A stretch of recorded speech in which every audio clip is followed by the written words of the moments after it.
HarperCollins presents Safe With You by R.M. Ward. Read by Annie Aldington. Day 0. Kath. It used to be more of a community round here. When these flats were built at the end of the 60s, there were a lot of young families. The kids played out. We all looked out for them, kept our doors open in the summer, left them on the latch in the winter. It's not like that now. People come and go. You don't know your neighbours. There's gangs and drugs and whatnot. I don't know why I stayed here so long, except that it's home.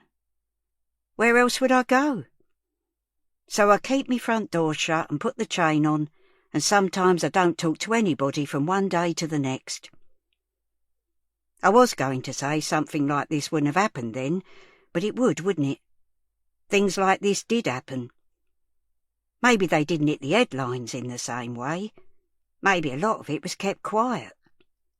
But was it really any safer? Is anywhere safe? Of course, I blame myself for the way things turned out, even though I was looking out for her. Mina, the little girl next door. We had a system. She walked home on her own, see, let herself into an empty flat where she'd knock on the wall 3 times. 3:40, every weekday. Knock, knock, knock. I'm home, safe and sound. And I'd knock back. Knock, knock, knock. I hear you. It was our little secret. It all started quite soon after she and her mum moved in, 8 or 9 months ago. One day, Countdown had finished and I'd switched over to Tenable and heard this noise. At least I thought I did. I grabbed the remote and turned the volume down, and there it was. Knock, knock, knock. Somebody banging on the wall just behind my chair. I didn't know what to do. It didn't sound like DIY or anything. I'd heard the door go a couple of minutes before, so I supposed it must be her. Her mum was out all hours. I know from experience it's not easy being a single parent, so I reckon she was there on her own, like me. I hadn't spoken to anyone all day. Hadn't been out.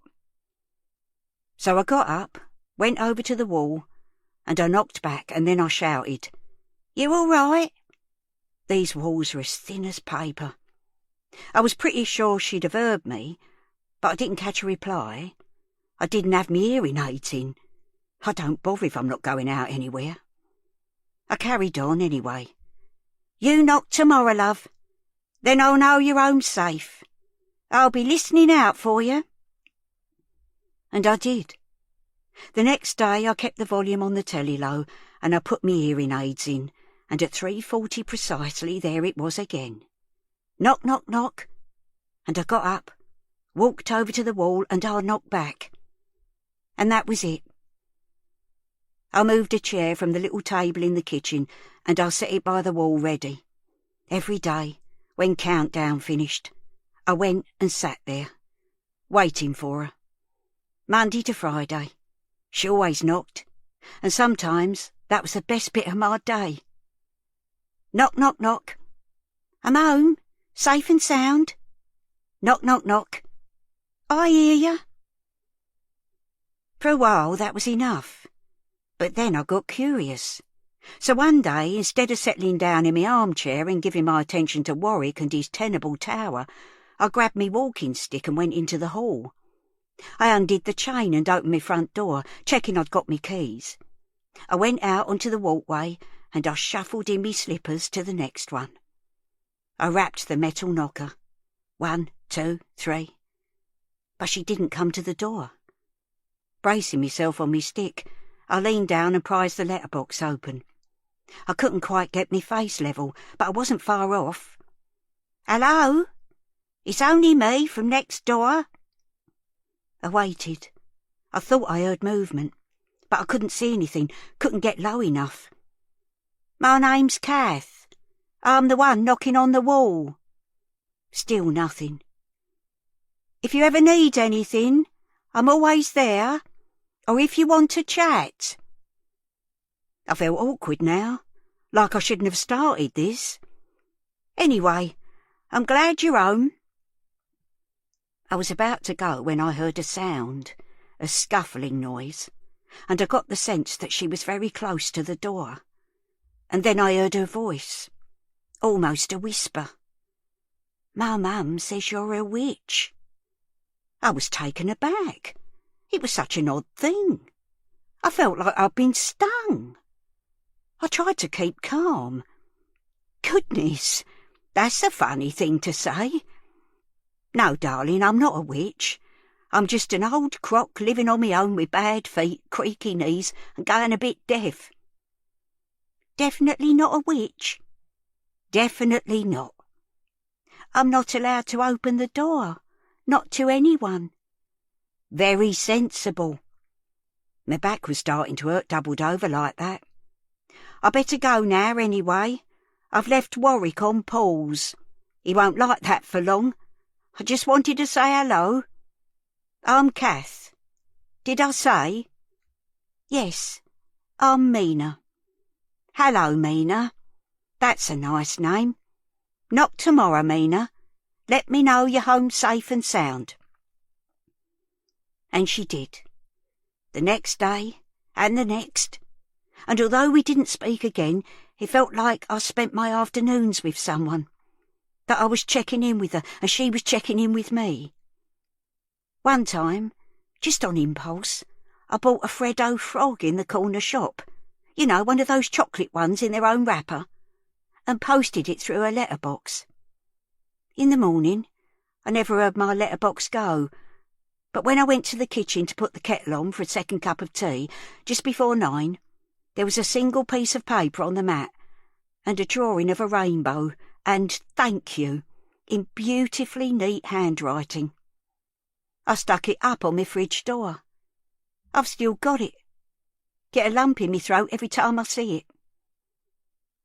Then one afternoon, Wednesday, the 14th of November, I'll never forget it, she didn't knock on the wall. I keep going over and over it, even now. If I'd done things differently, right there and then, none of what came after would have happened. And that little girl would still be safe at home. Day 1. Den. The rain had been lashing against the front window of the cafe for 2 days. People kept bursting in, puffing and blowing, dripping onto the floor, trailing wet, dirty footprints all over the place. From the kitchen, Dad was constantly on at him to mop up, keep it dry. "We don't need any lawsuits, Den. All it takes is for one of the buggers to slip over and we'll be overrun with fucking lawyers. No win, no fee. That's all we need." Den sighed as the bell rang again, and the door flew open. He looked up from wiping down the table, but when he recognised who it was, he raced over and held the door open. He didn't know her name, but the old woman was one of his regulars, one of the nice ones. She was all wrapped up in a big black raincoat, a bit like a cape, hood up, water glistening on its plastic surface. Her walking stick made a clicking sound on the lino, and her trolley left 2 wet parallel lines as she dragged it behind her. "You all right?" he said, as she peered out from under her hood. "This weather, eh? Nasty." She reached up and took her hood down. The front of her hair was all wet, thin grey strands plastered to her head, and her glasses were spattered with raindrops and starting to fog up. It wasn't a good look, and she seemed bothered, very flustered. This weather would get anyone down, especially if you're not too steady on your legs. "Nice weather for ducks, eh?" He was trying to cheer her up, but she squinted at him. "What?" "That's what they say, isn't it? Nice weather for ducks. Although I'm guessing most ducks will be as pissed off as the rest of us with this lot." He heard himself give out that nervous laugh, the one that seemed to come out at the end of nearly every sentence whether he wanted it to or not. She looked at him blankly, and he wondered if she'd even heard. She didn't sometimes. Then her expression darkened, and he thought, "Shut up, Den. There's something really wrong with her. Are you okay? Do you need to sit down?"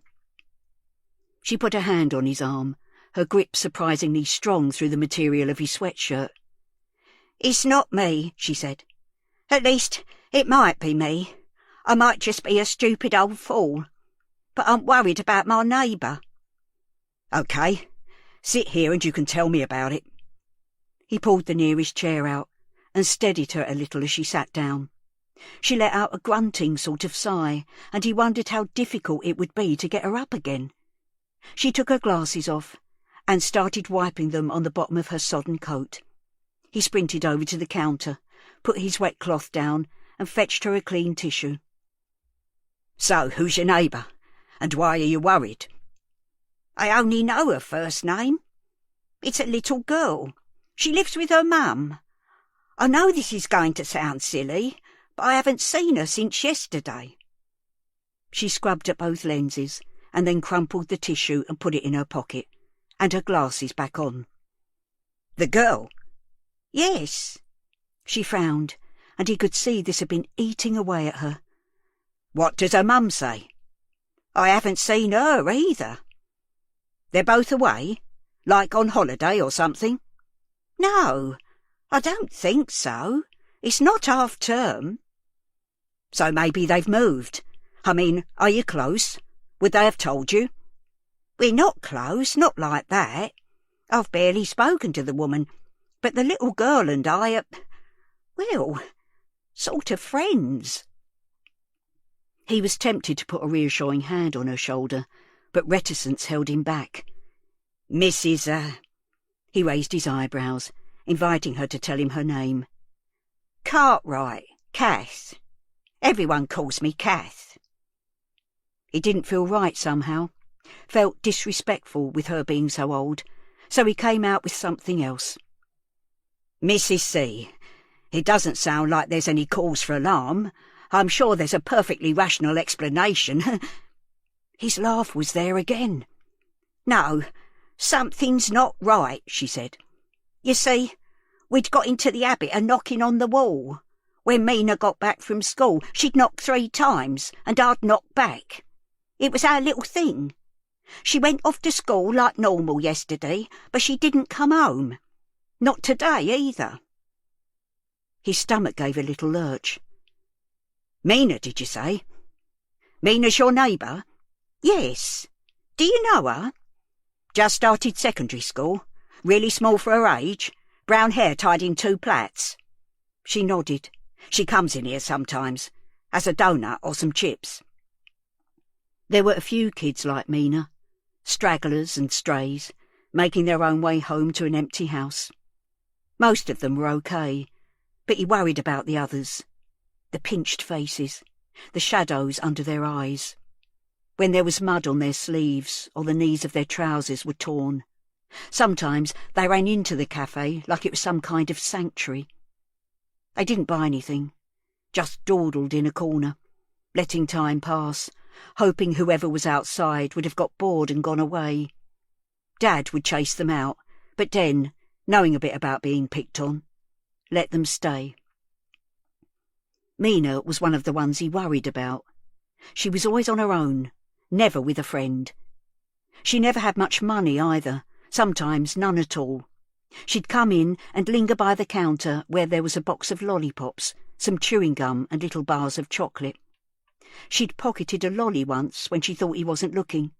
After that, he'd taken to turning away sometimes, pretending to clean round the coffee machine when she was in, so she could do a bit of foraging in peace. Other times, he'd slide a chocolate bar across the counter towards her, then wink and hold his finger up to his mouth. Their little secret. She never said much. He'd try, "Good day at school," but she'd shrug or mumble something. He only knew she was called Mina because she had dropped her bag one day and her books had spilled out. He had helped her pick them up, and her name was on the front of her planner, in beautifully neat, clear handwriting. "There you go, Mina," he'd said, as he handed it back. She'd flashed a look at him then, like the sound of her own name stung her. She stayed looking, just for a moment, a deer in the headlights, then looked away. He'd made a mental note not to use her name out loud again. He'd never meant to worry her. "Her today or yesterday?" Mrs. C was looking at him, expecting an answer. He realised he'd been miles away. "Have you seen her?" she repeated. No, not today. Not yesterday, I don't think. I can't remember. But if her mum's not home either." "Her mum sometimes isn't there for days." Her mouth formed a straight, disapproving line. They looked at each other. It wasn't exactly a surprise to Den, but it was still shocking that someone would leave a child that young on their own. "I'll keep me eyes peeled, Mrs. C," he said. "Should I report it?" She was blinking at him through her thick lenses, her eyes distorted, almost cartoon-like. But this wasn't funny, thought Den. She was worried, and so was he now. "I'm not sure. I mean, if they're both not there, there's not really anything to report, is there?" "Maybe not. I'm going to walk up to the school, see if I can find any clues on the way." She started to gather herself in order to get up from the chair, then frowned. "What's that?" She leaned sideways, stretching her arm down the side of the chair, and scrabbled about on the floor under the table. When she sat up, she had something pink in her hand, like a scrap of cloth or something. "It's one of those scrunchies that they do their hair with these days," she said. "It was rubber bands and ribbons in my day." "Someone must have dropped it," Den said. "I'll keep it behind the counter, shall I? In case they're looking for it." He held his hand out. She hesitated, then handed it over. "Don't suppose they'll ask. Kids lose things all the time, don't they?" Den offered her his arm to brace against, and helped her up. The rain spattered against the window as another gust blew in from the west. "It's dark, and it's coming down in stair rods, Mrs. C. You're best off going home." "I can't bear just sitting there waiting," she said. "I want to do something." She started walking slowly towards the door. Her swollen feet looked like they were trying to escape from her saturated Velcro shoes. "Do you want me to come with you?" He hadn't thought this through. Mum wasn't in to help out. Dad would go nuts if he had to cover front of house as well as the kitchen. But it was quiet now, and besides, there was something about her. He could see she needed help. "Oh, no, it's all right," she said, and he felt a surge of relief. No need to risk the wrath of his father this time. "But thank you, It was her turn to inquire. "Den," he said. The laugh was there again, almost like he was apologising for his own name. "I might as well treat myself now I'm here. Can you wrap up a couple of those iced buns for me, please?" she said. "Sure," he said, and went round the back of the counter, selecting the 2 biggest buns for her and placing them in a paper bag. Mrs. C tugged at the top of her trolley and started digging about inside. "On the house." She frowned. "It's all right. I'm not a charity case. I can pay me way." She handed over the money. "OK. Let me know how you get on, yeah?" "Thanks, love. I will." She put the paper bag in her trolley and fastened the top shut. As she headed for the door, the trolley kept banging into the tables and chairs. Hearing the noise, Dad bustled out of the kitchen. "Is everything all right? Has there been an accident? I told the boy to keep the floor dry. I mean, how difficult is it?" "Everything's fine, Dad," Den said. He held the door for Mrs. C, and she hobbled out into the filthy evening.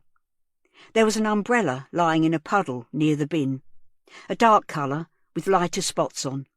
Some of the spokes were at odd angles, clearly broken. Dad was a stickler for keeping the pavement outside their cafe clean, so Den stepped across, picked it up and put it in the bin. Then he took shelter again in the doorway and watched, with a creeping sense of unease, as Mrs. C headed up the road. He wasn't sure everything was all right. He wasn't sure at all. Day 1. Sandy. Sandy hadn't meant to stay out overnight, but there'd been a lock-in at the Flamingo bar. Brett had said that he'd bung her a few extra quid, and with things being the way they were, she couldn't really turn down extra money. The party had gone on until the early hours, and one thing had led to another. She and Brett had been circling round each other for ages, not quite getting it together, and it just felt okay. Better than that, it felt right. Mina would be fine. She was always asleep by the time Sandy got home after work, so it wouldn't make any difference to her. She usually let Sandy sleep in too.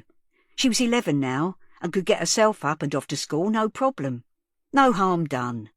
Just this once. Brett was as good in bed as she'd thought he'd be. They were both a bit pissed. Maybe that helped, but if anything, it was even better the next morning.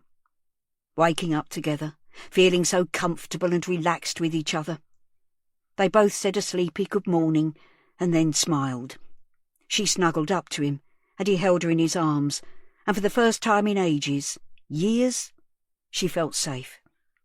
She traced the shapes of the ink on his chest and neck. He had a little scar on his bottom lip.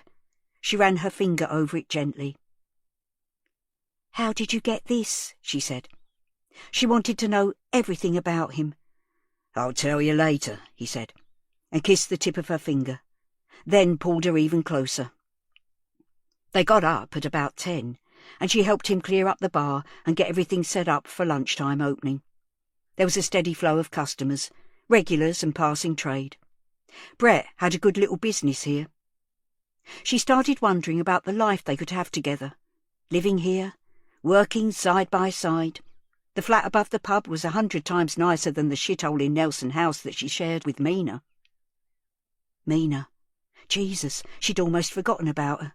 She must get back before she got home from school. She checked her phone for the time. There was a missed call from a number she didn't recognise, probably just a call centre, and a text too. The text was from the school. Mina Demetriou has been absent on the following day, 15th of the 11th, 2018, 9:15 a.m. Please respond by specifying the reason for absence. Shit. It had come through when she was still in bed with Brett. Damn. "I'd better go," she said. "I think Mina's off sick." Brett was busy with some customers. "Okay, babe. See you tomorrow." He hardly looked at her before going back to pulling the next pint. She felt a surge of disappointment, but knew she was being unreasonable. She went to collect her coat from the hallway behind the bar. As she was doing up the zip, a shadow darkened the doorway. Brett was there, watching her. "Hey," he said. "Come here, you." He folded her into his arms and kissed her. "Take care, okay? Let me know how Mina is. Text me, yeah?" "Okay." Her face was glowing with pleasure. He was the real deal. It was dark as she rode the bus home. The rain spattered against the window. She wondered what was wrong with Mina, felt a pang of anxiety at the thought of her being ill on her own. Typical it was the one night she wasn't there. She must get her a mobile phone. They couldn't afford it, but perhaps she could pick up a cheap pay-as-you-go one somewhere. She'd ask Brett. Someone in the bar could probably get her one. She got off at the stop at the edge of the estate, and a gust of wind blew rain into her face. She put her hood up and ran for it, along the parade of shops and into the square. A young guy on a bicycle was coming the other way, with a dog running along beside him. The guy was dressed all in black, hoodie, joggers, trainers, and rode too fast, too close to her for comfort. The wheels of his bike sending spray up from a puddle as he passed, soaking the bottoms of Sandy's legs. "Hey!" she called out. But he was away. She didn't even know if he'd heard her. She was glad to get through the door to the stairwell, puffing a little with the exertion and the weather. She pulled her hood down and checked the lift. Still broken. With the familiar smell of urine and cigarette smoke catching at the back of her throat, she set off up the stairs. The flat felt wrong as soon as she opened the door. It was dark and quiet, just the muffled sound of next door's telly coming through the wall. It wasn't like Mina was a noisy kid, but she would always have the lights on and the TV going. Perhaps she was in bed. Oh God, how bad was she? Sandy flicked on the hall light and called out, "Mina, I'm home." She walked along to Mina's bedroom. The door was open. She knew it was empty before she put the light on and looked in. In a way, it was a relief. She hadn't been there all day, being sick or shivering with the temperature. But where was she? Sandy frowned. She knew she shouldn't have left her overnight, but Mina knew the rules. Straight to school, straight home again. But she hadn't been at school, so what on earth was she playing at? Maybe she was proving a point. If Sandy could stay out, so could she. That's not how it worked, though, and she'd have to have words with her. God, why was everything so difficult? She had to work. Mina knew that. Why couldn't she have behaved just for one night? Anger was starting to replace her relief. Day 1. Kath. I didn't find anything between the flats and the school, of course. Not sure what I was thinking might be there. Her school bag? Her coat? Anyway, it was cold and dark by the time I got back, and me feet was sopping wet and killing me. I looked up at Nelson House and contemplated the broken lift and the 3 flights of stairs between me and home and a hot bath and bed. I was pretty much done in, and I didn't actually know how I was going to get me trolley up there.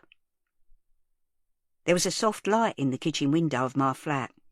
I leave the hall light on and the telly, so it's nice to come back to. But that wasn't what caught my eye. The lights were on in the flat next door. That was all the incentive I needed to tackle the stairs. I didn't even notice the pain in my knees. I was up there like a jackrabbit. I stopped at number 7 and knocked on the door. Almost straight away I heard a voice. "If you've lost your key, I'm going to fucking kill you." The door opened and I was looking at the angry face of Mina's mum. She still had her coat on, an oversized khaki parka with a pink fake fur collar, so I guess she hadn't been home for long. "What do you want?" she said, in the nice neighbourly manner I'd come to expect. "I'm sorry to knock." I wasn't. I was actually bursting with curiosity. "Is your daughter home?" Her scowl grew deeper. "Mina? No, she's not. What's it to you?" "I've been worried about her. She didn't come home from school yesterday.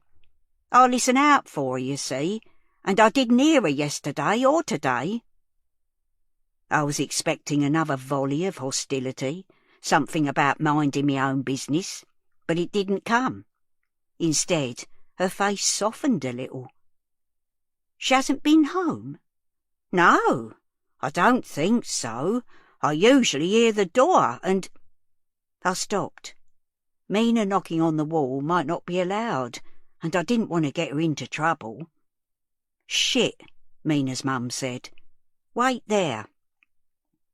Leaving the front door open, she retreated into the flat. She went into one of the bedrooms, and I could hear her swearing. She came back to me, and this time she was wide-eyed with panic. "Her bag's not here. Her coat's not here. What should I do?" "Could she be staying with a friend?" She was chewing at the inside of her mouth now, eyes darting here, there, and everywhere. No, she hasn't got any friends." "She might have made friends at school and not told you." The fierceness was back. "She wouldn't go off with anyone, not Mina. She knows the rules. Straight to school, straight back. No messing. Something's happened. Someone's got her." And then she crumbled, disintegrated before my eyes. Her face seemed to collapse in on itself, and her knees gave way as she crouched in the doorway and let out a heart-rending scream. "Where is she? Oh, my baby! My baby!" As she fell apart, I somehow became calmer. Someone needed to take charge. I bent down and rubbed her back. It'll be all right. She won't have gone far. We'll ring the police. They'll find her. The police? She looked up at me.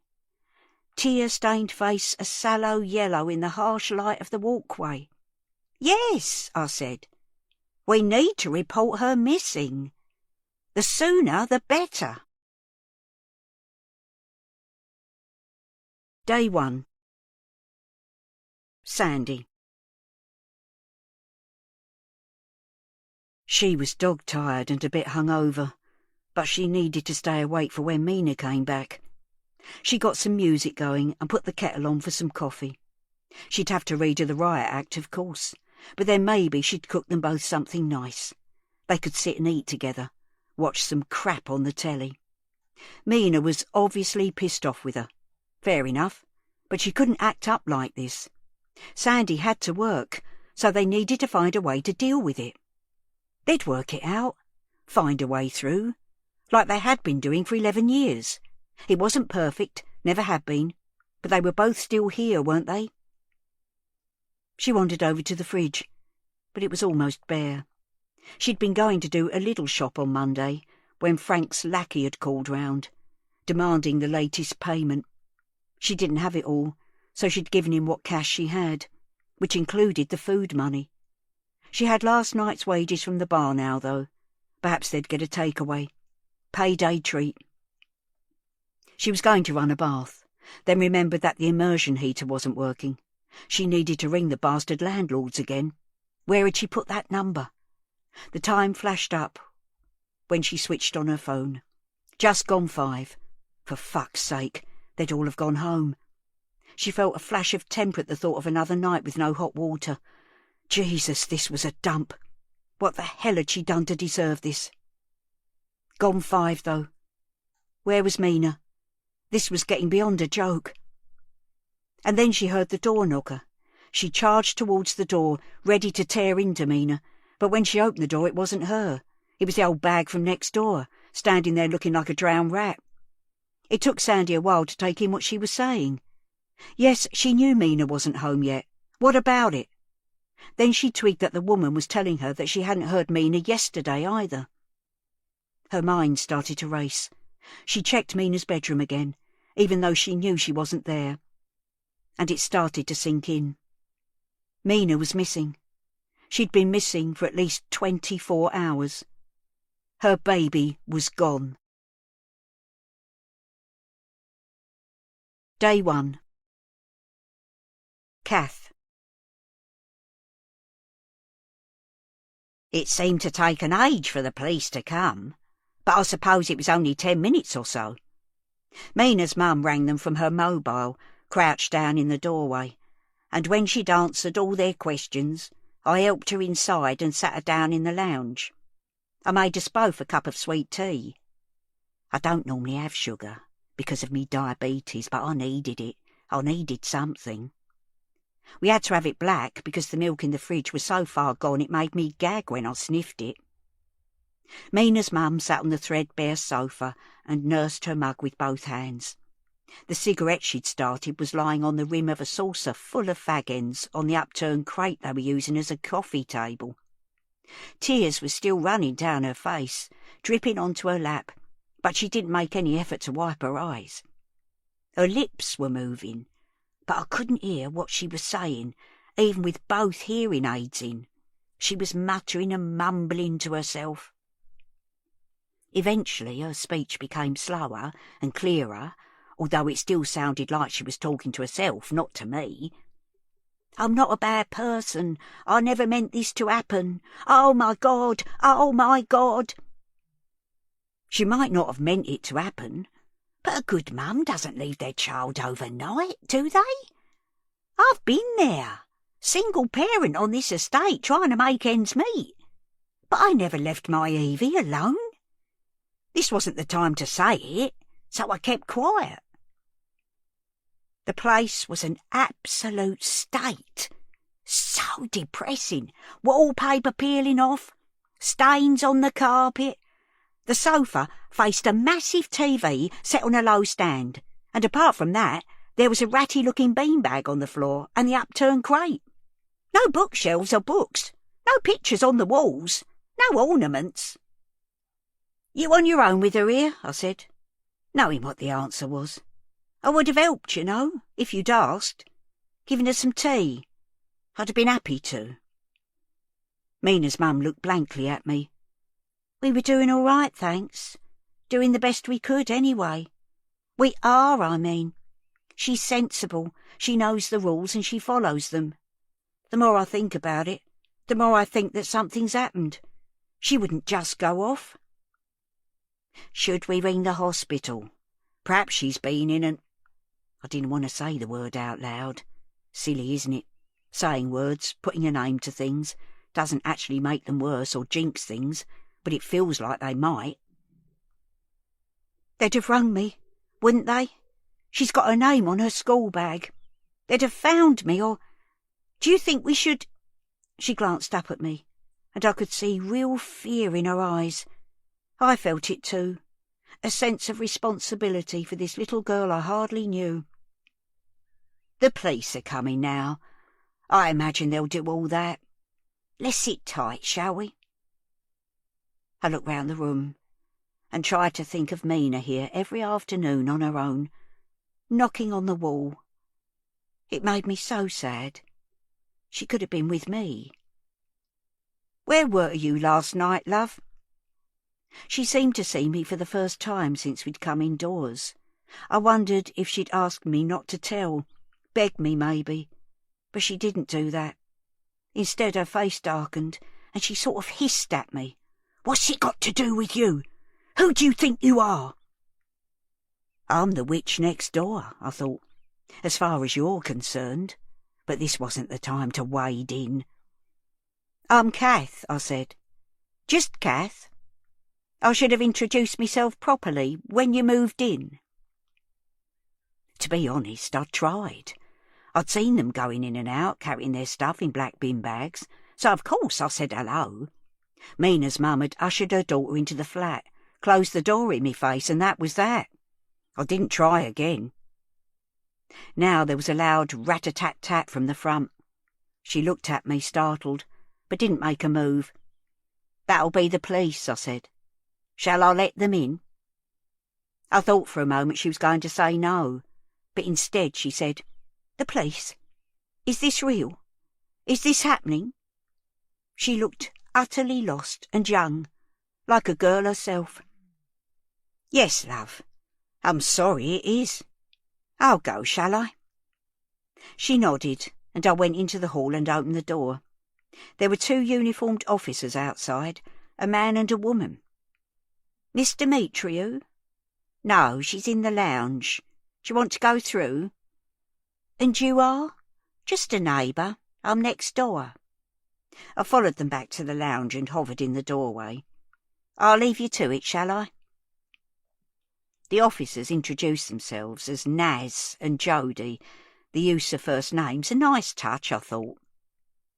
Is there someone else we can call?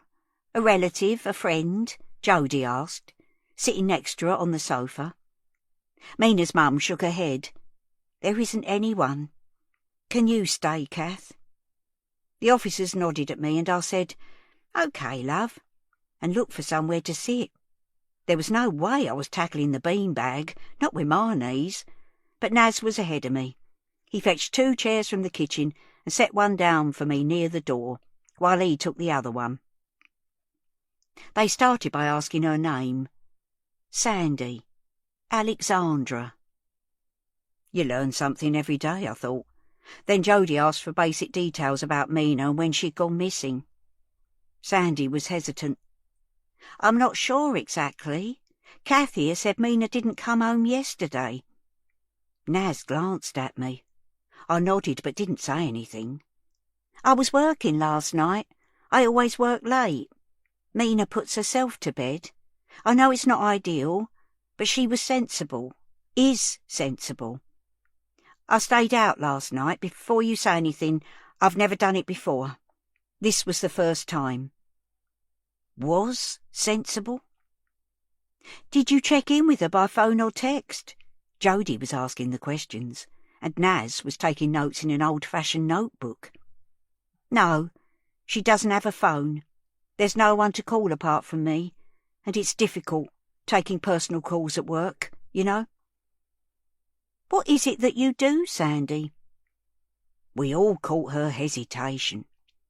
I do all sorts, anything I can to make ends meet. Bar work, waitressing. I'm trying to get extra hours at the moment. So where were you last night? I was working in a bar. All night? It was open till 3 last night. The boss let me stay over. The officers exchanged glances. You'll have to give us the details, Sandy. Yeah, all right. It's not about me, though, is it? You should be out looking for Mina. Every minute you're here, you're not looking for her. It's another minute she's with whoever's got her. Her voice was getting louder, shriller as she spoke. She was working herself up again. Is anyone even out looking for her now? We just need to check a few details. So when did you last see her or have contact with her? Sandy held her forehead with her hand and closed her eyes. Yesterday. I saw her yesterday morning. Her jaw was tensing. She went off to school like normal. 8:30. It only takes 10 minutes to walk to school. And she walks there on her own? Yes. She's fine. Like I said, she's sensible. And do you know if she got to school? There was a text. Looks like she didn't turn up today, so she must have been there yesterday. You've only just seen it? I just saw it this afternoon. I came home straight away, she snapped. This time she noticed the glances exchanged. Look, I'm not going to win Mother of the Year, OK? I know that, and I know you're going to hang me out to dry, but I'm doing my best, OK? I made one mistake, that's all. One mistake and I'm being punished for it. It's not about me, it's about Mina. Where is she? Where is she? Kath, you tell them, please. Tell them that Mina's a good kid, that she wouldn't just go off. Now everyone was looking at me, and I could feel myself getting hot and bothered. She is a good girl, I said. She comes home on her own every day, good as gold. I hear her getting in, you see. Round about 3:40 every day, regular as clockwork. That's why I started worrying yesterday. I didn't hear her. Sandy's right. This isn't normal, officer. Something's happened. Day 1. Sandy. The woman officer, Jodie, asked Sandy for a description of Mina. She found herself at a bit of a loss what to say. She was a young girl, small for her age, slight, like a little bird. She'd been 6 weeks premature, and somehow she'd never caught up. Long brown hair, school uniform. That's all there was. We'll need a recent photograph. She could see all 3 of them scanning round the room. She hadn't got round to putting any photos up. No one said anything, but she could feel them judging her. I haven't got one. Not printed out, she said. There's one from her primary school somewhere, but it's ancient. Maybe on your phone? Can I have a look? Jodie reached a hand out towards Sandy. Jesus, the thought of them going through the pictures on her phone. She tightened her grip. I'll do it, she said. She turned away from Jodie and started scrolling through. There was nothing bad on here, just selfies from the bar, but it wasn't a good look in the circumstances. Maybe she'd delete them later. She was sweating now, could feel little beads of it coming out on her forehead. Her pits were getting sticky and smelly. At last she found one, a selfie of Mina and her they'd taken on her birthday. Here, this one. It was in April. She twisted round and showed the screen to Jodie and then Naz. Great, said Jodie. Can you send it to me? We need to get this out as quickly as possible. Her hands were shaking as she entered Jodie's details and messaged her the photo. She was willing it to send, so they wouldn't take her phone off her. As they waited, she stared at the picture. 2 faces grinning at the camera. Me and my girl. That had been a good day. A burger and a milkshake, and then sitting in the park on a bench overlooking a little pond. It had one of those brass plaques on the back, Elizabeth's Bench. She loved this place. It was soon after they'd moved here. New place, fresh start and all that. She'd been worried about money, tired from dealing with all the admin and extra expense that goes with moving. But Mina had been all right. They're adaptable, aren't they, kids? She didn't care what these pigs and her snotty neighbour thought. She was a good mum. She did her best. Looking at the picture, it showed. Mina was happy, wasn't she? "OK," said Jody. "I've got it. I'll send it through to the office. Now, can you tell me what she was wearing yesterday morning?" "I dunno. School uniform? Not like in the photo. Her new one for Fincham Park School. She's in Year 7. Polo shirt, green jumper, black trousers." She tried to picture her leaving that morning. She had a black quilted coat, and she'd done her hair in plaits with pink scrunchies. Kath squawked as she spilled her tea. It slopped down the edge onto her hand, and then dripped on the carpet. "What?" said Sandy. "I found a pink scrunchie," Kath said, "when I went out looking for Mina just now. It might not be anything. I mean, lots of girls have them, don't they?" Sandy was on her feet now. "Show me it." Kath looked startled. "I don't have it," she said. "I found it on the floor of the cafe on the corner. I gave it to the young lad there. Den, his name is. Den's got it." Day 1. Kath. "The cafe," Sandy screeched. "That's where that photo was taken. That's where I took her for her birthday." She was heading for the door, but Naz stood up now and blocked her way. "What are you doing?" Sandy screamed. "Get out of my way!" Naz stayed where he was. In fact, he put his arm out to stop her pushing past. "Calm down, please, Sandy," he said. "We'll send officers round there. Get them to talk to him. For the time being, we need you here, in case she turns up." "Bullshit. If she was going to turn up, she'd be here. Someone's got her. It sounds like it's this guy, Den or whatever. You can't stop me." "Sandy, think about it, please. The scrunchie could be anybody's. You won't help find Mina by rushing round accusing people. Let us do our job, OK?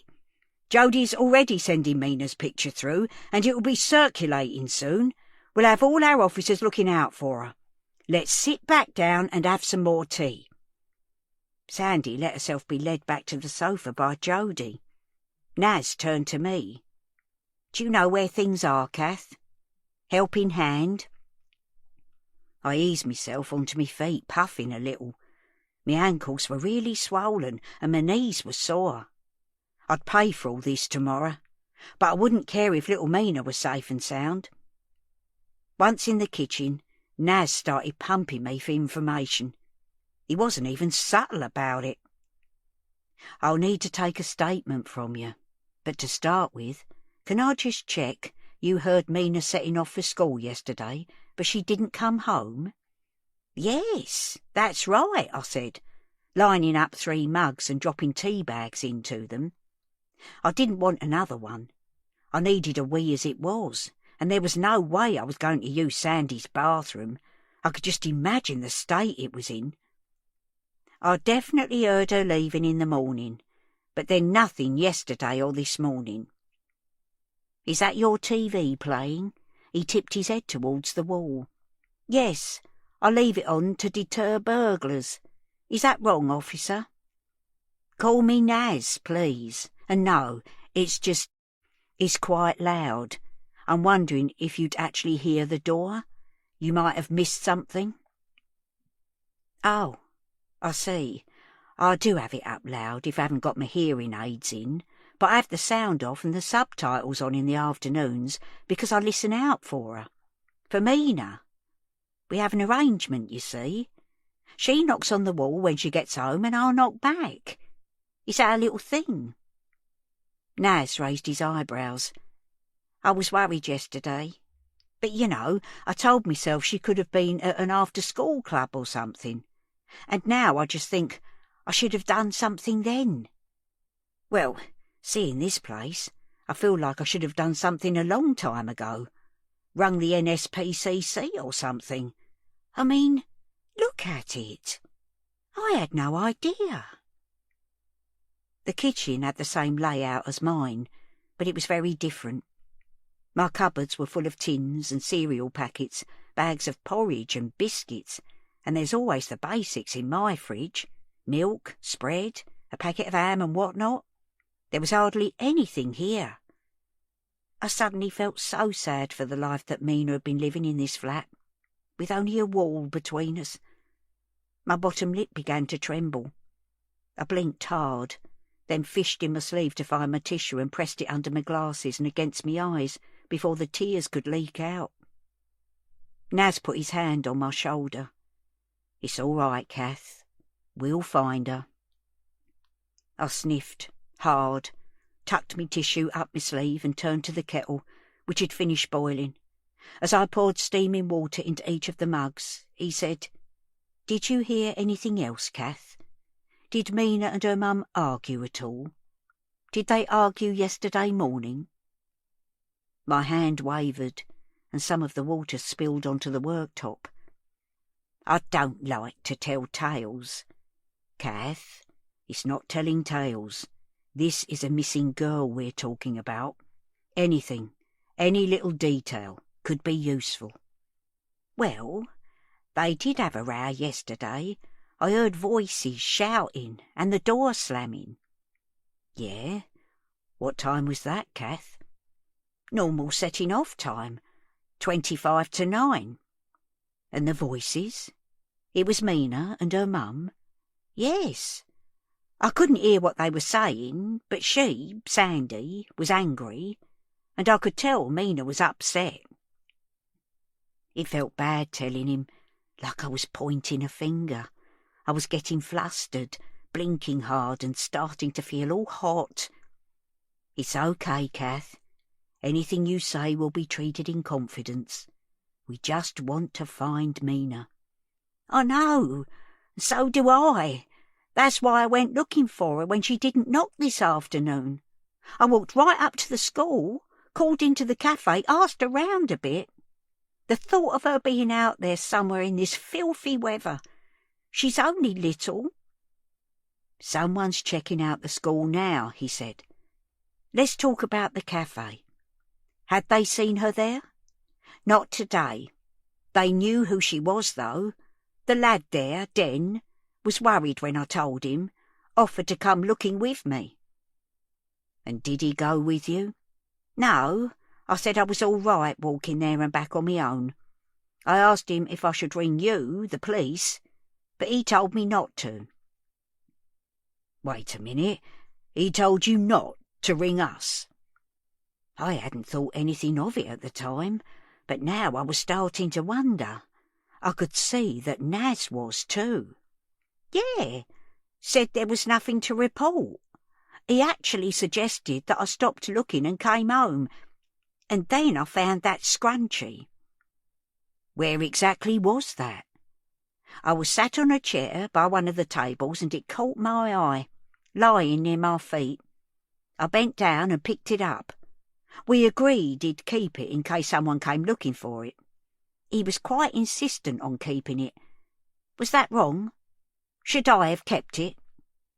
The word evidence kept crossing my mind. That's what it was, wasn't it? I'd found a piece of evidence. No, it's fine. We'll check everything out. Try not to worry. You've done everything you could. It's up to us now. We've got the resources. We'll find her. Let's get these teas sorted." "OK. How'd you like your tea?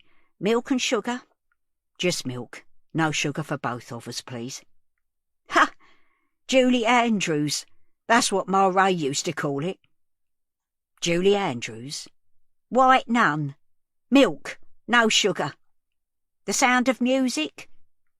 He was looking blankly at me, and I didn't know whether he'd never heard of Julie Andrews. Was that possible? Or there was something un-PC about joking about nuns.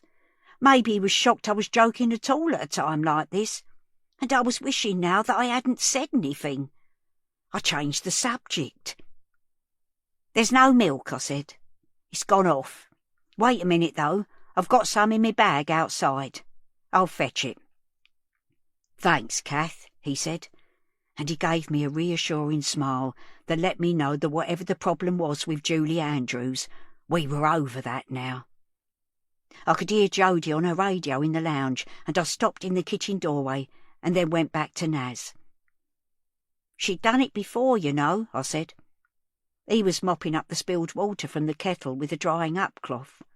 Lovely to see a man pitching in like that. Now he looked up at me. "Done what, Kath?" "Left Mina on her own overnight. I'm sorry I never rang the NSPCC. I should have done. Being a parent is a privilege, isn't it?" I sighed, close to tears again. There are some people who should never have kids. Day 1. Den. It wasn't unusual to have blue lights and sirens round the estate. When he was a kid, there had been community coppers, and Den had known them by name. Dad would call them in for vandalism or antisocial behaviour in the car park outside the shop. They'd often stop by for a bacon sandwich and a cuppa. Dad offered an unofficial discount to anyone in uniform. "It's like protection, innit? Keep the people who matter on your side." Den didn't recognise the officer who came in just after 6, though, and walked straight up to the till. "Evening, mate," he said. "We're looking for a missing girl. Have you seen her?" He held his phone out. The little girl in the photograph was only just recognisable. The photo, cropped and blown up, had obviously been a bit blurry to start with, and the girl's hair was down instead of tied back. But it was still Mina, and the pang of concern that had been gnawing away at Den's stomach since Mrs. C had been in got sharper. "I haven't seen her today," he said. "Do you recognise her?" "Yes, she comes in here sometimes. I'd know if I'd seen her. She definitely hasn't been in today." The staccato laugh at the end of his sentence. There, whether he wanted it or not. "How about yesterday?" "No, I don't think so. Maybe." Dad came bustling out the kitchen, wiping his hands on his apron. "What's going on? Another stabbing, is it? I'll blame the parents. These fucking kids need a bit of discipline. It's like the Wild West out there." "No, Dad. It's the girl Mrs. C was looking for earlier. You'll know her." Den tipped his head at the copper, who took the hint and held his phone out across the counter towards Dad, who grew quiet as he studied the photograph. "There are so many kids in and out of here, mate. I'm in the back most of the time. I don't know about this one, but that's a bad do for a child to go missing. Have you got posters we can put up? We need to get people looking." "We haven't got posters yet, but we will have if this goes on tomorrow." "Tomorrow? Tomorrow might be too late. We need to get this out there now." Dad had come out from behind the counter. He was gesticulating wildly, invading the copper's personal space. "Dad, it's okay. They know what they're doing, right? It's their job." "To be honest, sir, social media is the place to start these days. The force will be tweeting about it. We'll send this picture to all the news sites. It goes straight to people's phones. That's what everyone uses these days." Dad shook his head. "Social media? People need to get off their phones and start looking in the garages and sheds and anywhere else. We need a search party. People can meet here if you like." "Trust me, sir. We have this in hand. We'll be doing house-to-house inquiries. If you think she might have been here yesterday, what time would that have been?" He was talking to Den now, and Dad stopped his grandstanding for a moment and looked at his son. "I don't know. I can't be sure. It might have been the day before. She sometimes comes in on her way home from school. It would have been around 3:30. "Do you have CCTV?" He was scanning around now. Dad told him that there was one camera in the cafe and one outside. "OK, I've got to get along this row of shops, but either myself or someone else will be back to look at the footage. I've noted it all down. Someone will be back." He checked his phone and frowned. "Hang on. I'm being told that you're holding a pink hair scrunchie here. It was found on the floor. Den felt his face flush, like he'd been caught out. Yes, it's behind the till. Here. He laughed again. An automatic defence mechanism. The scrunchie was drier, but still grubby from the floor, and now he noticed there was a dark hair caught up on it. He felt almost weak at the sight. It could be Mina's. This could be the last trace of her. Irrationally, he wanted to keep it, but of course he handed it over, dropping it into the plastic bag the officer held open. And where exactly did you find it?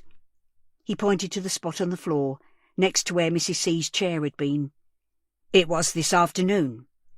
The officer sealed the bag, put it in his pocket, and with a quick, "Cheers, mate," turned to leave.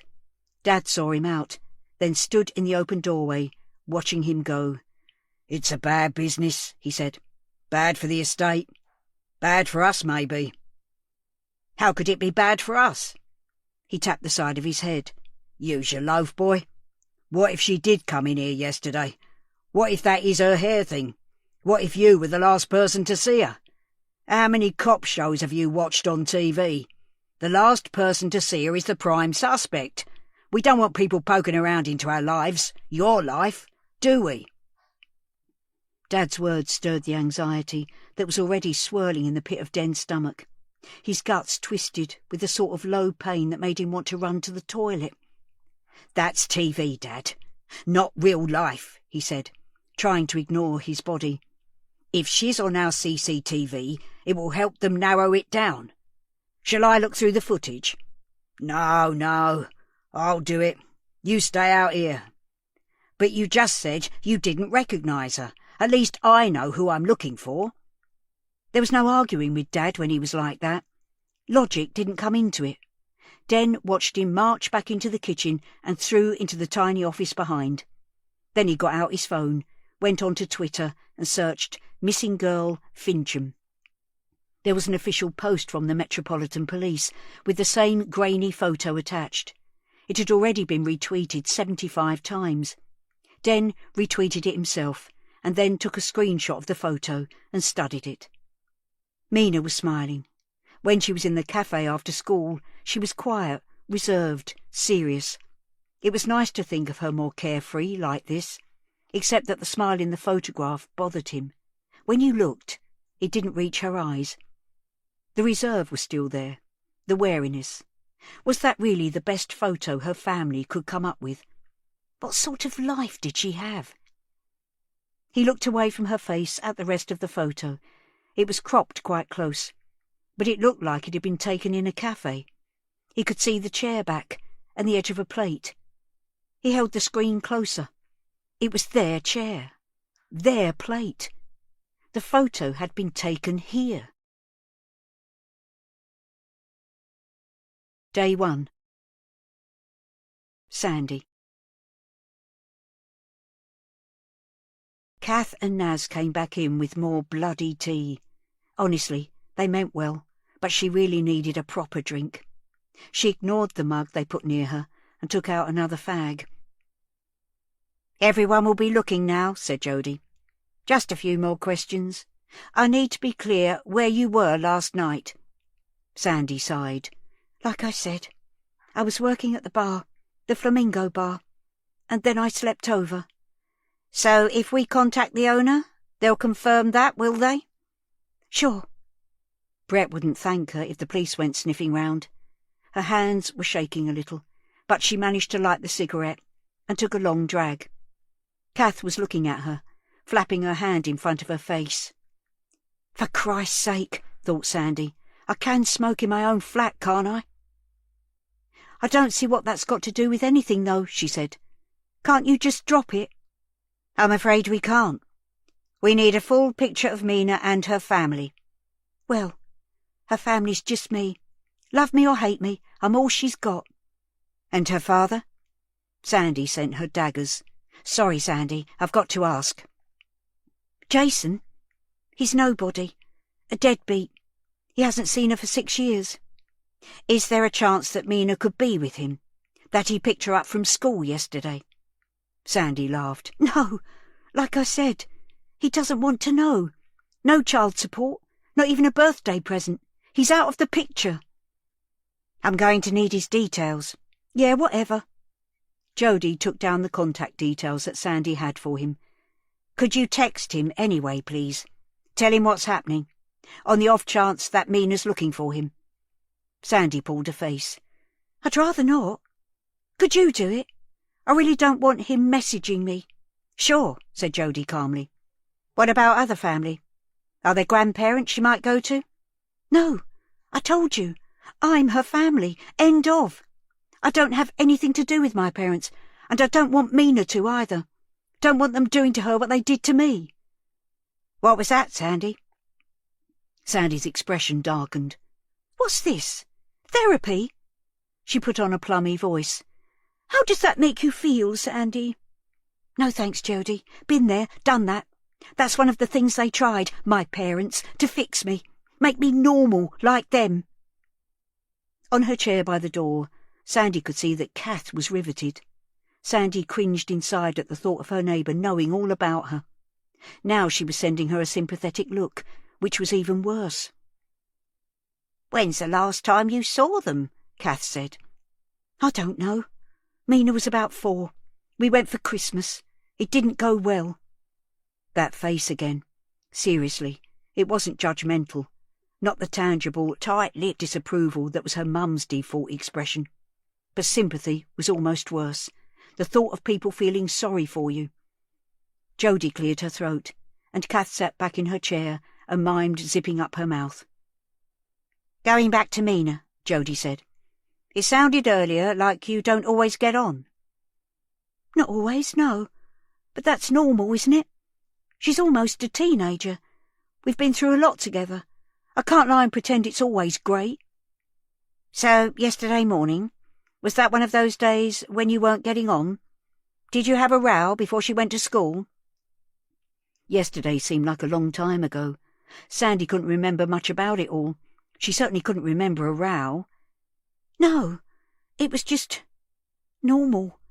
I could hear her moving about, getting ready. I got up because I needed to use the bathroom, and then I made her coffee. She'd had her breakfast by then and was packing her school bag. I asked her if she'd done her homework, and she said yes, because she always does it. That was it. Are you sure? Yes. The cigarette was calming her down a bit. She took another drag and saw Kath and Naz exchange a quick glance. What did she take with her? Just the normal stuff. Her bag, her coat. She put a little fold-up umbrella in the outside pocket of her bag. That's all. It was clearer now in her mind's eye. She could see Mina stuffing that brolly into the side of her backpack, her plaits falling forward as she bent over, bright pink scrunchies at the ends, keeping them done up. Shit, the scrunchie. If that bastard at the shop had hurt her, so help her, she'd... Sandy? She realised that Jody was looking at her. What? You were telling me about yesterday morning? Yeah, OK. I told her I'd be back late. I gave her a few quid to get something for tea.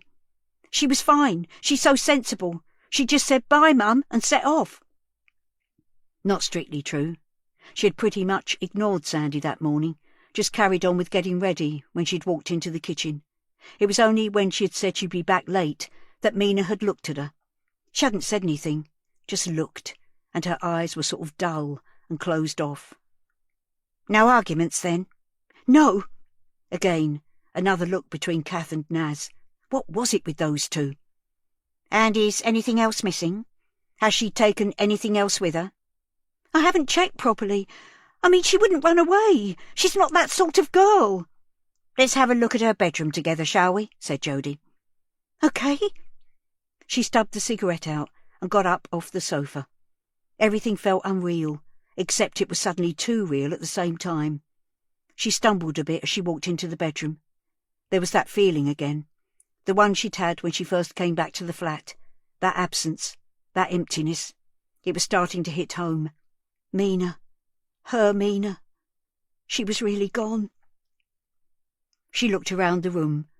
There was a mattress on the floor, like the one she had, but Mina's was neat, the duvet all squared up. The chest of drawers on one side of the room had a selection of Mina's things on top, all set out in order. Her hairbrush, a box of tissues, some little toys that came with Happy Meals. Mina's drawings were up on the wall, loads of them, stuck up with blue tack, like a little art gallery. She opened each drawer in turn. Everything was folded up neatly. She couldn't really tell if any clothes were missing. If they were, it would just be one or two things. "I don't know," she said. "There could be some pants and socks gone. I'm not sure." She glanced round again, and it struck her then, with a tightening feeling in her guts, how her little girl had tried to make the best of this room, to make it homely.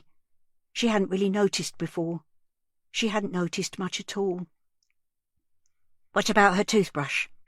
Has she taken that?" They both went into the little bathroom. 2 brushes were standing in a mug on the shelf above the sink. "The pink one's hers," said Sandy. "She hasn't taken it. I'm telling you, she wouldn't run away. Not my Mina. Someone's taken her." Day 1. Den. Den's mind was going 19 to the dozen. When had the photo of Mina been taken? He was about to go and talk to Dad about it when he saw a couple of young guys outside the front. One of them leaned a bike against the cafe window. Then the door pinged and they came in, a stumpy-legged dog in their wake. He recognised the lads. They were part of the gang that hung around the estate. He knew them from school too. They'd been in Year 7 when he was in 6th form. "All right, Dennis," one of them said. This was Dano, just under 6 foot, pale skin and a slick of dark hair. He wasn't the biggest of the gang, but he was the one they all seemed to look up to. Den cringed inside at the use of his full name, something he hated, which had followed him right through school, but tried not to show it. "You can't bring the dog in here, you know that." Dano raised his eyebrows. "Looks like I can, doesn't it?" Den knew he should insist. He also knew how ugly this could turn. If they got a takeaway, maybe it wouldn't matter. It would only be a couple of minutes. "OK, just quickly. What can I get you?" Dano studied the menu on the board behind Den, even though it never changed, and he'd been in here 100 times. He rubbed his hands together. "Double cheeseburger, mate," he said. Den added it to the till. "With bacon." A pause while Den added that. "And fries." Another pause. "Hang on. Scrap the bacon. Just the double cheeseburger." Den could feel the colour seeping into his face. Why did he get like this? They were customers. He was behind the till. This was his job. Somehow, though, it felt like they were taking the piss. "Eating in?" he said. "Yeah." "And I'll have the same," Dano's mate said. Den couldn't remember his name, but he was a stocky lad who always seemed to be at Dano's side, his wingman. "But just one burger, cheeseburger, and I'll have bacon on mine, but no tomato." "Lettuce." The guy looked at him like he'd said something stupid. "Yeah, lettuce, but no tomato." He looked at Dano, and they both pulled faces to indicate their amusement at Den's slowness. Den was full on blushing now. "Do you guys want drinks?" "I'll have a Coke." "Yeah, make it 2. Den read their order back to them. He was sure he'd written it down correctly, but they both rolled their eyes as he was reading. "No, I was a double bacon cheeseburger with no mayo, and Vince here is a double cheeseburger, no bacon, lettuce but no tomato. Got it this time?" Dano twisted his fingers into the side of his head. Den tried again. "That's it," said Dano. "Simples." He paid in cash. Den noticed he pulled a couple of tenners from quite a fistful of notes. He gave them their drinks and told them he'd bring their food over when it was ready. They sat down at a table near the wall, away from the window. Den couldn't hear what they were saying, but they kept looking over in his direction and laughing. He just knew they were going to eat half their food and then complain he'd got the order wrong and demand their money back, or more burgers for free. Den took the ticket for the food through to the kitchen. Dad wasn't there, so he continued into the office. Dad was leaning forward in his chair, his face illuminated by the light of his PC. "There's a food order, burgers and chips," Den said. "You deal with it. I'm busy." Dem frowned. Whenever he tried his hand in the kitchen, the results were always disparaged by Dad. Nothing was ever good enough, even a bacon sarnie. It was unlike him to trust Dem with the grill and fryer. "Dad, it's those kids again. If I cook it wrong, they'll kick up a fuss." Dad looked at him disparagingly. "So don't cook it wrong, son. You took their order. You know what they want." The screen in front of him showed a static image from a CCTV camera. "Have you found something?" Den said. "I'm not sure. Maybe." "Let me look." Dem peered over Dad's shoulder. The footage was from the camera that covered the counter and the till. The timer in the bottom of the screen read 14:11, 15:32:05. The image wasn't pin sharp. You had to pay extra for good quality. But he could see two figures on screen. One of them was behind the counter. The camera angle caught the person's shoulders and the top of their head. Den did a double take. Was he really starting to thin on top? That much? Because, of course, the server at the till was him. On the other side of the desk, a small girl was reaching across, placing a coin on the counter. The hood was down. The shoulders of her coat were glistening from the soaking she'd had outside. Her hair was tied into 2 pigtails. "I think it's her, Dad. I'm not 100%. Is that all we've got?" Dad played the footage backwards and forwards. They tried the camera outside the shop, but it hadn't been working. There was nothing at all from that one. So there was just the one sequence. It lasted 1 minute and 35 seconds. As Den watched it again, his gut spasmed, and he felt a shiver run up and down his spine. He remembered what Dad had said before. What if you were the last person to see her? Day 1. Kath. As Jody asked the questions and Naz wrote down the answers, Sandy's cigarette smoke caught in the back of my throat and made my chest go tight. I badly wanted to go home, but part of me, the worst part of me, I suppose, wanted to hear more of whatever Sandy had to say. I know it's not nice to be nosy, but you can't really blame me. I was learning so much about what had gone on here next door. I'm no expert, but even I could tell she was being a bit shifty about where she'd been and what she'd been up to.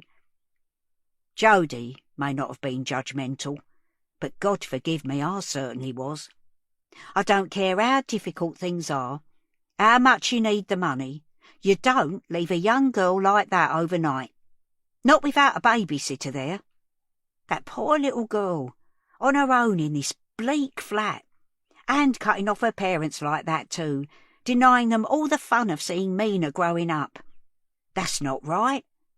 I tried not to show my disgust, though. The way I saw it, the thing was to get Sandy talking. If being there, making her feel she had someone on her side helped, then I was happy to do my bit. The more she could tell the police, the better. And, of course, you get the best view from a ringside seat. As they stood up to go and look in Mina's bedroom, I got to my feet too. "I better be getting home," I said. They all looked up at me. "I'm only next door if you need me. Please let me know if she turns up. When she turns up." I was at it now. You can't let yourself think negatively, can you? Naz walked me to the door. He stepped onto the walkway with me, where my trolley was still parked. It was gone 6 now. I'd missed the chase, but I might be able to catch the end of Richard Osman's House of Games, although I didn't think I'd be able to concentrate. The telly didn't seem so important now. The rain was finding its way under the parapet, and I gathered my coat round me. Even though Naz had pulled the door to after us, he still spoke in a low voice. "I won't keep you now, but I'll need to take a statement from you, Kath. Whatever's gone on here, we've clearly got child protection issues." I couldn't help letting out a sigh. I was done in and needed to put me feet up. "Do you really need it? You've just heard it from the horse's mouth, Naz. She stayed out all night and she's hardly ever here in the evenings." It's part of building up a picture. Neutral, reliable witnesses like you are important. I was well aware he was trying to butter me up, but it worked. "Of course," I said. "I'm happy to help. I only wish I'd known how bad it was next door. I just hope it's not all too late." He shook his head sadly. "Hindsight is a wonderful thing, Kath. But we are where we are. Do you want to have a bit of a rest? And maybe I could come round for that statement in an hour or two?" "Yes, love, that'd be fine. Maybe Mina'll be back before then anyway." "Let's hope so. Do you need a hand with your shopping?" "No, I think I can manage from here," I said, looking at the door a few feet away. We both grinned. It felt lovely to share a tiny moment of warmth, but then immediately I was hit with a sense of guilt, like it was wrong to feel anything other than worried. "I'll see you in a little while, Kath. You take care, okay?" I let myself in, shut me front door and parked me trolley in the hall, before heading for my nice, clean, familiar bathroom. Bugger the diabetes. I was going to have another cup of sweet tea, skip my beans on toast and go straight to one of the iced buns I'd got from the cafe. I couldn't take me bra off yet, not if Naz was coming round in an hour, but I could at least take off me shoes, put me slippers on, and have the fire on for a little bit. As I potted around the kitchen, the rain was still battering at the window, and there was a cold draught through the gap in the frame. It wasn't a night to be outside. I ate my bun in front of the telly. My feet and legs were killing me, so I put them up on the poof. My brain was working overtime. When you live on your own, like I do, the worst thing is not having someone to talk to share the little things. If my Ray had still been with me, I'd have had some tales to tell him today. I'd spoken to more people in one afternoon than I had for the whole of last week, longer probably, and I'd learned more about next door than I really wanted to. It's true what they say about closed doors, isn't it? There was something really odd about how Sandy was reacting to everything. I mean, she should be completely beside herself, shouldn't she? We'd had tears when she'd first realised Mina was missing, flinging herself to the floor and all that malarkey. But was that just a little bit over the top? And since then, she'd been pretty calm, chain-smoking those awful cigarettes and getting lippy with the police. I dunno, it all felt a bit off. And then there was the scrunchie at the corner shop. If it was Mina's, then what did that mean? Had it come off during a struggle? Had Den stopped me ringing the police because he had something to hide? He'd always seemed like a nice lad, but was he? Was he really? It was awful that Mina was missing, but it was also awfully interesting. All my favourite TV detectives had a sidekick. Morse and Lewis, Holmes and Watson, Inspector Gently and that lad, John what's his name. But I was on my own with this one. I kind of made me peace with that. After all, Ray had been gone such a long time, but every now and then I felt a pang of nostalgia. Remembered what I was missing. Maybe it was okay, though. Miss Marple figured things out on her own. I might be old and past it in most people's eyes, but like her, I still had all my marbles, and I knew this estate inside out. I may have let Mina down for the past few months, but I could do my very best to help sort this all out, now that she'd gone missing. Day 1. Den. "We need to call this in," said Den. "Sure," Dad said, but didn't reach for his phone. "Are you going to do it, or shall I?" All right. You're worse than your mother. I'll do it. Haven't you got an order to cook?" Den had a sinking feeling. "Can you do it now? I'll only mess it up." "Why don't I watch you?" God, that was even worse, having the old man breathing down his neck. Come on, shift your ass." Dad scraped his chair back and started ushering Den out of the office and into the kitchen. He leaned on the doorway and watched, as Den stood in the middle of the room, gripped by indecision. "Get the burgers on, get the chips in, let's go!" Dad clapped his hands, the noise ringing in Den's ears. He didn't need geeing up, he needed calming down, reassurance, but Dad had never understood that. Den fetched 4 burgers out of the freezer. It was 2 doubles, wasn't it? And put them on the griddle, added a couple of strips of bacon, then shook some chips into the fryer. The fat bubbled and hissed as they went in. "Check the burgers. Flip them over if they're ready, and start toasting the buns and get your garnishes ready." Griddle, fryer, buns, garnishes. Den's head was starting to spin. Then something else was there. Mina, the footage. "Did you ring the police?" Dad looked at him, irritated at the reminder. "No, I'll do it. Check the temperature of that fryer. There's more lettuce in the fridge. Keep on it, Den." He retreated into the office, leaving Den on his own in the kitchen. Okay, I've got this." He didn't, though.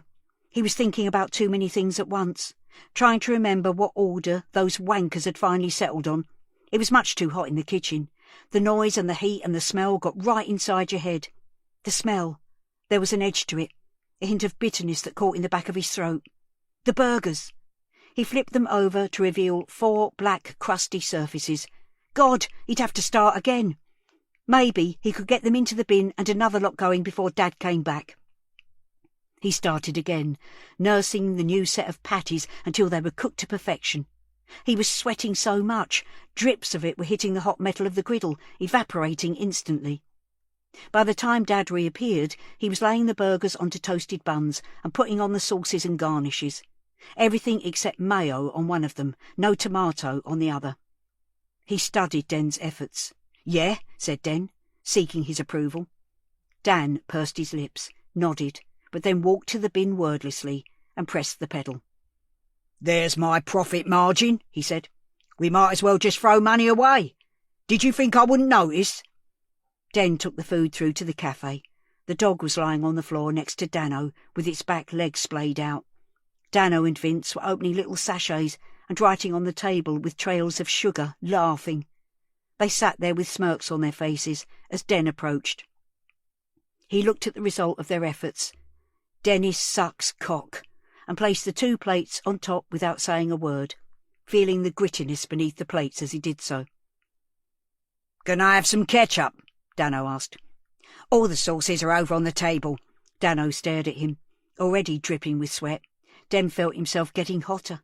He willed himself not to give in to the pressure, but of course he caved and walked over to the table by the counter, hating himself every step of the way.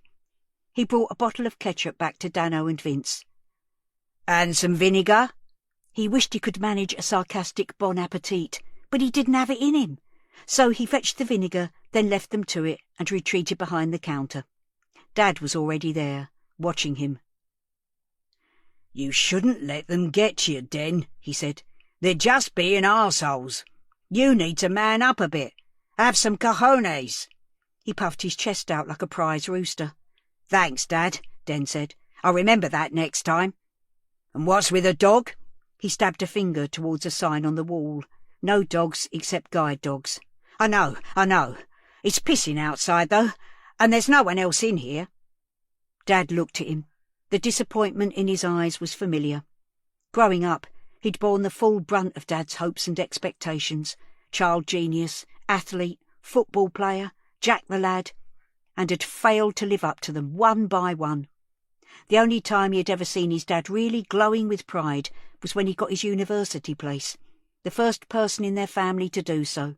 And now here he was, back in the cafe, that little adventure well and truly over.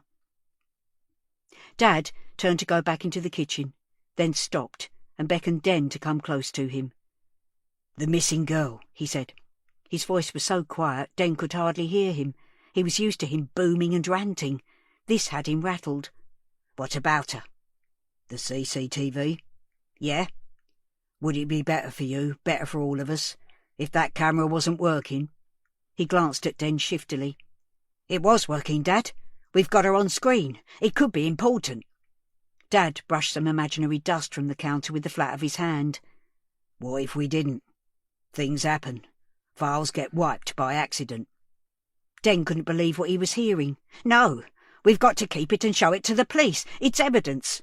You haven't wiped it already, have you?" He started to push past his father, but he stopped him. "No, I haven't, but I could. I meant what I said about it bringing trouble here, to you, after all that business in Hull. If you're seen on CCTV talking to a girl who's gone missing, people are going to start asking questions about you. I don't want your mum getting upset again." Sometimes, just for an hour or two, Den could almost forget how much he'd messed up his only attempt to live away from home. His student career, which had lasted all of 7 months. He felt his face growing warm, knew he was going red again. "Dad, that was completely different. You know it was. It was just a misunderstanding." "That's not how everyone will see it if they're raking over our lives. Your mum's nerves aren't in a good way anyway. It's all tears and hot flushes. I don't want anything making her worse." Den was pretty sure that Mum's nerves were due to her time of life. But this wasn't the moment to have a man-to-man chat about the menopause. Besides, if anyone was on edge, it was Dad. He was the one with insomnia, pacing around the flat taking handfuls of antacids morning, noon and night. "Dad, please. That's got nothing to do with this. You've got nothing to worry about." "Nothing to worry about?" Dad echoed him and sighed audibly. They both looked up as Dano approached the counter. "Excuse me," he said, presenting his plate on which there was a half-eaten burger and a few chips. "This isn't what I ordered. I asked for a double cheeseburger, and this has got bacon in." Dad looked at the food, then took a teaspoon from a pot near the till and carefully flipped the top bun off the burger. "You've eaten it, son. Or most of it. Yeah? But it's not what I ordered. So are you going to cook me another one?" Dad prodded the open burger with the end of the spoon and carefully peeled off the sole remaining fragment of bacon and placed it on the side of the plate. "Fixed it, mate," he said, then put the spoon down and folded his arms. Dano seemed undecided for a split second, then went back to his table. "Come on, let's go," he said to Vince. "And don't bring your dog next time, mate. We won't serve you," Dad shouted. Dano stuffed the chips into his mouth, then picked up the end of the burger and headed for the door, Vince scuttling in his wake. "That's how you deal with little toe rags like that," Dad said.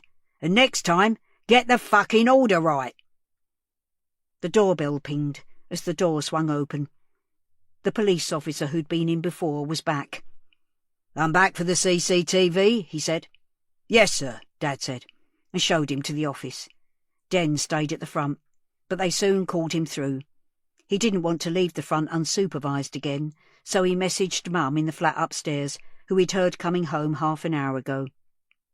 She came downstairs quickly and sent Den a questioning look when she saw the uniformed officer in the doorway of the office.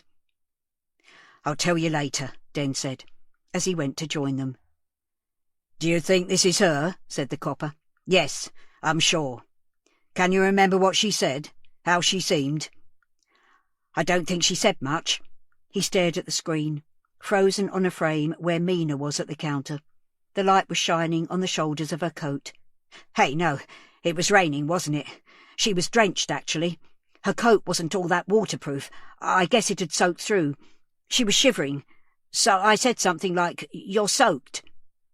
And she said, 'Yeah, my umbrella broke. I'm frozen.' Something like that. So I said, 'Soon be home.' She'd got some money. She didn't always, and she was buying a chocolate bar. A Kit Kat, I think. He looked towards Dad, who was listening intently. I slipped her a sachet of hot chocolate powder so she'd have a warm drink when she got in." "You gave it to her?" the officer asked. Dad's face was a picture. His eyebrows had shot up to meet his hairline, and he was blinking very rapidly. "Yes. Sorry, Dad." "My own son stealing from the cafe," he said. "Dad, it's not... No wonder I can't make a bloody living and my stock control is down the shitter." The volume was turning up now, almost unbearable in the confined space of the office. "Mr. Hammond, please. Please, sir. This needs to wait until later. There's a missing girl, remember? Now I need a copy of this. I've got a USB stick. Can you help me do it? Please, sit down, sir." Dad sat down, and Den retreated a few steps to the doorway. "It's only now and again, Dad. Just little things. You know some of our customers are skint." Dad was concentrating on copying the video, but he still fired at him. "They're not the only ones. We're not a bloody food bank, you big lump." Den heard the front door ping again, and soon after he saw Mum going into the kitchen and start cooking. He went out to help, muttering, "Saved by the bell," under his breath. "Just a bacon sandwich," Mum said. "What's going on?" Den told her as the bacon sizzled on the griddle. Mum's face creased with concern, and she stayed with Den in the cafe when the food was ready. He showed her Mina's picture on his phone. The official tweet had now been shared 800 times, and the hashtag Find Mina was trending. There was a Facebook page now too, with people sharing her picture and posting up where they were searching. Before long, the officer came out. "I need to take a quick statement from you two, Den." "Sure." He more or less repeated the questions he'd asked when they were looking at the video, this time taking notes. When they were finished, he left with a quick, "Cheers, mate." Another customer came in, a tall guy in a high-vis jacket and very muddy boots. He grabbed an energy drink from the fridge, brought it to the counter, and asked for a sandwich. Den showed him the picture on his phone, asked if he'd seen Mina. "No, but that's why I'm here. She's in my daughter's class at school. We've got to find her. There's a group of us knocking off work now. We're going to join the search. Everyone's gathering at the bottom of the flats at 7, if you want to join us." "OK, I will, thanks." When he'd gone, Den walked through to the office again to ask if Dad would mind the cafe while he joined the search. His father hadn't moved. Now he was slumped on his desk, head on his arms. For a terrible moment, Den thought there was something wrong with him. He raced across the kitchen, muttering, "No, no, please, no."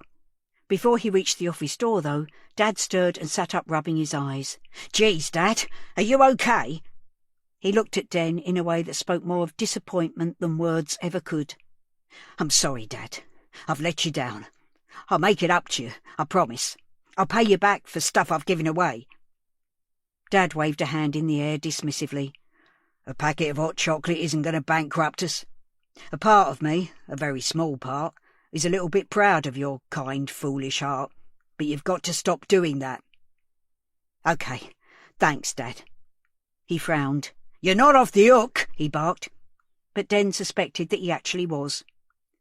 "There's a search party getting up. They're meeting at 7 by the flats. Is it OK if I joined them? Are you all right to mind the cafe?" Dad sat back in his chair and drew his hand across his forehead. "You're not going, Den. You need to keep your head down." "Dad, I haven't done anything." "I know, but that won't stop people throwing mud, especially if they find out about Hull. Stay at home, son. Then it looks like I'm not worried about her, like I don't care. Dad, we're part of this community. I should be seen there. It's the right thing to do." "I don't think it would do any harm. The more ears and eyes searching, the better. Nobody knows about Hull. That's all in the past. It doesn't help to keep dragging it up," said Mum, who had come to join them. Dad shot her an irritated look and seemed about to bite back, then rubbed his hand over the top of his head and sighed. "Maybe you're right. You go then. Do what you can. Actually, we'll stay open while the search is going on. Give a free drink for anyone joining in, eh? Make sure you tell people, yeah? Make sure people know we're here for everybody." "I thought you were against giving stuff away." Den couldn't help getting the dig in. "This is different. It's PR, innit?" Dad tapped the side of his head. "Plus, some people will want a bacon sarnie or a bag of chips with their free drink. It's brass monkeys out there, cold enough to freeze you. Yeah, all right, Dad." Dad was right about one thing, Den thought, as he set off later to join the search. It was freezing. A terrible night to be out, especially if you were as little as Mina. Day 1. Kath. I turned the telly down low so I could hear the comings and goings next door, but I still had the subtitles working. I got a bit of a shock to see our flats on the local news at 6:30. It was just a tiny item, less than a minute, saying that police were appealing for information about a missing girl and showing Mina's picture and then our block. Then the presenter said, "There'll be more on this on our late bulletin after the 10 o'clock news." I couldn't relax. not knowing that Naz was coming round to take a statement. I pottered about, tidying up, putting things away. I was just wondering if I should run the hoover round when there was a knock on the door. It was him. "Hello, Kath. Is now a good time to come in?" I held the door open and ushered him into the hall. "Yes, course. Is there any news?" "Nothing concrete. She made it into school yesterday, and we think there's a confirmed sighting yesterday afternoon at around 3:30. So that narrows it down. If we can be sure that she didn't come back into the flat, then we're really looking at a very small time frame. Shall we sit down?" He looked tired. I expect shifts go out the window on a case like this.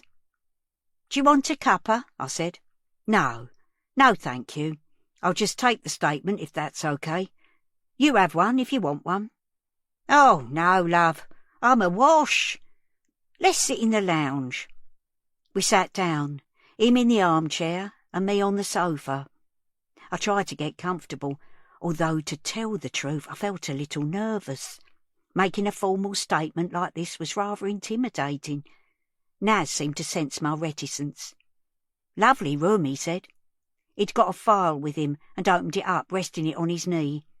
"You've got it really nice in here, cosy." "Thank you. I do love all me bits.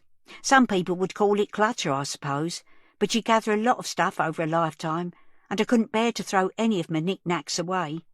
They all mean something. Sorry, I'm going on. Ask me what you need to." He started by confirming my name and address, then moved on to what I'd heard or hadn't heard yesterday. I just repeated what I told him earlier, about hearing the row in the morning and the door slamming. But after that, nothing. About getting worried and going out looking this afternoon. He asked me some questions about the shop and finding the scrunchie. "Have you got it back?" I said. "'Cause if it was hers and he'd got rid of it, I'd never forgive myself." I shouldn't really discuss this, but just to reassure you, we have collected the item. Sandy's confirmed that it looks like Mina's, but it's going for testing. Lucky you spotted it. "These varifocals are a marvel. They were a devil to get used to, but I wouldn't be without them now." He didn't seem very interested in my eyewear. "Would you say you know Dem well?" "I've seen him grow up over the years. He's a nice, polite boy, although—" "No." "Kath, I'm really not one to gossip." "Of course not, and I'm not asking you to. But I do need as much information as possible about anyone who saw Mina in the last couple of days. Do you know something about Den?" "He went away to uni, but he came home after a few months, under a cloud. Think he had some sort of breakdown. He wasn't in the cafe for ages after that, but I never got to the bottom of what was behind it." "OK, that's very helpful. Thank you, Kath." He pressed his lips together and made some more notes, then looked up again.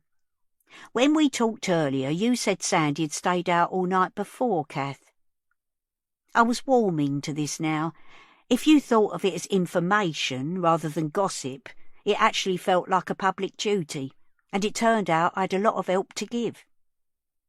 "Couple of times a month? Maybe more? I'm so ashamed, Naz. I should have reported it." I couldn't look him in the eye. Instead, I kept pulling at a loose thread on one of the buttons on me cardie. It was starting to unravel, but I couldn't stop. "Kath, it's not you who should feel ashamed. You're really helping us now." I glanced up at him. He had a kind face, made me think that I could tell him anything.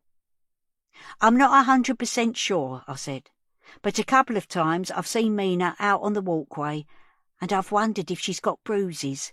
On her legs. I couldn't swear to it, though." A little crease appeared in between his brows. He made another note on his clipboard. "Thank you, Kath," he said. "I know this isn't easy." The stray thread came away from the cardigan, and the button fell onto the carpet. Naz reached forward and picked it up. He passed it to me. "There you go. Don't want to lose it," he said. His hand closed on mine for a moment. We'll find her, Kath. Don't worry. And send her back next door? My chin was wobbling now.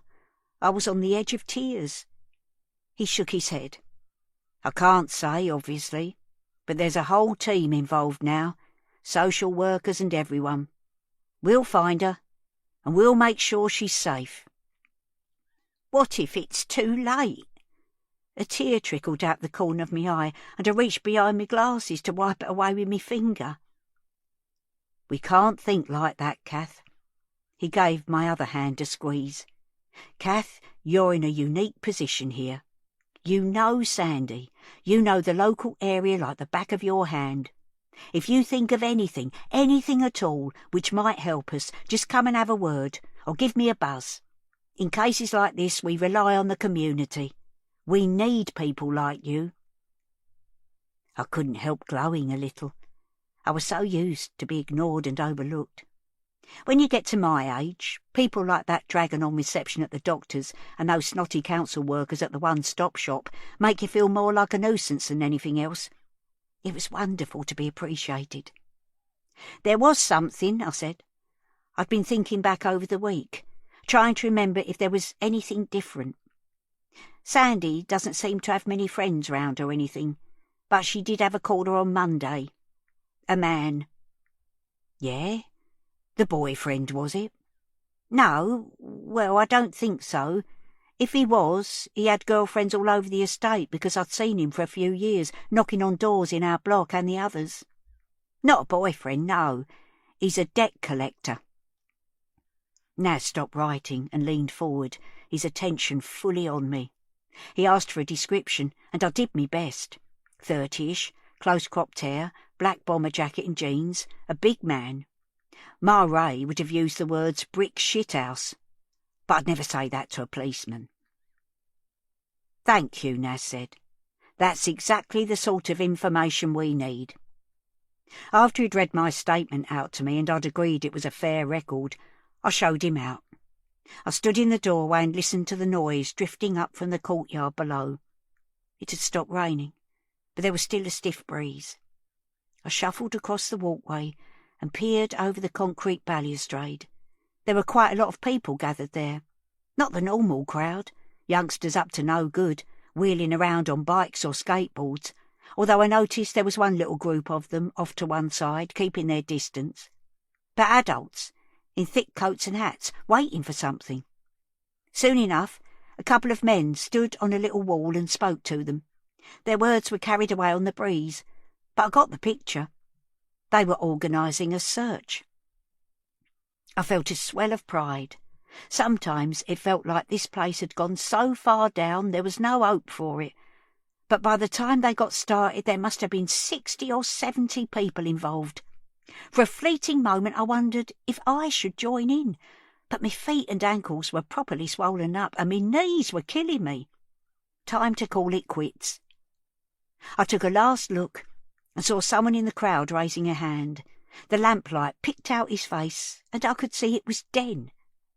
I wondered if his ears had been burning earlier, but I waved back, and then another gust rattled along the walkway. I wrapped my cardi around me and turned to head into the flat when I heard a voice, a man shouting out, "Mina!" He repeated it a couple of times, and then others joined in, until it seemed like the whole crowd was shouting, their voices echoing off the concrete walls, so that her name seemed to come at me from all directions. It was the most eerie thing, chilling me far more than the wind whistling along the walkway. Just as soon as the noise built up, somebody started shushing, and the shouting faded away, leaving just the echoes and the memory of it.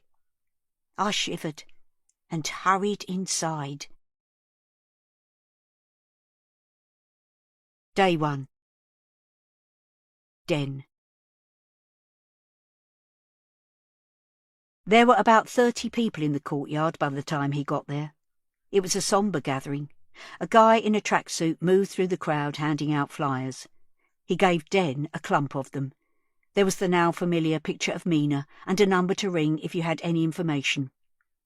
"We're looking anywhere we can, round the garages in the park, and posting these through letterboxes, putting them up on lamp posts, OK?" Cool. Hey, I'm from the Corner Cafe. We're offering a free hot drink to anyone who joins the search. Perhaps you can tell people? Wow, that's great. The guy high-fived him and then disappeared into the crowd. There was a mixture of civilians and police, with some press and photographers hanging round the edge of things. More people were joining all the time, swelling the search party to 70 or more. There was a group of teenagers to one side, hoods up, shoulders hunched, half of them on bikes, just watching. Dano and Vince were among them. Dano's dog was snuffling about at some rubbish under a bench. At 7:05, the guy in the high-vis jacket who had been in the cafe earlier climbed up on a small wall. He fumbled in his pocket, took out a whistle and blew it hard.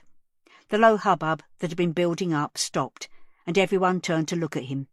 He spoke with authority and assurance. "Thank you to everyone for coming this evening. Fantastic response from our community. We're just volunteers, right? And we all want to find Mina as quickly as possible. So I'm going to hand over to Sergeant Taylor, who will tell us how we can help." He gave way to a uniformed officer, who joined him standing on the wall. "Thank you, Marlon. It's great to see everyone. Children go missing all the time for all sorts of reasons. There is absolutely no need for anyone in this community to panic. However, Mina is only 11.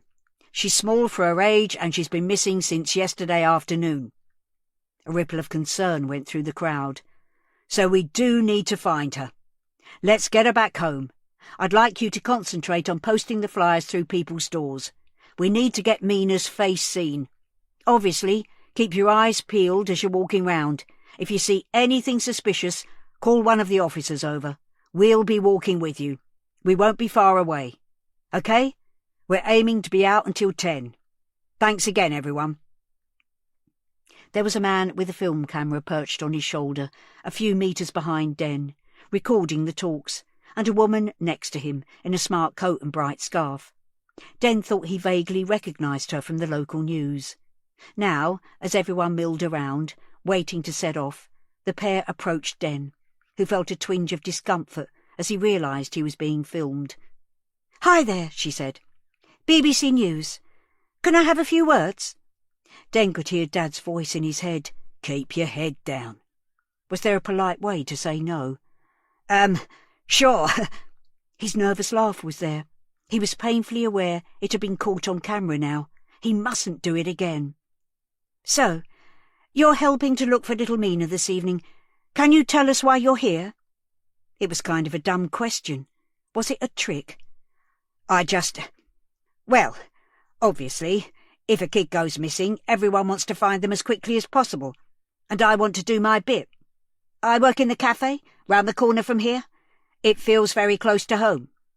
He could feel a smile twitching on his lips, even though he was willing himself not to. "So, do you know Mina?" "Well, yes. She comes in, like everybody.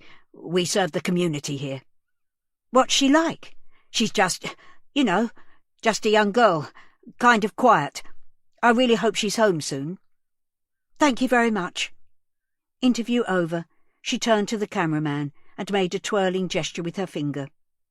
"Can I just take your name, sir?" Den Hammond, from the Corner Cafe." "Brilliant. Thank you, Den." She moved on through the crowd, looking for her next victim. Despite the cold wind funnelling between the tower blocks, Den found that he was sweating. He wiped his forehead with his sleeve. He wondered if he should go after the reporter, ask her not to use his interview, but it was too late now. He hadn't said anything wrong anyway, had he? The gang of youths had turned their backs on the gathering and started moving away. Everyone else was starting to form groups. Den joined a cluster of 6 people who seemed to have their own assigned officer. Marlon was part of it. He recognised Den and shook his hand. "Hi, Den. Good to see you." The police officer explained to the group that they would be leafleting in the nearest block of flats. Den looked up. It was only 3 stories tall, but quite long and sprawling, with 2 wings extended from a central staircase. Recessed lamps created pools of light dotted along the walkways. Here and there you could see people leaning on the concrete ledges, looking down. As he scanned the 3rd floor, He saw a silhouette. Mrs. C, the woman who'd done a search of her own a couple of hours ago. Turned out she'd been right to be worried. Would any of this have been different if they had raised the alarm when she was in the cafe earlier? They say every minute counts, don't they? She was standing quite still, taking it all in. Den thought he caught her looking his way and raised his hand. She waved back, and he wondered whether it would be weird to call in on her sometime, check that she was okay. He didn't like to think of her fretting all on her own. She turned away and retreated into her flat, and he realised that the group had moved off and was nearly at the entrance to the stairway. He ran to catch up. Day 1. Sandy. She heard them shouting Mina's name. One of the coppers was coming through the door, and the sound came with them, drifting in on the cold November air. Stupid calling out, she thought, treating her Mina like a lost dog, although part of her wanted to stand on the balcony and yell her name too, scream it out and keep screaming until she came back. She'd been told to stay put. Better to be in the flat in case they found her. Besides, she was knackered, lack of sleep, for all the right reasons, although that seemed a million years ago. And now the worry. Brett kept texting. She had messaged him that Em was missing, so she wouldn't be at work for the foreseeable future, and warned him that the cops would be round to talk to him. She kept reading his messages over and over. He was so nice. That more than anything made her want to cry. She'd finally found a man who wasn't a complete arsehole, unlike Mina's dad, and now this was happening, like a punishment or something, like she wasn't allowed to be happy. It was so unfair. She wondered if she should ask him to the flat, so she could have someone to wait with. The thought of him being there was almost too much. She literally ached for him, even while the search party started looking through the bins and in the stairwells. Did that make her a bad person? She just wanted someone to wrap their arms round her and tell her everything was going to be all right. She couldn't ask him, though, could she? They'd had one night together, that's all. It's not like he was her boyfriend. Not yet. If she did ask, he'd think she was too needy, and that would be that. So here she was, stuck in the flat with 2 cops and nothing to do but wait. No, she didn't want another bleeding cup of tea. No, she couldn't think of anywhere Mina might have gone. No, they didn't row yesterday morning. No, she'd never left her overnight before. It was the first time, for Christ's sake. How many times did she have to tell them before they believed her? Unable to take much more of it, she went into her bedroom. The police said they'd stay in the flat all night, and she didn't have the strength to argue. It was better in a room on her own, but there was no way she could sleep. She scrolled through her phone, read Brett's texts again, and forced herself to resist texting him, turning instead to social media. The Find Mina hashtag was trending on Twitter, but there was no news. The original tweet had been retweeted 32,000 times. There was a Facebook page with hundreds of comments and shares. People were posting up where they had looked. Others were offering thoughts and prayers. Sandy frowned as she read one post. Check out the Our Fincham page. Reports of a white van hanging around the school gates and a man talking to Year 7 girls in the past 3 weeks. Sandy clicked the link. Sure enough, there were several posts about girls saying they'd been followed along the street. Girls as young as 11. 11. Just like Mina. What sort of pervert would pick on an 11-year-old child? It was too awful to think about. The incidents had been reported to the police, but no one had been arrested. Sandy wasn't in any parents' WhatsApp groups, hadn't known about the Our Fincham page before. If she'd known, she could have warned Mina, maybe found someone for her to walk home with. That's when it hit her again. Mina was gone. She curled up in a little ball, and her tears soaked into her pillow. There was no shouting outside now, just the wind against the window. She wondered if people were still out there looking. She missed Mina so much it hurt. Who would have thought it? It felt like everything had been a struggle for the last 11 years. It wasn't easy when you were on your own. It wasn't just figuring out how to bring up a kid. You had to juggle all the rest of it. Finding somewhere to live, taking any job you could to pay the bills, borrowing money when you needed to, cooking, washing, putting the bins out, changing bloody light bulbs. You had to do everything. It was too much. How many times had she wished for a break? A couple of weeks off from being a mum? Just a bit of breathing space? She didn't have any backup, not like other people. Those bridges were all burned a long time ago, and there was no going back.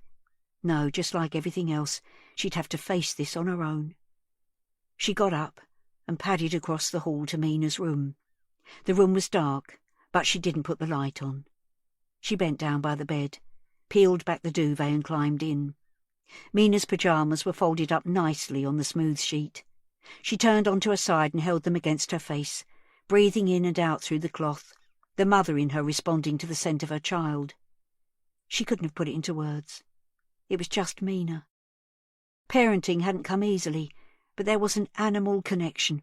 It had been there from the beginning. Her tears had stopped, and now she just breathed in the darkness wide-eyed. After a long time, she felt her body relaxing, her eyelids starting to close. In her woozy state, she moved her hand around the mattress and under the pillow. The anxiety that had started to slip away stabbed her again. She sat up and put on the torch on her phone, sending the light under the covers along both sides of the mattress. Since she was a baby, Mina had kept a square of soft cloth with a knot in one corner. It was a disgusting thing, really, but she called it her cuggy and took it to bed every night, even now. Except that it wasn't there, where it should be. She jumped up and put the overhead light on. She started hunting round the room, rummaging through the drawers. She pulled the top drawer off its runners and dumped the contents, little socks and pants, on the floor. Jodie appeared in the doorway. "Sandy, everything all right?" "Her cuggy's gone. It's her toy. She always has it in bed with her." "OK, calm down. Let's look together." But there was no soothing Sandy. "She wouldn't take it out of here, wouldn't risk it at school. Where is it? Where is she?" She pulled the next drawer out and tipped it over. "Sandy, please, it's OK. We'll find her." She didn't want to hear it. She just wanted them to do something, to stop this nightmare. She wanted this over and done with. And most of all, she wanted Mina. Day 1. Den. Just before 10, the cafe was packed. People were stamping their feet and blowing on their hands when they first came in, but soon began opening their coats and loosening scarves as they acclimatised to the muggy atmosphere. Condensation was running down the front window, even though the extractor fan in the kitchen was going full pelt. Den had been freezing when he got back to the cafe, but he'd warmed up taking orders and making hot drinks. Dad was frying sausages, bacon and burgers and toasting buns as fast as he could. When Den went into the kitchen to collect another order, Dad broke off from the cooker to slap him on the back. "Hey, how about this then?" he said, eyes gleaming, sweat glistening on his brow. Den couldn't bring himself to say anything. It seemed in bad taste to be so triumphant about a busy cafe in such circumstances. He picked up 2 plates that were ready and took them through to the cafe.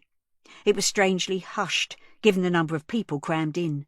A feeling of defeat and disappointment hung in the greasy air. "Great effort, everyone."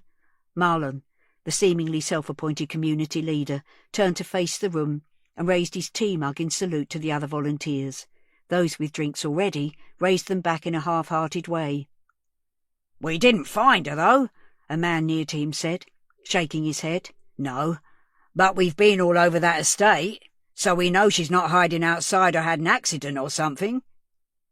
"So someone's got her?" "We don't know that for sure, do we? She could have run away somewhere. The thing is, we've done as much as we can. We done it together, searched the whole estate." There were murmurs of agreement. "What about tomorrow?" "Let's see what happens overnight. Perhaps there'll be good news." Den was in and out for another half an hour or so, listening to fragments of conversation. Marlon was talking to the man next to him. "Why do you think she wasn't reported missing yesterday? Where was the mum?" "Yeah, it's fishy, innit? You don't just leave a child that age alone overnight. You shouldn't, People always going on that a kid needs their mum, but some of 'em, man." Marlon shook his head. "No one talks about fathers, do they? Fathers like us. No, mate, it's like we don't matter. That's it, bro. It takes two to raise a kid. They need a mum and a dad. Some people just don't see it that way. Do you think her mum's got something to hide? Do you know her?" Den, picking up a pile of dirty plates from the counter, suddenly realised that Marlon was talking directly to him. "Sorry," Den said. "Do you know the girl's mum? Does she come in here?" There was a pile of flyers on the counter. Mina looked at them from the top of the heap. Now her eyes didn't seem sad, so much as accusing, her face going in and out of focus, but the eyes boring into him. "Yeah. No, I don't know." Marlon picked up a flyer. "That was taken here, wasn't it?" He felt like he was being accused of something, put on the spot. "The top of that chair? It's the same as yours." He showed it to the man next to him, who nodded. "So they come in here? What's her mum like?" Den could feel the palms of his hands getting clammy. "I honestly don't know. I can't remember them coming in together. Just Mina on her own." The laugh was back, stuttering, traitorous, inappropriate. Marlon looked at him, held his eyes for longer than was comfortable. "Okay, man. It's cool. Just thought you'd know." Den scurried into the kitchen. He dumped the plates on the top next to the dishwasher and leaned against the side. "Not there! What have I told ya? Get them straight in the dishwasher!" It was even hotter in the kitchen. Den felt a wave of nausea sweeping upwards towards the back of his throat. He gripped onto the edge of the surface and tried to control his breathing. "It's not the time to slack off, Den. Dad, I don't feel very—" Dad turned round. "You okay?" Den swallowed hard. "I think I'm just tired." Den expected his dad to give him a bollocking, tell him to get on with it, but instead he put 2 thick rashers of bacon onto a slice of bread, then topped them with another slice and said, "We'll call it a day. Take this out. No more orders. Chucking out time." Den took a deep breath and stood upright. "Okay." He took the plate into the cafe and shouted the order number. The crowd was thinning now anyway, and the door kept pinging as more people left. On his way out, Marlon raised a hand and called out, "Thanks for staying open, mate. Good to bring everyone together." Den managed a feeble hand raise in return. Before too long, the cafe was empty, and Den made his way wearily around the tables, somehow finding the strength to gather up crockery and wipe down tables. Dad came out to join him when the kitchen was clean, holding 2 open bottles of beer. "Here, sit down a minute. You've earned this." "I just need to do the floor." "Do it in the morning, son. Come on, sit down." The beer was icy cold as it travelled down into Den's stomach. He rolled the bottle across his forehead. They sat in silence, taking slugs of beer, enjoying the quiet of the empty cafe. "We did a good thing today. People need places like this to come together. That's what we are, a place for this community." Den was too tired to pop his bubble. "Yeah," he said. "You look shattered. I'll finish up down here. You go to bed." Den didn't need to be told twice. Too tired to even finish his beer, he left it in the kitchen and walked wearily upstairs.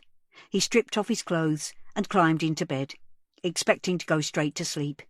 Instead, he lay awake, eyes open, going over the events of the day. Below him, he heard the faint clattering of the mop and bucket as Dad finished the cleaning. Somehow, this made him relax, and his racing thoughts started to slow. He was finally drifting off when he heard the back door go. On rainy days the wood swelled a little and you had to pull it really hard to shut it. And then the sound of an engine starting up, the low growl of the cafe van. He was asleep before it came back. Day 2. Den. The first thing he did when he woke up was check his phone. 5:30. The Find Mina hashtag was trending, but there was no news. The original tweet had been retweeted 60,000 times now. The Facebook page had hundreds of comments and shares. Some of the comments, directed at Mina's mum, had a nasty edge. "Shame on you. How could you leave her? Unfit mother." And worse. People had obviously worked out that she hadn't been home on Wednesday night, but it was starting to feel like the focus had shifted. They were spending more energy hating on her than looking for Mina. She'd been missing for 2 nights now. Every flat had been leafleted. The bin stores and garages had been searched. He wondered if everyone else was thinking the same as him now, if she was just staying out, hiding or something, or if she'd had some sort of accident. She would have been found. Even if she'd run away, she was so little that someone would have noticed her. No, she'd been on her way home and something had happened, somewhere between the cafe and her flat. His bedroom window looked out onto the estate. He sat up, leaned over and pulled back a curtain. It wasn't raining anymore, but the sky was still heavy and grey. Together with the concrete of the blocks and terraces, it looked like an old photograph or a black and white TV or something. There were so many windows, rows and ranks of them, in horizontal and vertical lines. Mina could be behind any one of them, taken by someone on this estate, or any of the neighbouring ones, or the ones beyond those. How'd you find one little girl in a city of 8 million people? Where'd you start? What could he do to help? The only thing was to open the cafe like normal, have the posters and flyers on display, spread the word. They opened at 6:30 to catch the early birds, so after a shower and a bowl of cornflakes, he made his way downstairs. There was no sign of Dad, so he started the morning routine without him, getting the chairs down from the tables, restocking the biscuits and crisps, checking the ketchup bottles and salt and vinegar pots.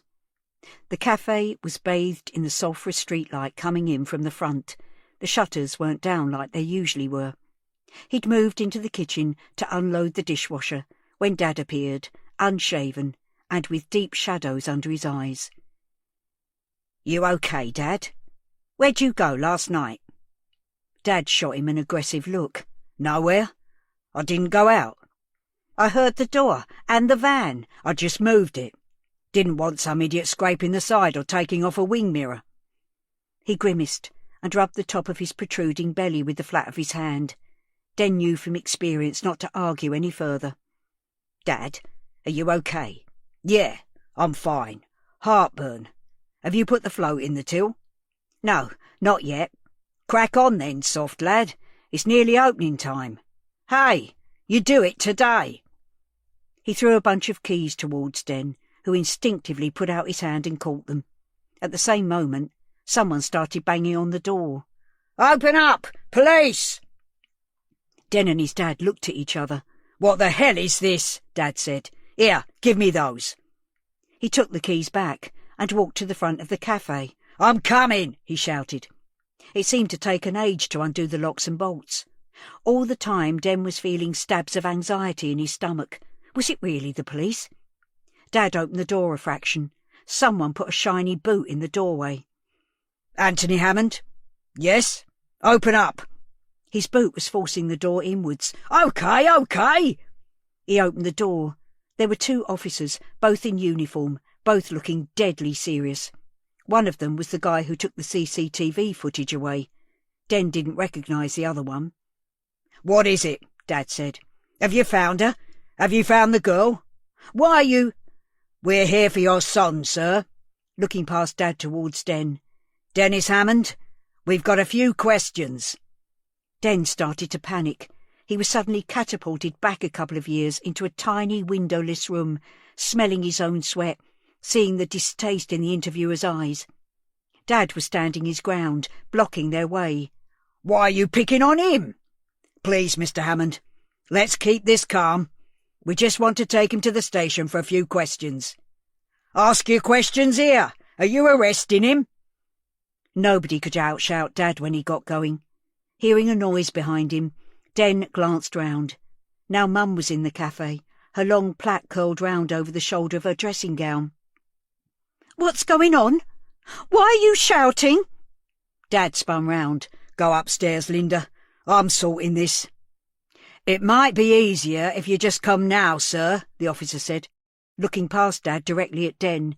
"Let's get this over with, shall we?" "He's not going anywhere!" Dad screamed, and put his hands on Den's shoulders. "Dad, it's all right," he said, even though he felt the opposite. "I've done nothing wrong. I'll help them as much as I can, and then I'll come home. Please go upstairs with Mum. Have a cup of tea, then open the cafe. Carry on as normal. I'll see you soon, yeah?" At least he had stopped shouting. "I've done nothing wrong, Dad. It's going to be all right." Den stepped past him and walked to the waiting patrol car.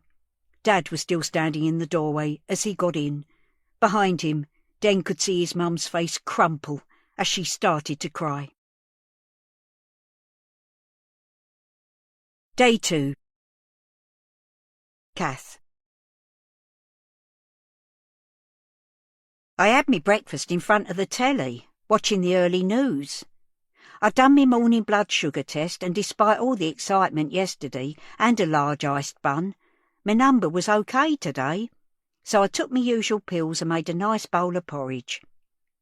They have segments of local news every now and again, but there wasn't really anything to report.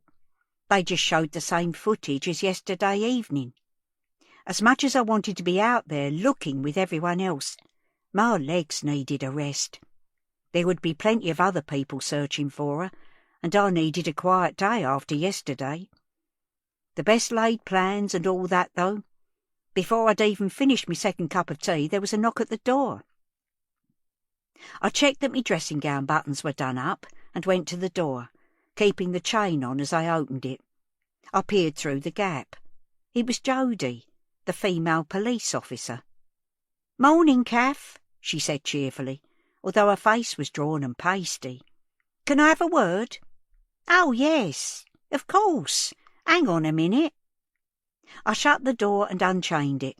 Then I glanced in the mirror in the hallway and patted me hair down. When I opened the door again, Jodie smiled. "Sorry to call so early." "Is there any news?" "We haven't found her yet. Can I come in?" I hesitated. It felt uncomfortable letting someone into the house in me nightie and dressing gown, even a nice policewoman. "It won't take long. There's been a couple of developments." That was enough for me. I showed her into the lounge. My breakfast things were still on the coffee table, but apart from that it was tidy enough. I could see her taking in the room, just like Naz had done yesterday. I suppose when you're in the police, you're trained to be observant. I sat on the sofa, and Jodie took the chair.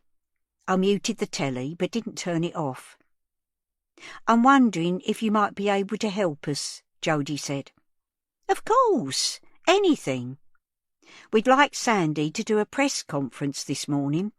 When people go missing, appeals for information are so much more powerful coming from the relatives than from the police." I'd seen plenty of appeals like that on the news. Distraught parents or partners, usually sitting behind a desk reading a few words out. Jodie was right. They were always emotional, tugged at your heartstrings. Mind you, with the partner or husband, you always wondered if they were putting on a show, that at the back of their minds they were thinking about the body they'd stuffed under the floorboards. A horrible thought entered my head. Was that what Sandy would be doing? Putting on a show? "Sounds like a good idea to me." "Exactly. But she wasn't keen last night. You can understand it, can't you? It can be intimidating in front of a bank of cameras, and she's got no one with her to support her." She looked at me meaningfully, and the penny started to drop. "Honestly, Jodie, I don't really know her. I'm ashamed to say it, but we didn't talk before all this." "I think it really helped having you there yesterday. She seems to trust you. Maybe you could just have a word with her, offer to be at the press conference with her." Be at the press conference? This was all getting a bit out of hand. I hardly knew the woman. I'd feel like a fraud sitting by her side or whatever, being filmed for the telly.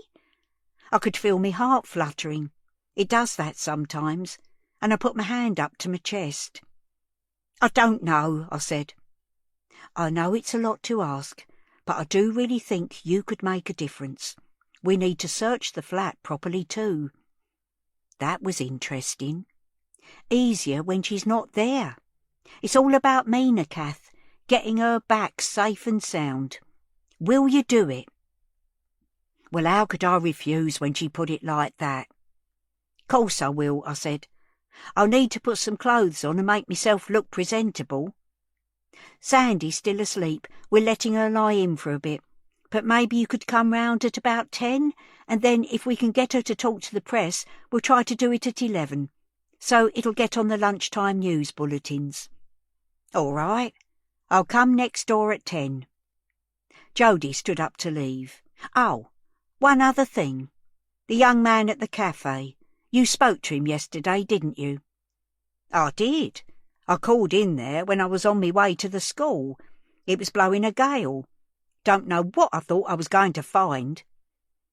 How did he seem when you spoke to him? Den? He was lovely. He could see I was upset and he got me a chair. He's a good listener, really nice young man. His dad's a bit of a tyrant, but I think it's all bluster. So he just seemed normal to you? Yes. Well, some people might think he's a bit over-friendly. She narrowed her eyes. In what way, Kath? Well, when I was in the cafe yesterday, I stopped. Maybe it was nothing. Yes? He what, Kath? He put his hand on me, on my shoulder. Kept it there a bit too long. It probably wasn't anything, but I felt a bit uncomfortable. I'm probably oversensitive. Like I said, he's a nice, friendly lad. Why'd you ask? Jody smiled. We're just putting a picture together of Mina's last known movements. She moved quickly towards the hall. I'll be next door. See you in a little while, Kath. And thank you. As she closed the door, I was left musing. It had all been a bit Columbo, if you ask me. One last thing. That's what he always said, didn't he, when he was on to something. A casual throwaway question that revealed a killer clue.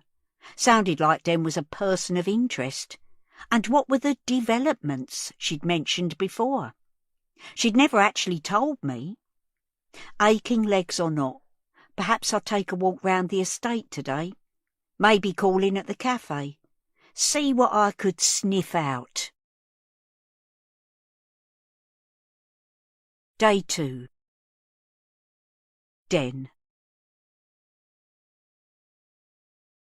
It was only a 10-minute drive to the police station. Den stared out of the window, feeling almost as if he was saying goodbye to the outside world.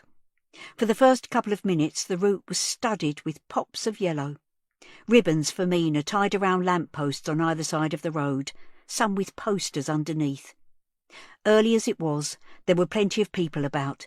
Guys in work boots and high-vis jackets, pensioners with small dogs, grim-faced women walking purposefully towards the tube station. Some of them were lost in their own worlds, earbuds in, or just concentrating on putting one foot in front of the other. A few looked up as the police car swept by. One of them was Marlon, apparently holding court with a bunch of his workmates. He clearly clocked who it was in the car, stopped what he was doing, and stared. Den felt the prickle of anxiety when he'd questioned him last night in the cafe surging again. He tried not to look away, telling himself, I'm not a criminal. I've done nothing wrong. The car turned off the road, passed through some gates and down to an underground car park. It stopped right by a door, and Den was escorted from the car through the door and then straight to an interview room. I'll just be a couple of minutes, one of the officers said, and he left, shutting the door behind him. Den sat and waited. There was a mirror on one wall, and it occurred to him that if this was a cop show on the TV, then it would actually be one-way glass, and there would be people observing him on the other side. And then he felt himself going hot all over the surface of his skin, because of course that was what they were doing, leaving him to stew for a bit and watching. And he was stewing. He could feel himself getting hotter and hotter, gently cooking in his own sweat. You're okay, he he muttered to himself, and then stopped, aware this might look and sound worse than just sitting quietly. But if he was too still, would that look odd too? The door opened, and the questions began. There were 2 officers, neither of whom he had met before. The smaller one, kind of stocky and in a nasty brown suit, introduced himself. "Hi, Den. I'm Detective Sergeant Fisher, and this is Detective Constable Waite. We're investigating the disappearance of Mina Dimitriou. Thanks for coming in to help. We appreciate it. We're recording this conversation for our records." Of course, I'll help any way I can. Den could feel himself smiling again. He couldn't stop himself. "Can you tell us a bit about Mina? You told one of our officers that she came into the cafe." "Yes, but I wouldn't say I exactly knew her. She called in, like a lot of the neighbourhood kids, on their way home from school. I'd seen her for about a year, maybe less." "And what sort of girl was she?" He shrugged. "How can you tell from someone buying chips or sweets? I mean, she was quiet, small for her age, I would say. She didn't want to chat." "Big spender?" He started to laugh at the absurdity of the question, then attempted to stifle it and started coughing. Sergeant Fisher pushed a plastic bottle of water across the table towards Den, and he took a sip. "She is, just a kid," he said. "So, no, not a big spender. Sometimes she didn't have any money at all."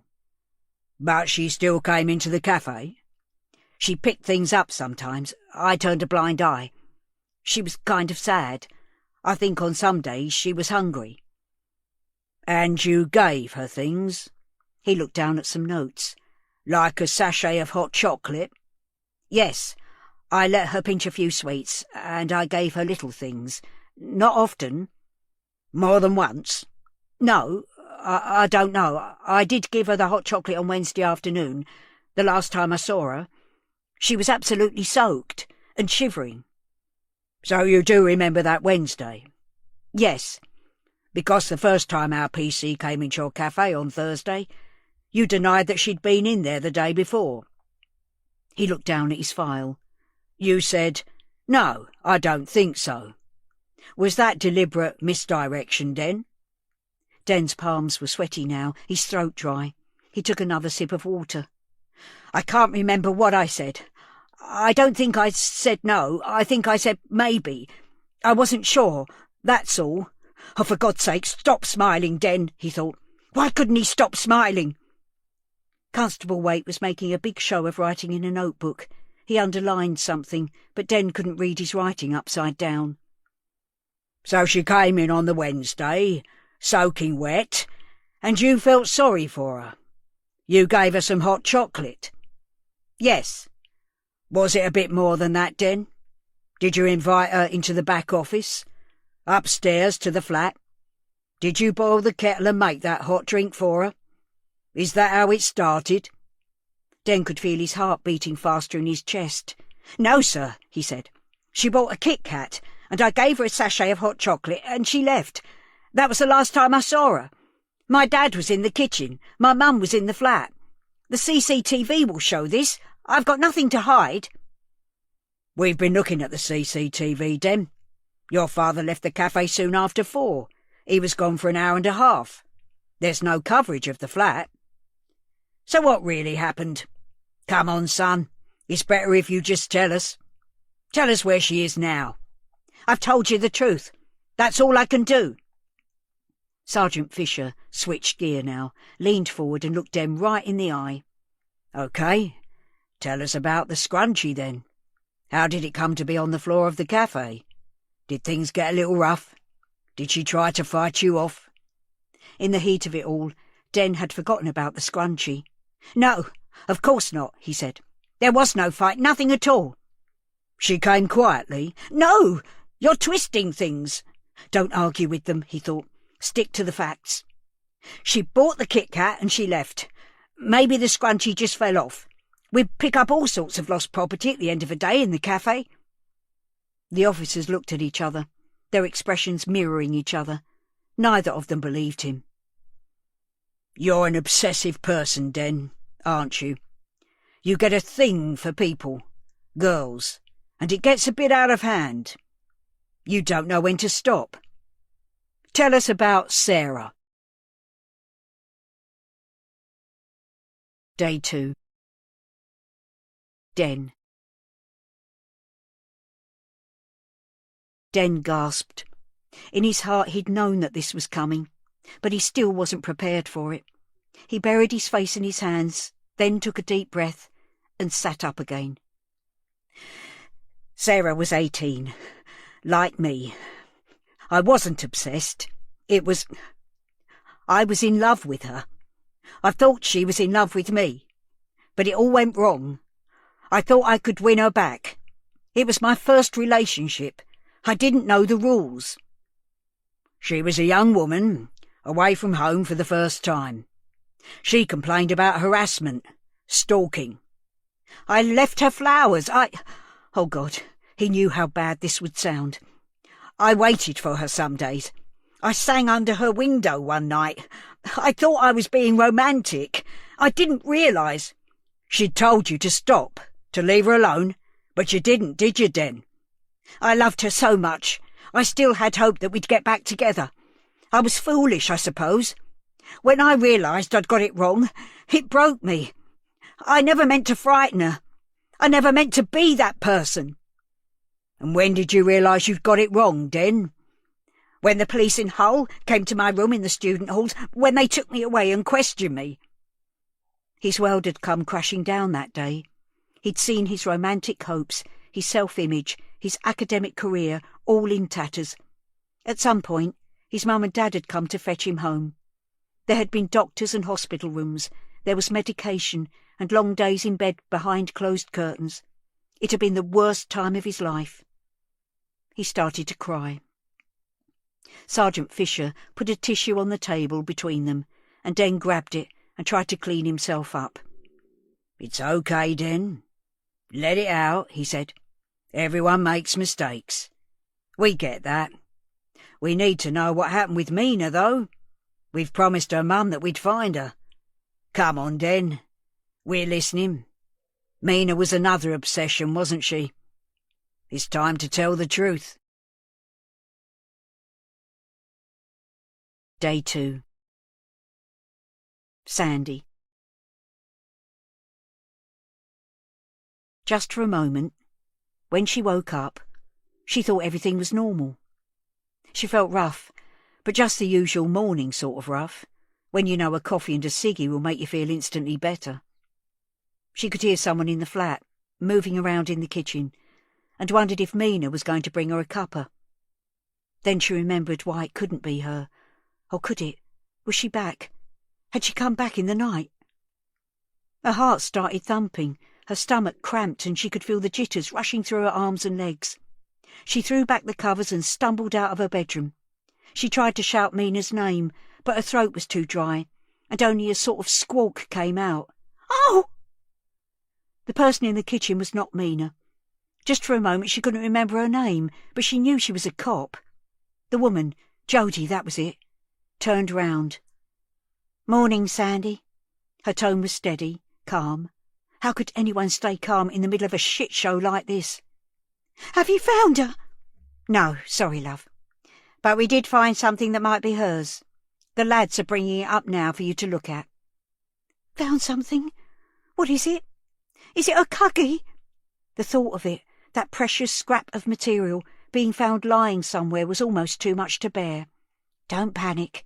It's an umbrella. You said you saw her take a brolly with her on Wednesday morning? Can you remember what colour it was?" "It's blue," she said, running her fingers through her hair, "with pink spots on. I got it in the pound shop. Mina loves it." Jodie's face seemed to change. The description matched, didn't it? She knew it was Mina's. Oh, shit! Oh, shit! The day was going wrong before it had even started. Everything worse than yesterday, if that was even possible. "OK," Jodie said. "Let's wait and see. Now, the kettle's just boiled. Do you want tea or coffee? Toast or cereal? You'll need something. You didn't eat last night, did you?" Sandy stared dully at this woman, bold as brass, taking over her kitchen. "Just coffee," Sandy said. "Nothing to eat. What colour is the umbrella they found?" Jody ignored her. "You'll have to have something. You need to keep your strength up." "What am I, 5? Why aren't you answering me?" Jody didn't say anything, just made the coffee and put it on the worktop near to her. "Sandy, drink this. They'll be up in a minute. In the meantime, we need to think about making that appeal. It won't take long. We'll get on the TV news and in the papers. It will keep everyone looking." She'd mentioned it last night, but Sandy couldn't even think about it then. "I don't know," she said, taking a sip of the hot coffee. Her stomach still hurt. Maybe it was just because it was empty. It was a long time since she'd eaten anything. It seemed disloyal to do normal things, eat, drink, with Mina missing. But she wouldn't be any good to her if she didn't keep herself together. "Sorry I snapped before. I'll have some toast, please." Jody nodded, and Sandy took her coffee into the lounge. She flicked the TV on, although she wasn't really watching. She was just facing that way, while images danced in front of her eyes as she sipped her coffee and lit another fag. Jody popped her head round the door. "We need to do a proper search of this place today, too. We could crack on with that while you were out." Did Sandy really have any choice? She couldn't stand the thought of strangers, especially the police, poking around her things. She didn't have anything to hide these days, apart from a few private pics on her phone, and she'd already got rid of those. They wouldn't find anything that would get her in trouble. "I dunno," she said. "Let me think about it." The telly had moved on to a local news programme, and suddenly Mina's face was right there on the screen, the photo that Sandy had given the police. A reporter was talking over it about fears growing for missing Mina. Sandy couldn't take her eyes off it. Jody came in carrying a plate of toast. At the same time, there was a knock on the door. Jody opened it, and another officer came in, carrying a see-through bag. Sandy didn't need to examine it. She knew straight away. Bile or something, hot and sour, pressed at the back of her throat. "It's hers," she said. "That's Mina's umbrella." Day 2. Den. They started the interview again, but somehow breaking down had given Den new strength. The tension had gone. He was calmer. Every time they fired another question at him, he took a deep breath before replying, and then he gave his answer. He didn't have his phone with him, so he had very little idea how long he'd been there.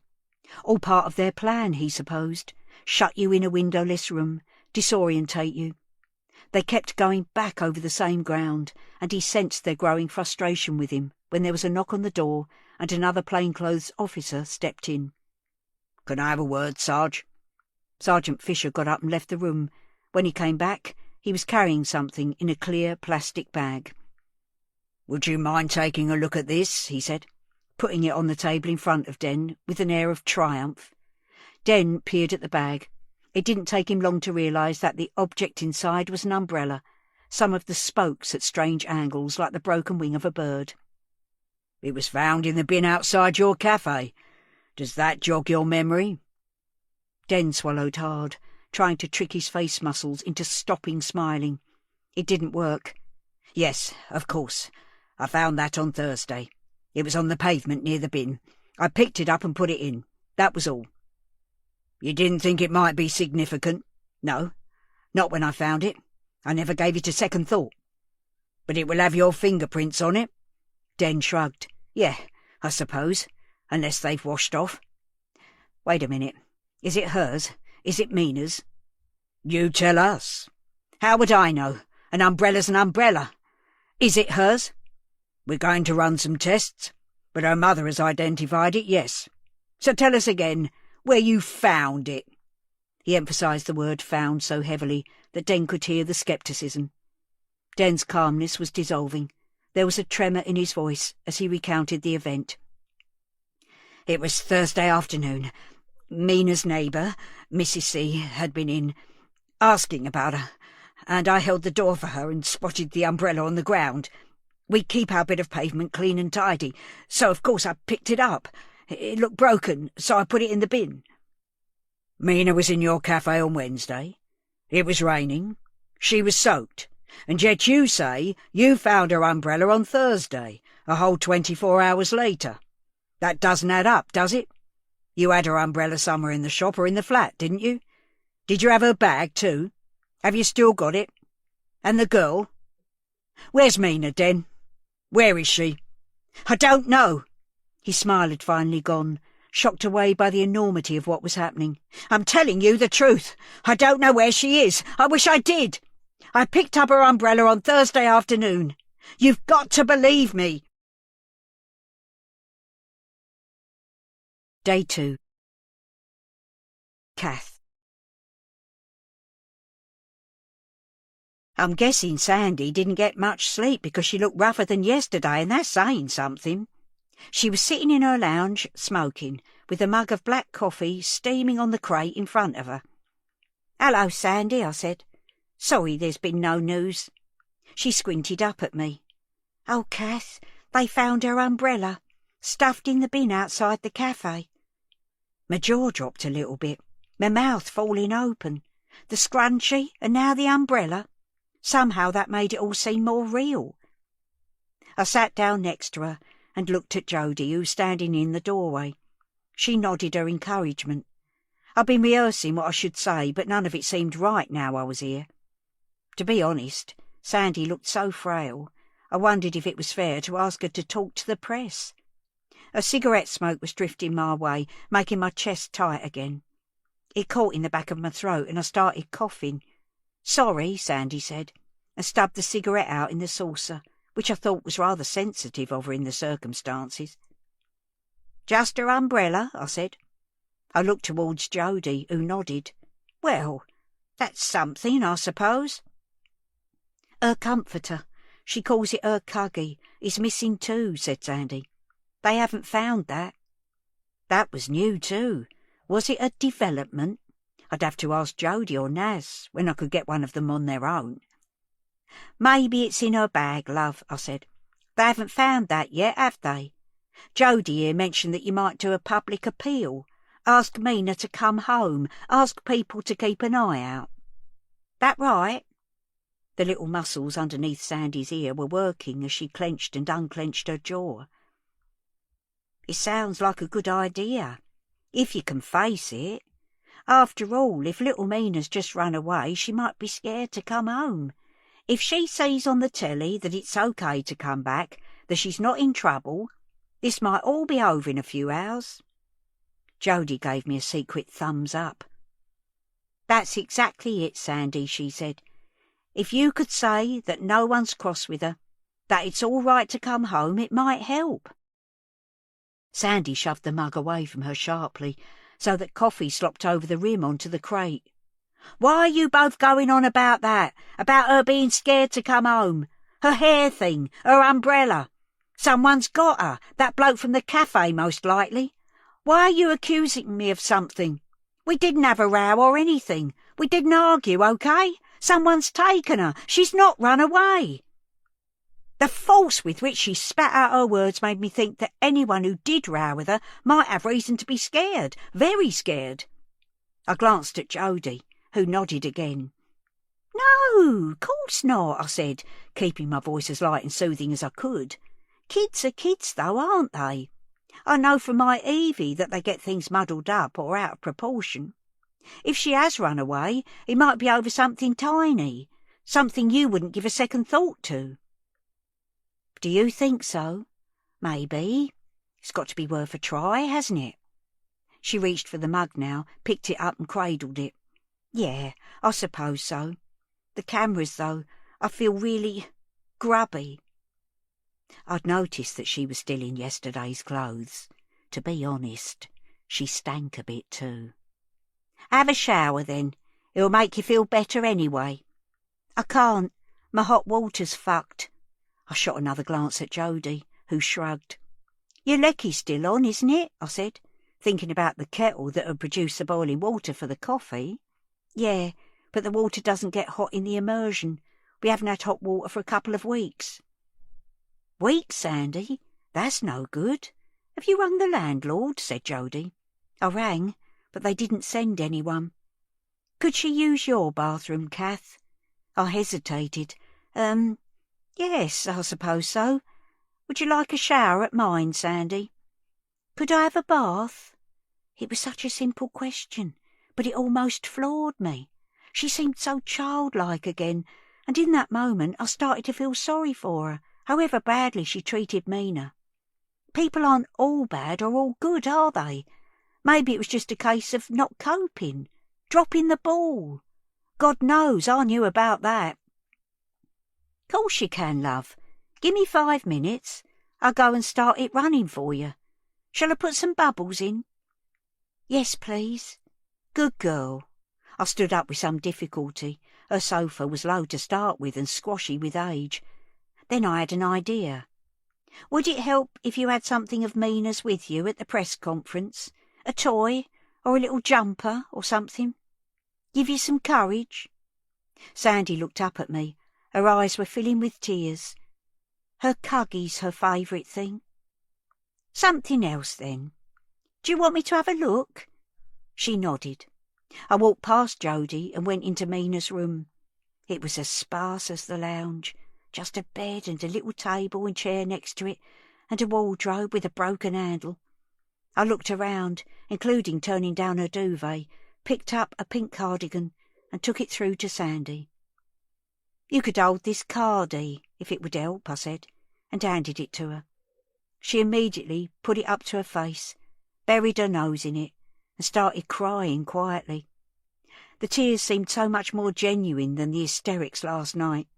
Sometimes it's good to let the feelings out. I thought I'd better leave her to it, so I walked out into the hall, and Jody followed me. Well done, Kath. You did that beautifully, she said. Imagine not having hot water for 2 weeks when you've got a kid. I'd have played merry hell with the landlord. Me too. If only I'd known. They could both have come round mine. You didn't know. It's not your fault. I'll bring her round in 5 minutes, and I'll let the press officer know we're good to go at 11. The plan is to do it in the courtyard. No need to take her down to the station. Are you okay to come with her? I agreed. Although I wasn't used to all this fuss, I can't deny it was nice to feel useful after all these years. I've never been one to push myself forward, never craved the limelight, but it felt like sometime in my 50s I started to become invisible. People just don't take any notice of older women. By the time you're in your 80s, if anyone pays you any attention at all, it's to pat you on your head for living that long. It never occurs to people that you might have something to contribute. Not until now, anyway. I let myself back into the flat and headed straight for the bathroom. When we moved in, Avocado suites were quite the thing, although to be perfectly honest, it was all just a tiny bit shabby now. The grouting needed redoing, and the lino was cracked and a bit mouldy in the corners. I just haven't got the puff for that sort of job any more. Never mind, a hot bath would be more luxury than Sandy had had for a while. I turned on the taps and tipped more bubble bath than I intended into the flowing water. By the time Sandy appeared, there was a thick layer of froth brimming over the edge of the bath, like squirty cream on top of the best sort of hot chocolate. Oh, Kath, that's lovely, she said, and burst into tears again. She was carrying a change of clothes with her, and a towel, so it was too awkward to hug her, but I put a hand on the top of her back and gave her a little rub. Have a nice soak, Sandy. I'll put the kettle on for when you get out. Coffee, is it? Or tea? Coffee, please. Black? Yes, please. Funny how a little kindness had turned her all meek and polite. She was almost like a different person, someone you could almost start to be fond of. Jody was in the hall. Do you want a cuppa, love? I said. I'm putting the kettle on. Best not. I've had 2 already this morning. Do you mind if Naz and I do a little experiment? I want to see how much I can hear from your flat. That okay? Will you help me? Course. I'll do whatever you need. I hovered in the hall while she went into the lounge. She beckoned me inside, then spoke on the walkie-talkie with Naz. Yeah, okay. Just clap your hands or something. Yeah. Did you hear that, Kath? Yes, but I've normally got the telly on. Sometimes I've got my aids in, sometimes not. Have you got them in now? Yes. OK. Let's put the TV on. Make it realistic. She returned to the walkie-talkie. Now can you open and close the front door? She looked at me, watching for my reaction. I didn't hear anything. Has he done it yet? I asked. Yes, she said. Then to Naz. Try slamming it. Now I heard it, the dull thud that I was used to. That's it, I said. Heard it that time. Interesting, said Jody. She seemed pleased, but I was bothered. I'd been so sure that I was aware of the comings and goings next door. Had I been missing half the picture? I'm sorry, Jody, I said. I reported everything in good faith. Now I'm thinking I might have missed things. What you call it? An unreliable witness. I felt a bit wobbly, to be honest. She registered my distress. Kath, it's fine. You've been a huge help. This would be so much more difficult without you. Why don't you put that kettle on now? I went into the hall, and as I did, I heard someone singing. She had a lovely voice, I'll give her that much. But the song floating out of the bathroom made the hair on the back of my neck stand on end for a different reason. I'm not very up on 80s pop, but I did recognise this one. Everybody knows it. It's one of those feel-good, upbeat songs which my Ray would call a standard. And now Sandy was belting it out in my bathroom. Walking on Sunshine. I turned back to ask if Jody could hear it too, but the look of horror on her face told me everything I needed to know. Day 2. Kath. Jody didn't need to say anything. We looked at each other for a moment and then I shook my head, went into the kitchen to put the kettle on. Jody followed me in. Can you believe it? I said in a loud whisper. There was no way Sandy would be able to hear us, but I wasn't taking any chances. She's been under a lot of strain, said Jody, picking her words carefully. The set of her mouth made me think she wasn't as understanding as her words implied. People sometimes don't react to stress the way we expect them to. Even so, I said. Jody, if Sandy knew where Mina was all the time, she wouldn't be worried, would she? I mean, most people would pretend, I suppose, but maybe they'd let it slip sometimes. Jody sucked air in through pursed lips. We look at every possibility, Kath. The blood seemed to be running a bit colder in my veins. It was difficult to imagine anything more heartless. I stood in my little kitchen and listened to the woman with a missing child singing in my bathroom. The sound merged with the gurgling of pipes. She was letting the water out. It's important that we stick to plan A, said Jody. Keep things as relaxed as possible. Get her to do the public appeal. I can count on you to help, can't I? Yes, if that's the plan, I said weakly, although I'd rather have done anything else than go to a press conference with that woman. You've been brilliant, Kath. You've got an important role to play. You're so calm. It really helps. I don't feel calm, I said, but I'm doing my best. Jody looked past me to the fridge. Is that her drawing, Kath? Is it Mina's? I turned round too, although I knew what she was referring to. Yes, I said. Just looking at the picture was stirring up all sorts of emotions. I'd posted a little chocolate through the door to her. I never expected to thank you like that. Shows you what a nice girl she is. Difficult to believe with a mother like that. I could feel myself getting tearful again, but that was no use to anyone, was it? So I sniffed hard and took a couple of deep breaths. It was ages before Sandy emerged from the bathroom. When she did, she looked quite different from before. Smaller somehow, more wholesome. She was wearing clean clothes, no makeup, and her hair was wrapped up in one of my hand towels. Have you got a hairdryer? No please or anything. The manners had gone then. They didn't last long. Yes, it's in my bedroom. I couldn't help a measure of stiffness in my words. I'll fetch it. She dried her hair in the lounge, and I made her some coffee and a couple of pieces of toast and spread. It stuck in my craw to do all this, but Jody was there, and I'd given her my word. It might be old-fashioned, but it still counts for something in my book. The clock ticked round towards 11. We'll go straight out to the courtyard from here, Sandy, Jody said. I need to do my makeup, Sandy said. There's no way I'm doing it without my face on. Better not, to be honest, love. The message will have more impact if you don't look perfect, if you know what I mean. I'm not going to lie, it can be quite an emotional thing. We don't want mascara running down your face, do we? I've got waterproof. I'm telling you, I'm not doing it like this. I've got the basics in my handbag. I've left it next door. The black one? I'll go and fetch it. I'll drop your old clothes back in too, said Jody quickly, and disappeared before Sandy could protest, leaving us alone together. Talk about awkward silence. I didn't know what to say to her.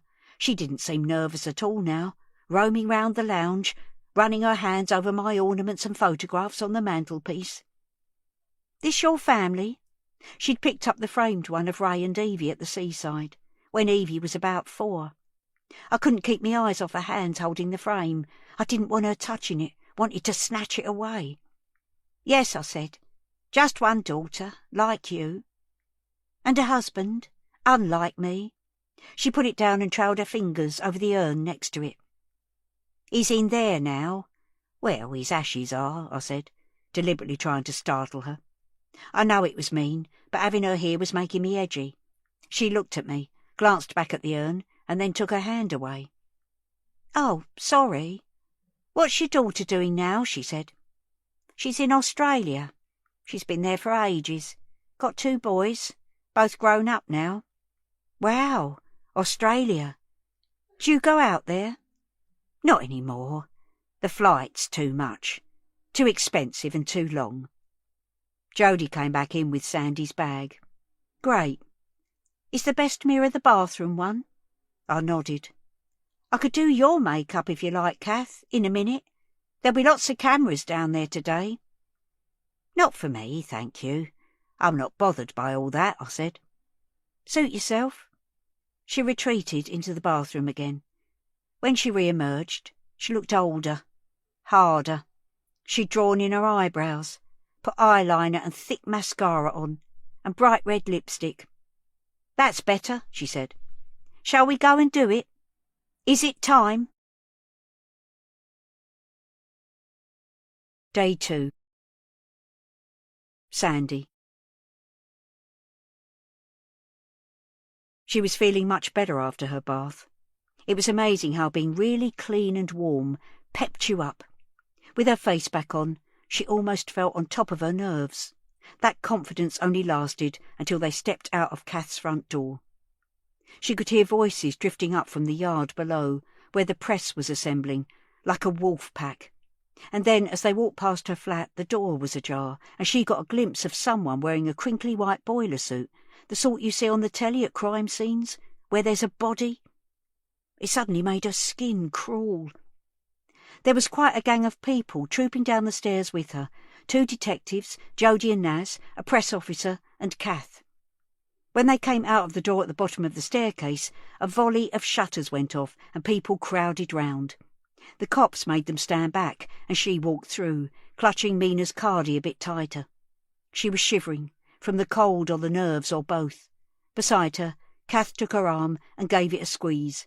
She wasn't a bad old stick, was she? The press officer greeted people and introduced the detective in charge, Detective Inspector Andy Haynes. He started talking, but Sandy didn't really hear what he was saying. She was scared now, trying to remember what she needed to do. Her mouth had gone dry, and her legs were wobbly. She suddenly realised that he had stopped talking and everyone was waiting. It was her turn. She took a step forward. Just that movement made all the cameras go off again, startling her. She'd written some notes on a piece of paper, but when she looked at it, the words swam in front of her eyes. Still clutching the paper, she looked up at the bank of cameras. She focused on one guy and spoke to him. "The last 48 hours have been the worst of my life," she said, her voice breaking up. "My little girl is missing, and all I want is for her to come home." It was too much.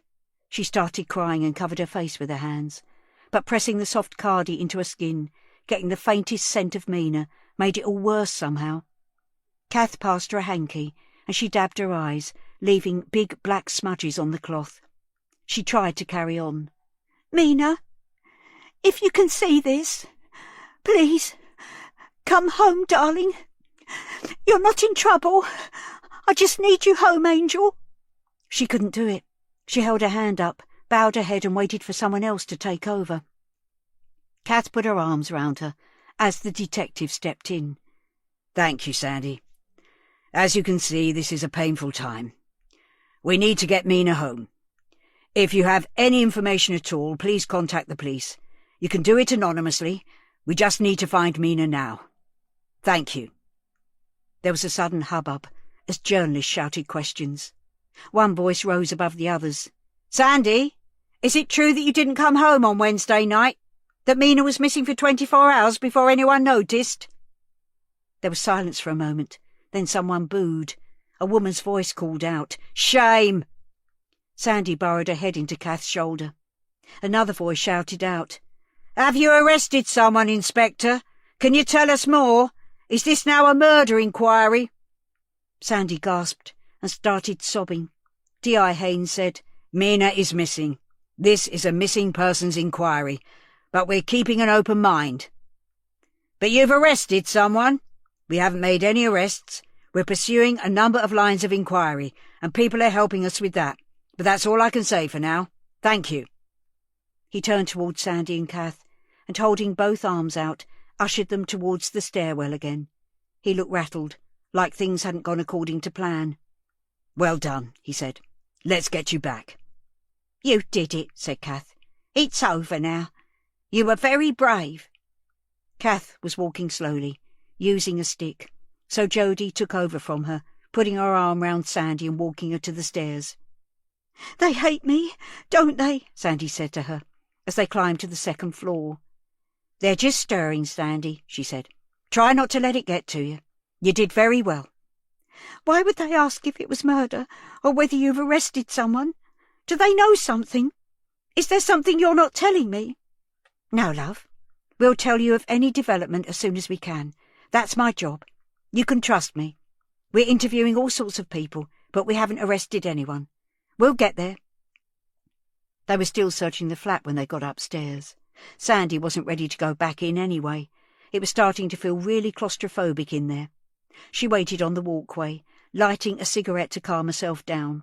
She didn't know whether it was the nicotine or the cold air or maybe the adrenaline rush of the press conference, but she was starting to feel better. She'd done her bit. The appeal would go out on the telly at lunchtime and millions of people would see it. Kath came puffing along the walkway. She was in a bit of a state, limping and leaning heavily on her stick. Sandy could hear her breath wheezing in and out as she came closer. It can't be nice being that old and knackered, she thought. I just wanted to say thanks, Kath, for being there today. I couldn't have done it without you. You're welcome, love. Let's hope it does some good, eh? They both looked out over the courtyard. Below them, the press pack were going their separate ways. People can't just disappear, can they? Said Sandy. No, love. So we'll find her. Kath leaned her stick against the wall, turned towards her, grabbed both her arms and looked her square in the face. There was something in her eyes, a kindness and decency that seemed to warm Sandy there and then, standing in that cold wind. We'll find her. There's always hope, Sandy. You must never give up hope. It would help if there was a reward. The papers do that, don't they, when kids go missing? The Sun or the Mirror? Should I talk to them about it? Kath shrugged. I haven't the foggiest, love. They offered £5,000 for that girl a couple of years ago. Do you think they'll do that for Mina? Kath looked at her. Not my department, Sandy. Maybe Jody could help. Lot of money, Kath? Yes, love. That's a lot of money. She winced as she moved towards her front door. I've got to go in now. My legs are killing me. I'll see you later, Sandy. Try to keep your chin up, love. Sandy watched as Kath let herself in and closed the door behind her. Jody emerged from her flat. They finished searching, she said. You can go back in a minute." "Nice," said Sandy, dropping her cigarette onto the walkway and grinding it under her foot. "Jody, who do I see about getting a reward put in the papers?" Day 2. Kath. I don't have a smartphone, whatchamacallit, but I do have a laptop. I went to a thing at the community centre. Get Connected, they called it, where they taught oldies like me how to search the internet, send an email and join a neighbourhood forum to keep up with local information. It was all very good, and I came away from those Thursday afternoons quite pleased with myself, but as soon as I got home I couldn't remember what we'd done or how to do it. The printouts didn't help much. No good telling me to select an icon from the toolbar if you don't know what an icon is or where to find the toolbar. Anyway, I can just about search for things if I have to. So after I talked to Jody and Sandy on the walkway, I headed back inside and tried to find out who it was the police had taken in for questioning. It seemed like the sort of thing the internet might tell you. Well, it wasn't on Google, or at least not on my computer. There was a lot of nasty stuff about Sandy on the neighbourhood chat, though. Lots of people calling her out for neglecting Mina. To be honest, they were only saying what any sensible person would be thinking. I wondered what those same people would say if they knew how keen she was on someone putting up a reward. I mean, it might just be she wanted to see an incentive out there to encourage someone to come forward, or there might be more to it. I didn't know how to post without it being obvious it was me. My username isn't exactly subtle. Kathy Nelson 1933. So I reckoned I should go back to the old ways, the bush telegraph, my Ray used to call it, and take a walk down to the corner shop. They'd know what was what. Might even call in at the cafe on the way. After all, with the scrunchie and the umbrella being found near there, it seemed like that was at the centre of things. Den seemed like a nice young chap, but you never really know, do you? I knocked on number 7 as I passed. Jody came to the door. "I'm going to the shops," I said. "Do you need anything?" "I don't think so, Kath. Thanks for asking. Do you want a hand with that trolley?" she asked, looking at my tartan terror on wheels. "No, Tar, there's nothing in it," I said, "apart from a bit of recycling for the bins downstairs, and that doesn't weigh anything. I'll be glad when the lift's fixed, though." There weren't any photographers or press in the courtyard, but there were police officers in uniform, who looked about 12, patrolling the estate. I trundled me trolley to the bin store, which was more like an open-sided concrete shed, and dumped me tins, cardboard and plastic. I peered into the recess behind the bins. Obviously it had been searched, like everywhere else on the estate, but I just couldn't stop looking, hoping to find something that everyone else had missed. The gang of teenagers I'd seen watching the press conference were near the garages next to the bin store.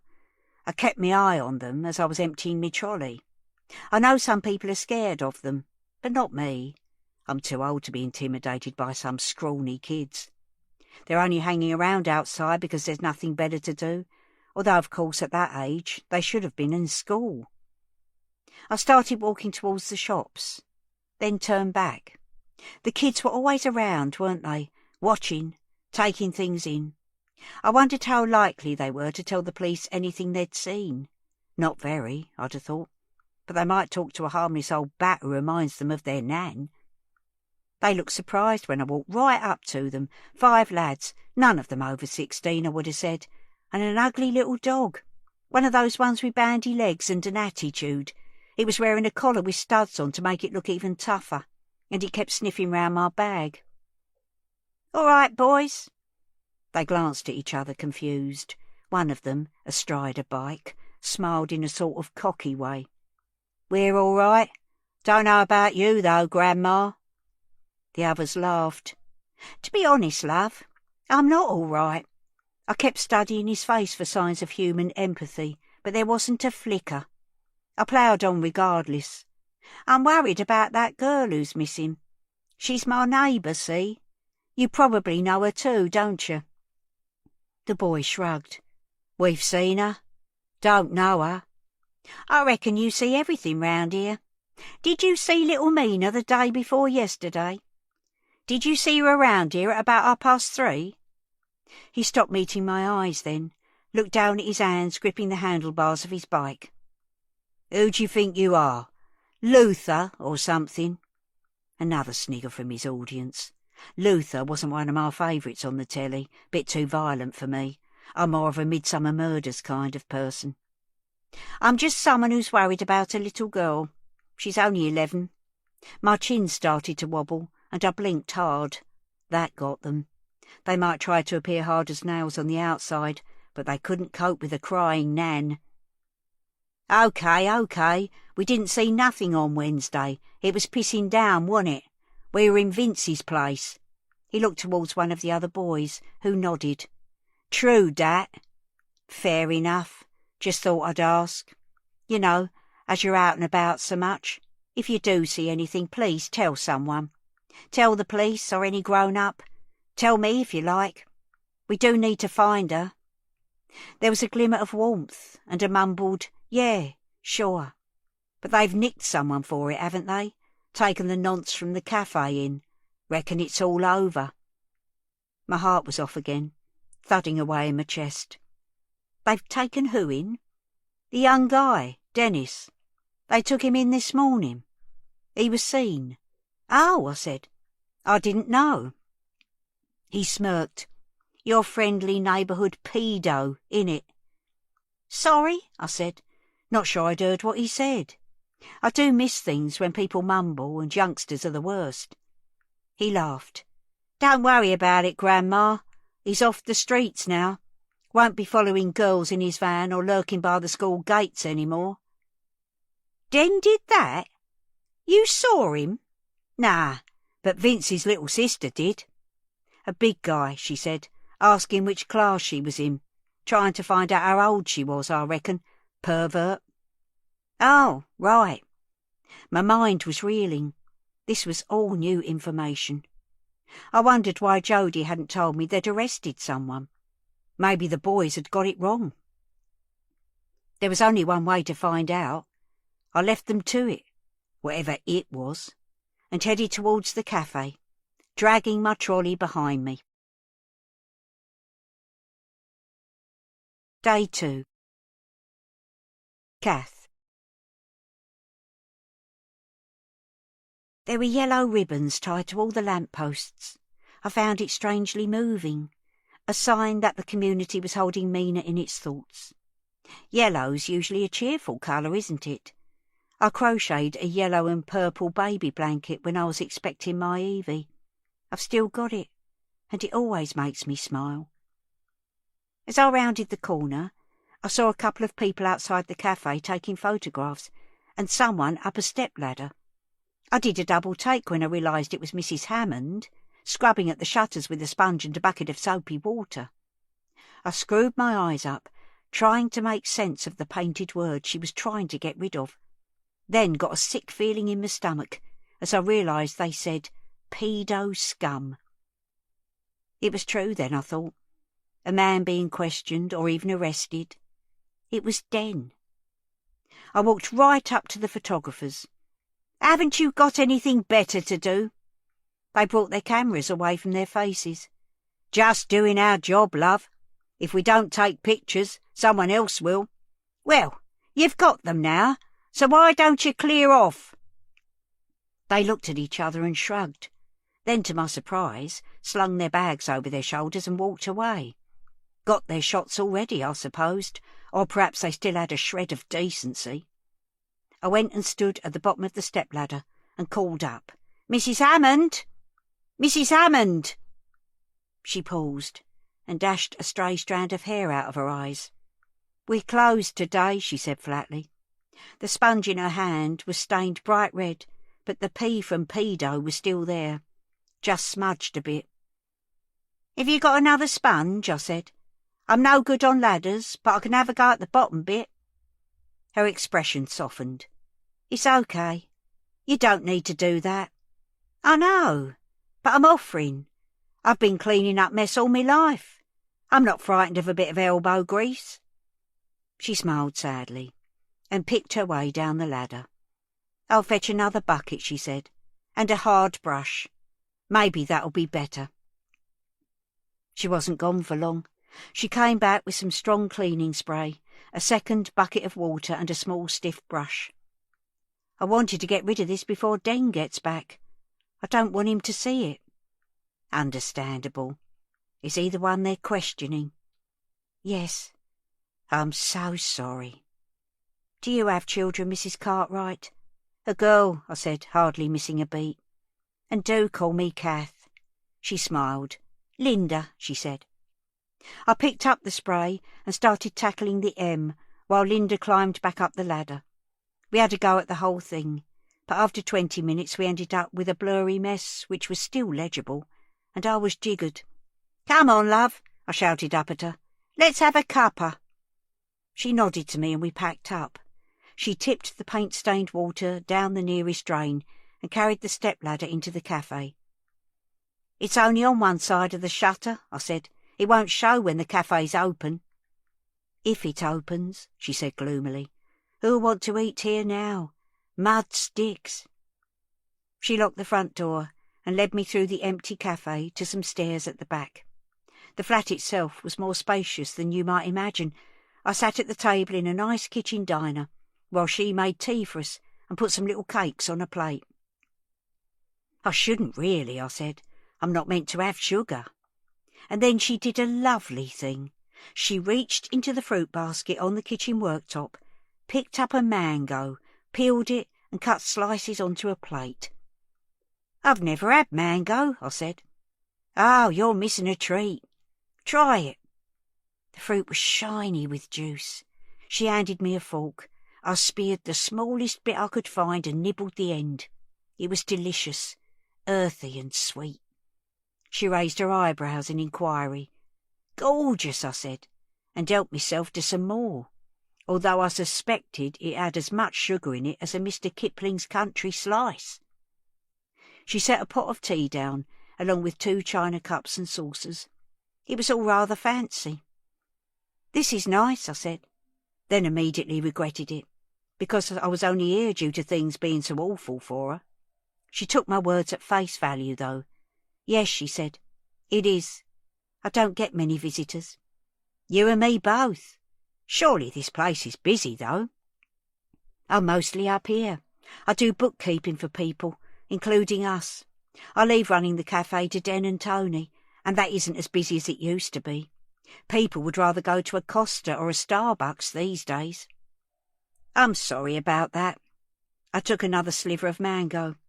Maybe this meaner business will bring people together. I suddenly thought of the graffiti on the shutters and regretted opening my big mouth. Too late now, so I tried to dig myself out of the hole. Sad if it takes something like this to help us talk to each other. I don't mean just you and me, but all of us, the community round here. Oh, I agree. Sad if it pulls us further apart, though. She poured tea into the 2 cups. It was a beautifully rich red golden colour. Do you have some milk? I asked. Try it without first. See what you think. I did as she said. It was delicious, fragrant and refreshing. Do you still want milk? I don't mind if you do, honestly. I'm not a dictator. Maybe a drop, and a little bit of sugar. What tea is it? Assam. I get it from the Asian shop. We live on stuff from the cash and carry. Have to nowadays, with things being so tight. But I buy myself little treats now and again with my own money. I keep a little back every week. Tony doesn't know. Is that very bad of me? Nice to have something in the cupboard for special occasions.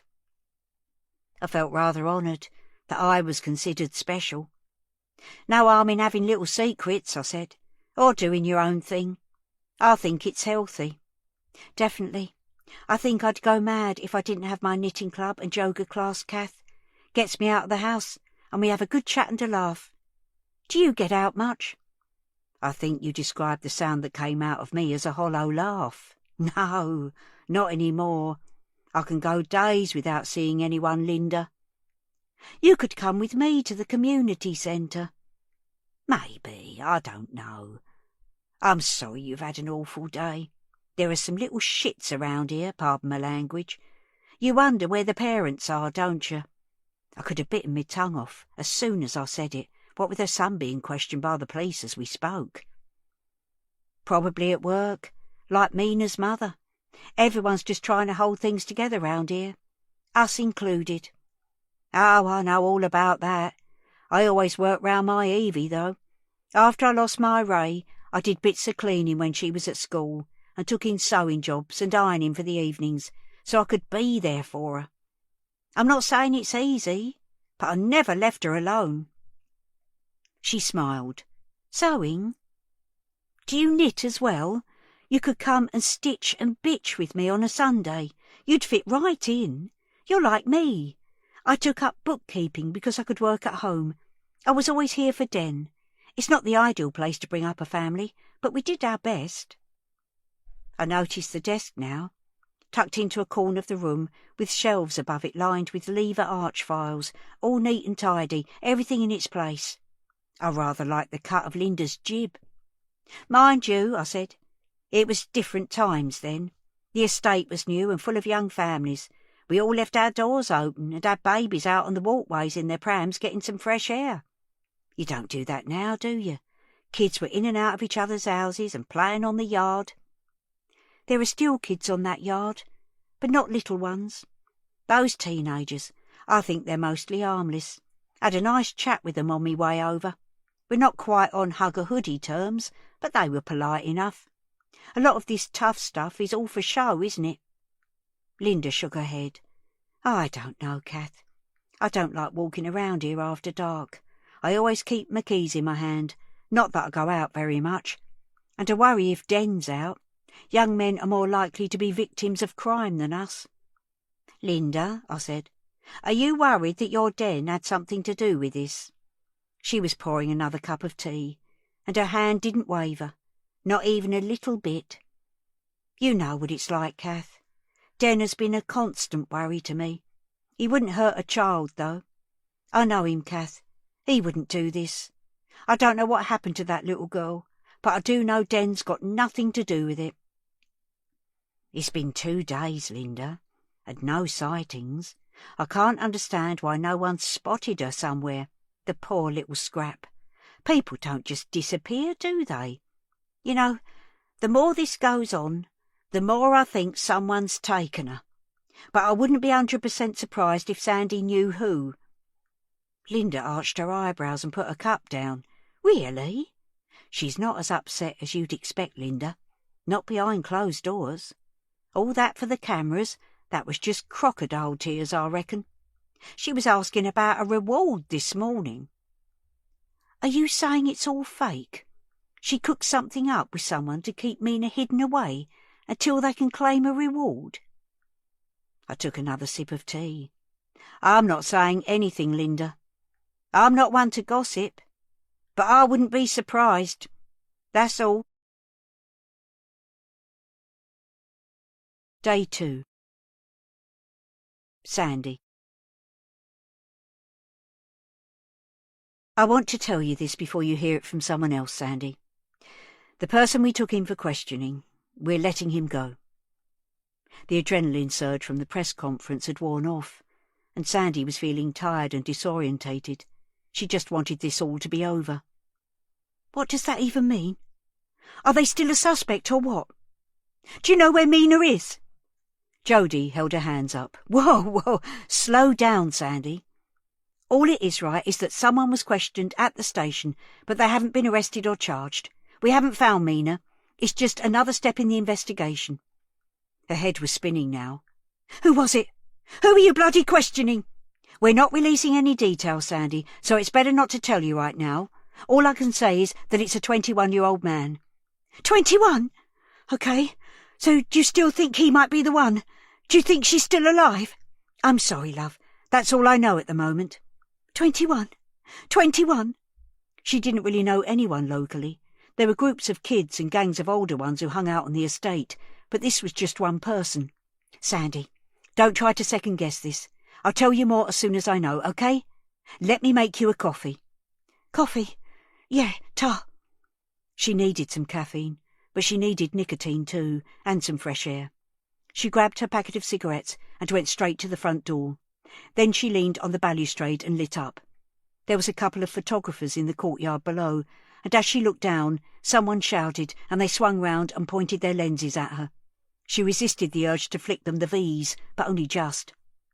2 blokes in high-vis jackets were walking past, one a really tall guy with a big dog on a lead. They saw the photographers and looked up at Sandy too. One of them pointed and shouted, "Slag!" Then they both laughed. What the hell? They must have known who she was, that her daughter was missing. How could they be so cruel? That was it. She stuck her middle finger up at them, but they'd looked away and were carrying on walking towards the shops. The photographers saw, though, but Sandy was past caring. She turned her back on them, took a long drag and blew smoke up into the air. She got out her phone to check the Find Mina Facebook page. There were hundreds of notifications and messages. God, it was vile stuff. People saying it was all her fault, that she was an unfit mother. Death threats, rape threats. Her hands started shaking. She didn't want to look any more, but couldn't stop scrolling. She took another drag from her cigarette, and her phone slipped from her fingers and landed with a crack on the concrete by her feet. Jody came through the doorway, carrying a mug of coffee. "Whoops," she said, seeing the phone on the ground. "Have you seen what they're saying about me?" Sandy said, bending down to retrieve the phone. Jody held the mug out towards her. "I'm sorry, love," she said. "It's a pile-on. It's best not to read those things." "I've got death threats and all." She frowned. "We can do something about that." "They're not going to do anything, though, are they? They're just little boys, probably still living at home and wetting themselves every time they troll someone." "It's not on, though. I'll report it to our team. See what we can do. I know this is tricky, Sandy, but try not to worry." Try not to worry? Her daughter was gone, and she was public enemy number 1. She opened Facebook again and tried to look through the comments for clues about the guy who had been questioned. It didn't take long to find the name. Den Hammond, the son of the cafe owner. That cafe, she knew it. And now they'd let the bastard go. "I'm going out," she said to Jody. She looked alarmed. "We need to know where you are, Sandy. It's important. I'll have my phone with me. You can't keep me here. This won't take long." Day 2. Den. They emerged from the lift and Fisher peeled off into an office, while Waite conducted Den along a corridor and through some doors, which he unlocked with a swipe of his ID card. As soon as they were through, Den heard someone shout his name, and there, on a chair, in a rather forlorn row underneath some Crime Stoppers posters, was Dad. He leapt to his feet, and Den started running towards him. There was a moment's hesitation, and then they hugged each other, Den resting his head on Dad's shoulder and trying very hard not to cry. Dad's hand squeezed his neck. "Hey, son, it's all right," he said into Den's ear. They pulled apart. "I didn't know you were here, Dad." "I was just about to ring a solicitor. You've been here nearly 5 hours. They've told me nothing." "Nothing," he repeated, turning up the volume and addressing the woman behind the desk. She looked up and gave him the sort of fixed smile she clearly reserved for her more trying customers. "Let's get you home. The van's out front. There are some reporters outside. Keep calm. Don't say a word. Head down, into the van." "Reporters? Why?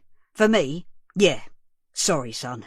The police haven't released your name, but it's out there anyway now. Common knowledge." Den felt like the ground was moving beneath his feet, but really it was his legs threatening to give way. "I don't know if I can do this, Dad." Dad put his hand on Den's shoulder and gripped hard. "Come on, son. Grow some balls. It's a storm in a teacup. It'll die down. It'll be okay." He fished in his pocket for the keys to the van. "Ready?" Before Den could protest, Dad was heading rapidly for the door. Den trotted behind him, trying to keep up. As soon as the door opened, the shouting began. People were shoving cameras in their faces and firing questions at them. "Do you know where Mina is, Den? Are you going to make a statement? Were you the last person to see her?" People were pushing and shoving, trying to block their path. "Dad!" Den shouted. He was some way ahead now, almost at the van. He turned around. "Hey, get out of his way, you fucking animals!"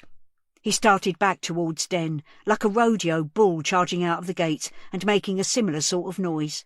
The crowd parted miraculously, and Den darted forward. Dad grabbed his hand and pulled him towards the van, bundled him into the passenger seat and ran round to the other side. He started the engine, and they were off, slowly at first, as he tried to negotiate their exit without running anyone over. He kept up a running commentary, gesticulating wildly until they were clear of the scrum and out on the open road. "Get out of the fucking way! Clear the road! Move yourselves!" Thankfully, traffic was light, and as Den looked in the wing mirror, he could soon see the remnants of the press pack on the pavement, receding into the background. "Keep calm. Don't say a word. Head down. Good job, Dad." "Ah, that was for you. I never said I'd keep calm. How can I, with those fucking vultures pecking at you? They were round the cafe too, asking questions, phone ringing all the time. We didn't open up today." That, more than anything, brought Den up short. "You didn't open up? Not today, son." "But we never close. That's our thing, our USP. We can't afford to lose a day's takings." "It's only one day, Den. This'll all blow over. Hey, it means we get to watch the cricket." Dad's expression was stoic, but Den could see a little muscle at the corner of his eye twitching rapidly. "I'm so sorry, Dad. It's not your fault. You've done nothing wrong. People will have forgotten it by tomorrow. You'll see. Text your mum. Tell her we're on our way." Day 2. Kath. There was a noise from the back of the building, a man shouting, the sound of an engine. We both looked up as 2 vehicle doors slammed, and then the door downstairs opened and shut. Linda got up from the table and started towards the top of the stairs. "Tony, is that you?" she called. Footsteps clattered on the stairs, and then Mr. Hammond and Den came into the kitchen. The older man was flustered. Den looked decidedly rough. His mother flung her arms round him. It felt wrong to be witnessing this private family moment, and yet I couldn't tear my eyes away. I made a show of standing up and starting to put my coat on. Den shrugged off his mum. "I feel dirty, Mum. I need a shower." "Yes, of course. Are you hungry?" "Yeah, kind of." "Oh." Den had spotted me now. He and Mr. Hammond turned to me. "I was just going," I said. "Only popped out to buy some milk." "Well, we don't sell milk here, and besides, we're not bloody open," Mr. Hammond said. "Anyone can see that." "Tony, shh! Mrs. Cartwright, Kath, kindly help me clean something up." "What are you talking about?" "There's some graffiti, some nasty stuff. I wanted it gone before you came back, and she helped me." His expression softened. He suddenly looked exhausted. "Oh, I see. That's very good of you. Thank you, Kath. Was it milk you needed? You can have some from our kitchen downstairs." "There's no need. I can walk to the co-op." No, I'll fetch the milk. Anything else?" "No, honestly. You've got enough on your plate." "Kath, sit there, please." He was so on edge. You got the feeling of a massive amount of pent-up energy with nowhere to go. So I didn't argue. I sat down and he went back to the cafe. Den was still standing near the door. He was a big lad, but soft around the edges, if you know what I mean. Vulnerable.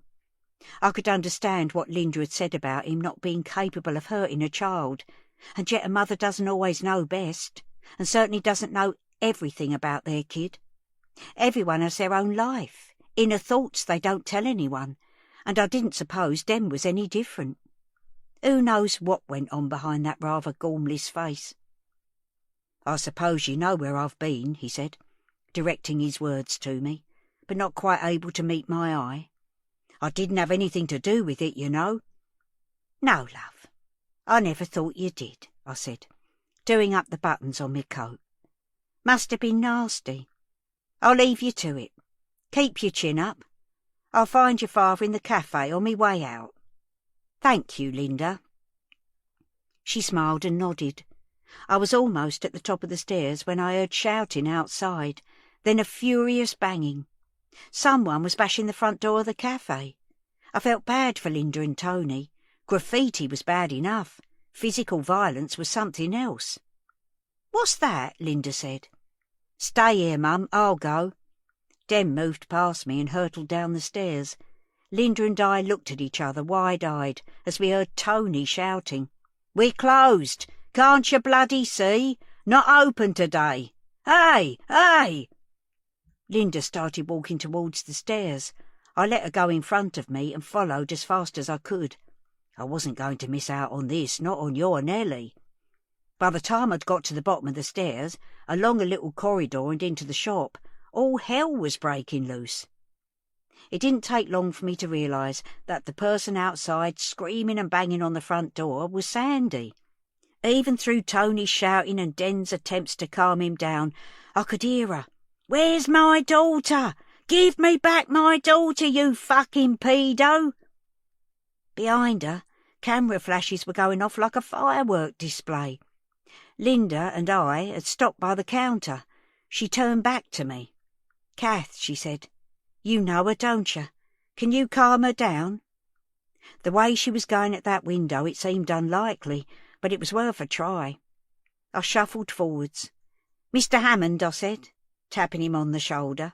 "Do you mind? Just for a minute?" Mr. Hammond swivelled his head round like a furious owl. His mouth was open. His forehead was all sweaty. For a moment I thought he might take a swing at me. Then he seemed to come to his senses. "Kath, step away for a minute. Let me talk to her." Sandy hadn't stopped hitting the glass and screaming. I couldn't see her very clearly through the shutter. I needed to get her attention. I tapped on the glass door with the handle of my walking stick. She didn't take any notice, screaming her head off. So I knocked harder. There was a tiny lull, and I shouted as best I could, "Sandy! It's me! It's me, Kath!" "Kath? What are you doing there?" "They're friends, Sandy. Let's talk, shall we, love?" The effort of shouting was making me feel wheezy. My lungs aren't the best these days. "I dunno. If you calm down, I reckon Mr. Hammond will let you in to talk." I was making it up as I went along. I glanced round at Den and his dad. Den was looking startled, like he'd rather be anywhere else, while his dad was frowning at me. But I ploughed on. "No point shouting in front of the press. Do you want to come in?" A long, agonising pause. Then, "OK." I turned to Tony. "Is that all right? Will you let her in? She's been going through hell, love, and so have all of you. Let's take a bit of heat out of it." Tony was still puffing and panting like a marathon runner. Finally, he snorted in disgust and nodded his head. "Will you open the door then, or should she come round the back?" "We'll talk in here, but send her round the back. I'd have to go out and do the shutters otherwise." I indicated to Sandy that she should walk to the rear. She got the message, and Linda went to let her in. She brought her back into the cafe. She was in a shocking state, and once again I was reminded how young she really was. Not much more than a child herself. When she saw me, I held my arm out, remembering all those times I used to open my arms for my Evie when she was a little tot learning to walk. Sandy stumbled towards me, her only ally, and I took hold of her arm, and there we were, all standing there, looking at each other. A deathly silence hung over us. I had two hands locked round one of Sandy's arms, partly for support, partly because I didn't trust her not to throw herself at Den and start a fight. I doubt I could have restrained her, but perhaps I'd have slowed her down. Linda was staring at her, like she expected some sort of outburst. Den and Tony were standing together. Den looked petrified, blinking rapidly and wiping his clammy hands on his trousers. Tony was breathing hard, nostrils flaring, like a prize bull. I could feel my heart fluttering again. I'm really not good under stress. I was just about to suggest that we all sat down when Sandy, looking solidly at Den and with an unmistakable edge of contempt in her voice, said, "Well then, you little shit, are you going to tell me what you've done with my daughter?" Day 2. Sandy. I didn't do anything with her. I don't know what happened to her. He was spluttering. Sandy could see saliva literally spraying out of his disgusting mouth. She'd been in the cafe a few times, but never taken much notice of him before. A bit pasty, a bit doughy looking, a bland sort of face. Nothing much going for him, certainly not fanciable. Now the thought of him touching Mina, hurting her, was too much. I don't believe you. The police couldn't get it out of you, but I will. She broke free of Kath's grip and lunged towards him. Everyone started shouting at once. Den's dad got in between them and blocked Sandy, who was reaching round trying to grab or scratch Den. Oi, oi, oi! Den's dad was yelling. Calm down! Behave yourselves! He put his hands on her shoulders and pushed her backwards away from Den. Now she turned her attention to him. Get your hands off me! You can't touch me! That's assault, that is! Do you know what your son's done? Do you? She was trying to shrug Tony's hands away, but he gripped harder. Listen to me. He hasn't done nothing. I'm telling you, you need to calm down. Look at me! Look at me! Sandy stopped craning over his shoulder and looked at Tony. They were much the same height, so their eyes met easily. He'd served them himself when they'd come in for Mina's birthday, the day she'd taken the photo that was now everywhere. She thought then that he was a bit of a grumpy old sod, but she saw now that he wasn't that old. The grip on her shoulders was strong and rather disturbing. She hated being touched like that. We want to find Mina as much as anyone. I swear on my mum's grave that Den didn't have anything to do with this. He's a good boy. She looked from Tony to Den and back again. Please, this is a terrible time for you. We want to help. Sit down. Let's talk. There was something about the tone of his voice that she responded to. She nodded, a signal to him that she was calmer now. He let go of her shoulders and pulled out a chair for her. It felt like the whole room breathed a sigh of relief as she sat down. Tony indicated to a wary Den that he should sit at the same table, opposite Sandy, while he pulled out the chair next to her and helped Kath to sit down. Let me get you all a drink. Tea? Coffee? Whatever. I don't care, Sandy said, suddenly feeling defeated. Tea for me, love, said Kath. Sandy was glad she was there, like she had someone on her side. Den was sitting bolt upright, looking like he was ready to make a run for it if things got nasty again. Sandy could hardly look at him. She fiddled with the black shoulder bag, which she'd put on her lap. She was craving a cigarette, but knew she couldn't light up in here. Den, said Kath, why don't you tell Sandy about the last time you saw Mina? I'm sure she'd like to hear it from you. Den was biting his lip, looking down at the table. Would you? Sandy nodded, and he told her about Mina coming into the cafe, how cold and wet she'd been, how she'd bought a Kit Kat, and he'd given her the hot chocolate sachet to take home. Tony brought a tray with a large teapot, milk, sugar, 4 mugs and a plate of cakes. Kath and Den leaned back as he squeezed between them to put it on the table. And that was it? Yeah. She was only here for a couple of minutes. You could watch it on the CCTV if you wanted to, couldn't she, Dad? Den looked up at Tony, who was standing slightly behind him now, with his hands on his hips. Sure. It's what they've already shown on the telly, but you can look here if you want to. Linda reached into the middle of the table and started pouring tea. I don't need to see it again, if it's what's been shown. How was she, though, Den? How did she seem? Like I said, she was cold and wet. Apart from that, I don't know. I wish I could tell you more. I really do. She looked at him properly now, searched his face. He met her gaze this time, although it was obviously an effort. He seemed genuinely distraught. But was this the face of a liar? So why were the police questioning you? What about the scrunchie and the umbrella? Is it just a coincidence that they were found here? She said the umbrella was broken. I guess she left it outside the cafe. I don't know about the scrunchie. It could have been here for days, tucked under a table leg or something. I know it looks bad, but I'm telling you the truth. Why did you give her stuff? The hot chocolate? I felt sorry for her. A silence descended on the room. Those 5 words seemed to have sucked the oxygen out of the air. Everyone was studiously avoiding looking at her now, but she felt the weight of their disapproval all the same. They all agreed with Den. They were sorry for Mina. Suddenly it was too much. She scraped her chair back and stood up, nudging the table so that tea slopped out of all the mugs at once. "You're all quick to judge, aren't you? Just like everyone else. Did any of you ever stop to think how hard it is trying to bring up a kid on your own? Did you?" She didn't wait for an answer, but rushed out of the room, blundering into the hallway and towards the back. As soon as the door opened, the others heard a volley of shouts from the photographers. The press pack had sighted their quarry. Day 2. Kath. "I'd better go after her," I said. "What about your tea?" said Linda. "I'm awash anyway. At least take a cake. Take one for Sandy too." Tony put 2 iced fancies in a paper bag and gave them to me on the way out. I made my way back across the courtyard. I couldn't see Sandy, and she hadn't said she was going home. But I was tired anyway and ready for a sit-down. The group of lads I'd spoken to was splitting up.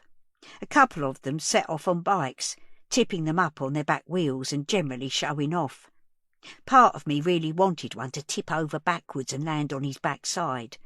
The ugly little dog sniffed round my trolley again, after my cakes, I should think. It looked pretty hungry and was quite persistent. I fended it off with my stick, and it gave up eventually and set off after them. Another pair of lads walked along the front of Nelson House and round the corner. The last one hung back. I hadn't really noticed him when I was talking to them earlier, but now he left the bench he'd been sitting on and headed for the entrance to my stairwell. I didn't think much of it until I trundled me trolley in through the door, and there he was, lurking at the bottom of the stairs, hood up, hands in pockets. He peered out from under his hood and stepped forward. Like I said, I'm not scared of the local kids, but I did gasp when I saw him. It was obvious he'd been waiting for me. "Hello," I said, trying to brazen it out. I think generally people are less likely to do bad things if you talk to them, if they see you as a real person. "Can I talk to you?" He wouldn't make eye contact, seemed to be talking to his feet. "Yes, of course, if you'll carry this trolley upstairs for me." OK. Can we talk here first, though?" Here was a badly lit space that smelled of cigarette smoke and urine. Not my first choice for a chat. I didn't want to put him off, though, so I agreed. "What is it, love? What's bothering you?" He was silent for a while, like he was summoning up the courage to speak. I let the silence run, encouraging him to break it. "It's the girl, Mina." "Well, I thought it might be. What about her?" "What Dano said. It wasn't quite right. We know Mina. It was a sort of game. We didn't mean anything bad." I felt a shiver run up and down my spine.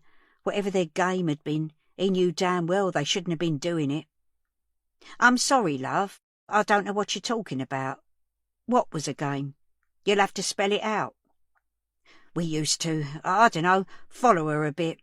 Tease her." "Follow her a bit? I didn't like that." "5 of you and 1 of her? Following her in the dark and calling her names?" "Yeah." "Any way you think about it, that's not very nice, is it?" "No, I'm sorry. It felt wrong. But if you don't join in, the others pick on you." He had the grace to look ashamed, shuffling his feet in the damp concrete. I didn't want him to clam up on me. "Perhaps they're not really friends, then. Not good friends." "No." "So was that it? Was that what you wanted to tell me?" "Sort of. The thing was, you were asking about Wednesday." "Yes, love, and your friend, Dano, said you were all indoors in someone's flat?" "Yeah, we were, but we didn't all get there at the same time. And I was walking across the estate about 3:30, and that's when I saw her." "You saw her? Where?" He nodded towards the door. "Here. Well, just outside. She was coming in here." "Are you sure it was Wednesday, love?" "Yeah. It was pissing down. Sorry, raining, wasn't it? She was wet through, running across the yard and jumping over the puddles." "Have you told anyone about it?" "No." "You should do." He shuffled his feet again. "The thing is, A few seconds later I saw Dano come in here. He came into the stairs. It's not even the same block as Vince's." "He was following her, you mean? Have you asked him about it?" "You're shitting me!" "Sorry." He glanced at me, checking for disapproval over his language, but I just shook my head a fraction to show him it didn't matter to me. "I can't say anything. He can't know I saw him. He'd fucking kill me." "Like he killed her." He didn't say the words out loud because he didn't have to. We were both thinking it. Day 2. Kath. "You mustn't tell anyone about this. You've got to promise." He tipped his face up to the light a little, and I could see that it was screwed up in agony. Poor kid, I caught myself thinking. He spends his whole life between a rock and a hard place. Now more than ever. "I can't promise that, I'm afraid. We're talking about a young girl here. We need to find her." "Yeah, all right, but keep me out of it, yeah?" "Well," I said truthfully, "I can't give them your name because I don't know it, do I?" He looked at me. We both knew that he told me Dano's name. "Now help me with this trolley, will you? The lift's still out. I wish they'd fix the blessed thing. Up to the 3rd floor, please. There's a good lad." Probably not a good idea to give away exactly where me flat was, but like I said, I'm not scared of these boys. Not this one, anyway. He grabbed hold of the trolley and started hauling it up the stairs. "Geez, it weighs a ton." He didn't wait for an answer. Despite his protest, he raced ahead of me up the stairs like a mountain goat. When I caught up, he was just outside the stairwell on the 3rd floor, looking out over the estate. I got a better look at him in the light. Bit younger than I thought before. Maybe as young as 13 or 14. His hood was still up, but there was a lick of ginger hair curling out onto his forehead, and when he turned to face me, I noticed a spattering of freckles across the bridge of his nose. Nice-looking lad. My Evie had a touch of ginger to her hair when she was a baby. You only really saw it when the light caught it at a certain angle. Ray was adamant it didn't. Wouldn't even let me say the word. The closest he would get to it was strawberry blonde, bless him. Funny the bees people keep in their bonnets, isn't it? "What have you got in here?" he said, looking down at my trolley. "There's just some milk and other bits I got from the cafe." I watched to see if there was any reaction from him, but his face didn't register anything. "Don't suppose you know anything about the graffiti on the front of it, do you?"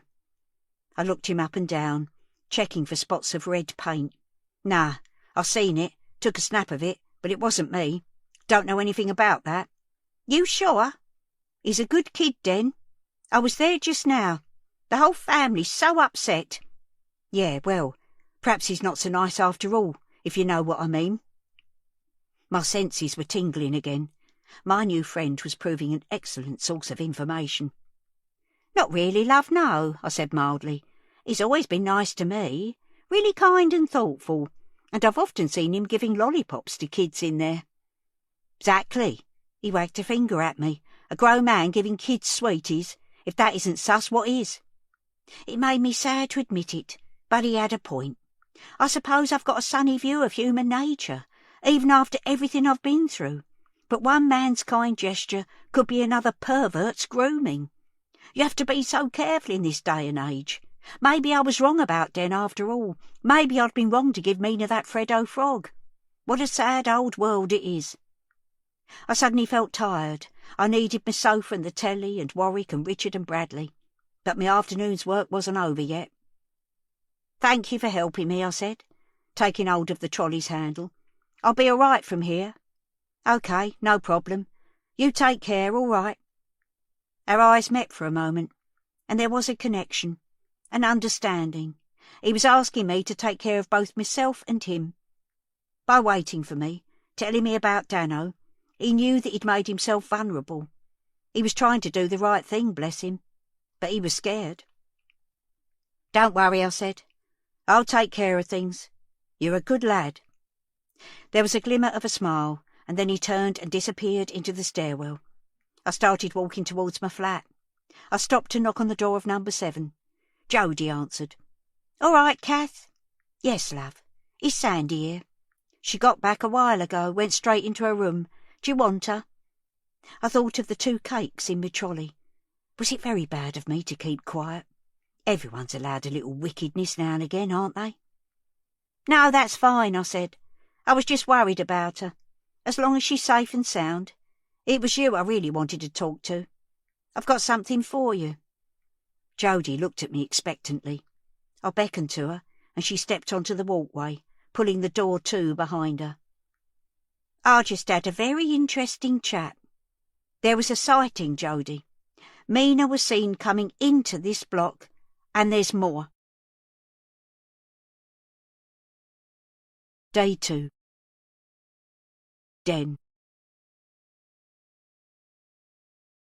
After Sandy and Kath left, Den dived into the shower. It felt like the stench of the police station was sticking to his skin along with a crust of stale sweat. The trauma of being questioned, then seeing the paint daubed across the front of the cafe like blood in a slaughterhouse, and coming face to face with Sandy. His nerve endings were too raw to cope with it all. He stood under the stream of water and let it rain down onto his skin. Later he lay on his bed and scrolled through his phone. His name was everywhere, along with the vilest insults and threats. He could feel the sweat seeping out of his pores again. He'd already been judged and found guilty. Every message made him feel sicker and more panicky, yet he couldn't stop looking. A vigil was due to take place in the courtyard at 7. People were invited to gather quietly and light candles for Mina. Was it mad to want to join them, to show that he had nothing to hide, that he too was hoping and praying for Mina's safe return? When Mum tapped on the bedroom door, offering him some soup, he got up and joined her, and Dad in the kitchen.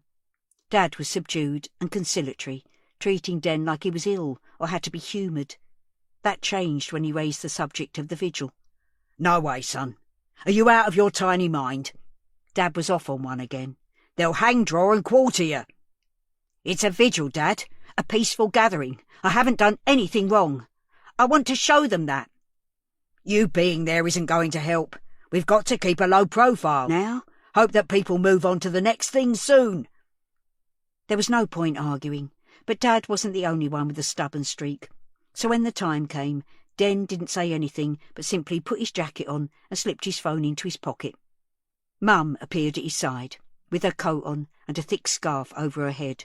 Linda, where are you going? Dad said. I'm going to stand with the other mothers in this community. I'm going to stand with our son. It wasn't often that Mum stood up to him like that. Den could see him processing the situation. It's like that, is it? Well, if you're both going, I'm coming too. We'll do it together. She put a hand on his arm. Please, Tony, I love you, but we can't have shouting or ranting this evening. He looked pained. Linda, what do you think I am? Some sort of monster? I'm just going so we can be seen as a family sticking together, to show we've got nothing to hide. Come on, let's go. Stay together, though. Don't split up. It was cold and clear outside. Den looked up and fancied he could even see a few stars in the darker pockets of sky between the street lights. People were streaming past the cafe towards the flats, but there was hardly any noise, no chatter or banter. It was the same in the courtyard, a sombre gathering. He could see that flowers and yellow ribbons had been tied to a piece of railing. Tea lights and other candles were being placed on the ground in front, creating a sort of garden of light. We should have brought something, Mum, he said, feeling guilty at being empty-handed. I've got these. She reached into her bag and brought out 3 tea lights and a box of matches. 1 each. You think of everything. He wondered if they should stay at the back. It felt like nobody had really noticed them, and that suited him just fine. Despite saying he wanted to be seen there, he realised it was more about just being there. It wasn't about him, or his family, or their business. This was about Mina. Maybe Mum felt the same. She had stopped walking and had linked her arm through his, but now Dad tipped his head towards the front and started to make his way through the crowd. Come on. Den and his mum exchanged long-suffering looks and followed in his wake. A little to the side of the candles, Den could see Kath standing next to Sandy, with a female police officer nearby. If he didn't know better, he'd have said that Sandy was looking bored. She was rolling her eyes, not looking at the candles or the flowers, like she'd rather be anywhere else.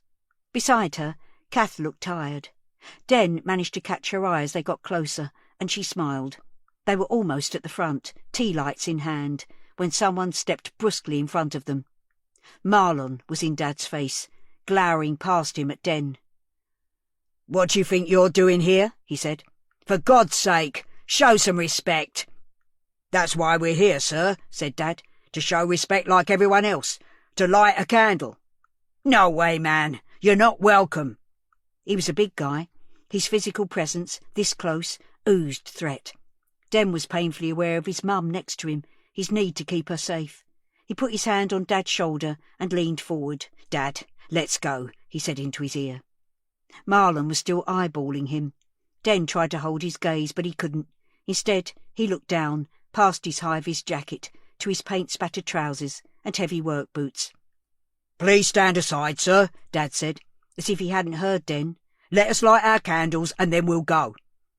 Marlon didn't move. In fact, he raised his hand up and pushed Dad in the centre of his chest, making him stagger back into Den, who himself was forced to step backwards. There were shouts of protest in the crowd behind him, and someone jabbed at his back. "I said you're not welcome." Marlon was walking forwards, shoving them, barging them back. People all around were looking, a ripple of awareness spreading out, and Den could tell they knew who they were now. Somebody jeered. Mum tightened her grip on his sleeve. "Let's go, Den. Tony, we need to go." Den looked down at her. Her face was creased with worry. Okay, we're leaving." But Dad wasn't going anywhere. Den could see him quivering like a testosterone-fueled bulldog. This was going to end badly. Then out of nowhere, Den heard a female voice ring out. "That's enough of that! Pack it in!" Both Marlon and Dad looked in the direction the voice was coming from. The crowd parted to reveal Kath standing there in her padded coat and her mittens, and with the streetlight reflecting off the lenses of her glasses. She lifted her walking stick from the ground and waved the rubber end at them. "We don't want any of that here. We're here to send our prayers for a little girl. Everyone's welcome, as long as you're quiet and respectful." "Kath," Tony said, "that's what we're here for, to show some respect." "And you're not welcome," Marlon chipped in. Tension fizzed between them, like electricity in the air. "Stop that right now! This isn't about you! Move away!" Kath tapped at Marlon's leg with her stick. Astonished, he stepped back a couple of paces, holding his hands up. "OK, Grandma, take it easy." Dad looked from him to Kath and back again. Den moved to his side. "Dad," he said, "we're not helping things. Let's just go." Kath nodded to him, and they exchanged the briefest of smiles. Den put his arm around Dad's shoulders, and they turned round, gathered up Mum on the way, and walked to the back of the crowd. As they left, Den looked back over his shoulder. Marlon had disappeared, but Kath was making her way to the front. People were gently patting her shoulders, and he noticed a cluster of cameramen training their lenses on her. He felt a surge of gratitude to her for diffusing the situation so quickly. "I'm so sorry," he said, as they arrived back at the cafe. "That was all my fault." "I did try to tell you," Tony sighed. "It was a bad idea from the start." "People's ignorance is not your fault, Den," said Mum. "No, but my foolishness is. How I behaved 2 years ago. I wouldn't have been taken in if I hadn't been on their list as someone to watch." She put her hands on the top of his arms, making him face her. "Everyone makes mistakes, Den. The foolish thing is not to learn from them. You're young. You're learning. I'm proud of you." He heard Dad snort, a noise that somehow meant more to him than 1,000 of Mum's kind words. Mum meant well, but no one would ever be truly proud of him while the stench of suspicion still clung to him. You couldn't wash that sort of thing off. He would only be rid of it when the spotlight had switched to someone else. Day 2. Kath. I watched people gathering for the vigil from the walkway, bundled up in me coat and mittens. I heard the door to number 7 open behind me, and Sandy appeared. She was wearing only a thin T-shirt and some leggings, and her bare feet were in slip-on plastic mules, the sort of thing you might wear round the pool on holiday. "Sandy," I said, You need a jumper on and a coat. It's chilly out." Her arms were stick-thin and covered in old scars, which made me feel a bit funny looking at them. There was an awful lot I didn't know about her. Jody said they were going to have a vigil for Mina down there. She said I should think about going. She joined me, looking over the edge, leaning on the concrete parapet. "There's already quite a crowd." She sniffed. "Nobody will want me there, Kath. I'm public enemy number 1, the world's worst mother." "It might feel like that, Sandy, but it's just the press whipping things up. Most people, normal people, will feel for you. It's any parent's worst nightmare." She folded her skinny arms across her chest, which didn't stop her shivering. I judged her as much as the next person, but what I said was true too. I couldn't help feeling sorry for her. Losing a child is just so unimaginably awful. You can light a little candle, add your prayers to everyone else's. It's not going to bring her back, though, is it? Nothing's going to bring her back. My blood ran a little colder in my veins. "Why'd you say that? Everyone's looking, Sandy. You mustn't give up hope. It's been 2 days now. She's not coming back. There's no reward or anything." Again, the reward thing. She seemed strangely calm and clear-sighted. If I hadn't heard her with my own ears, I wouldn't have believed it. I had no idea what to say. Was I in the presence of evil, or just an inadequate young woman who became a mum too soon?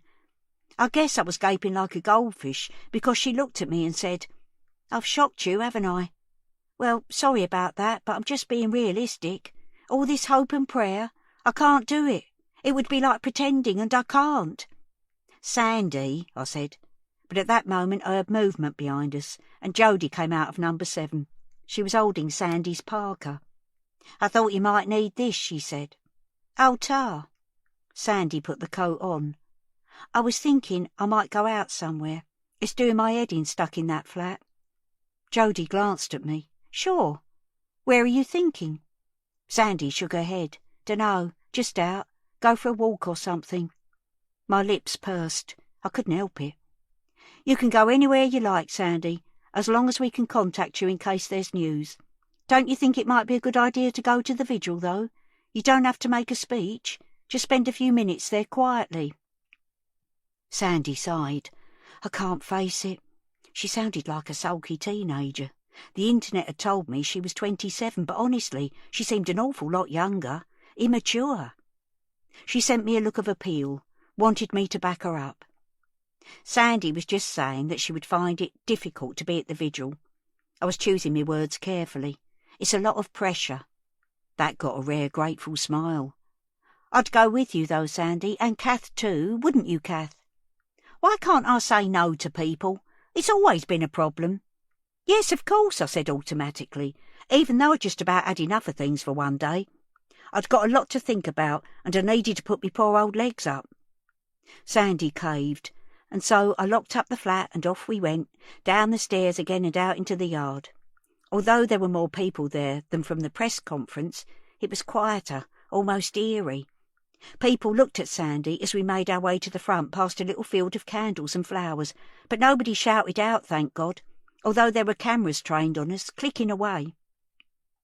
We stood near the low wall and watched as people came forward and lit candles. All those people there, and I hardly recognised anyone. I was scanning around for a friendly face when I spotted Den, from the shop. He was heading our way, with his mum and dad next to him, and that's when it all started kicking off. A great tall slab of a man, one of the organisers of yesterday's search party, stepped in front of them and seemed to barge Tony. Voices were raised and there was a ripple effect in the crowd, people being pushed backwards and forwards. Everyone was looking now. Jody jumped onto the wall so she could see what was going on, but she didn't dive in. I got a glimpse of Linda's face through a gap and didn't hesitate. I left Sandy by the wall and plunged into the crowd. It didn't take me long to get close. I'd never have done this when I was younger, but when you get into your 80s, I think you stop caring so much about what people think of you. I took as deep a breath as I can manage these days and bellowed as loud as I could. "That's enough of that! Pack it in!" Guess what? It worked!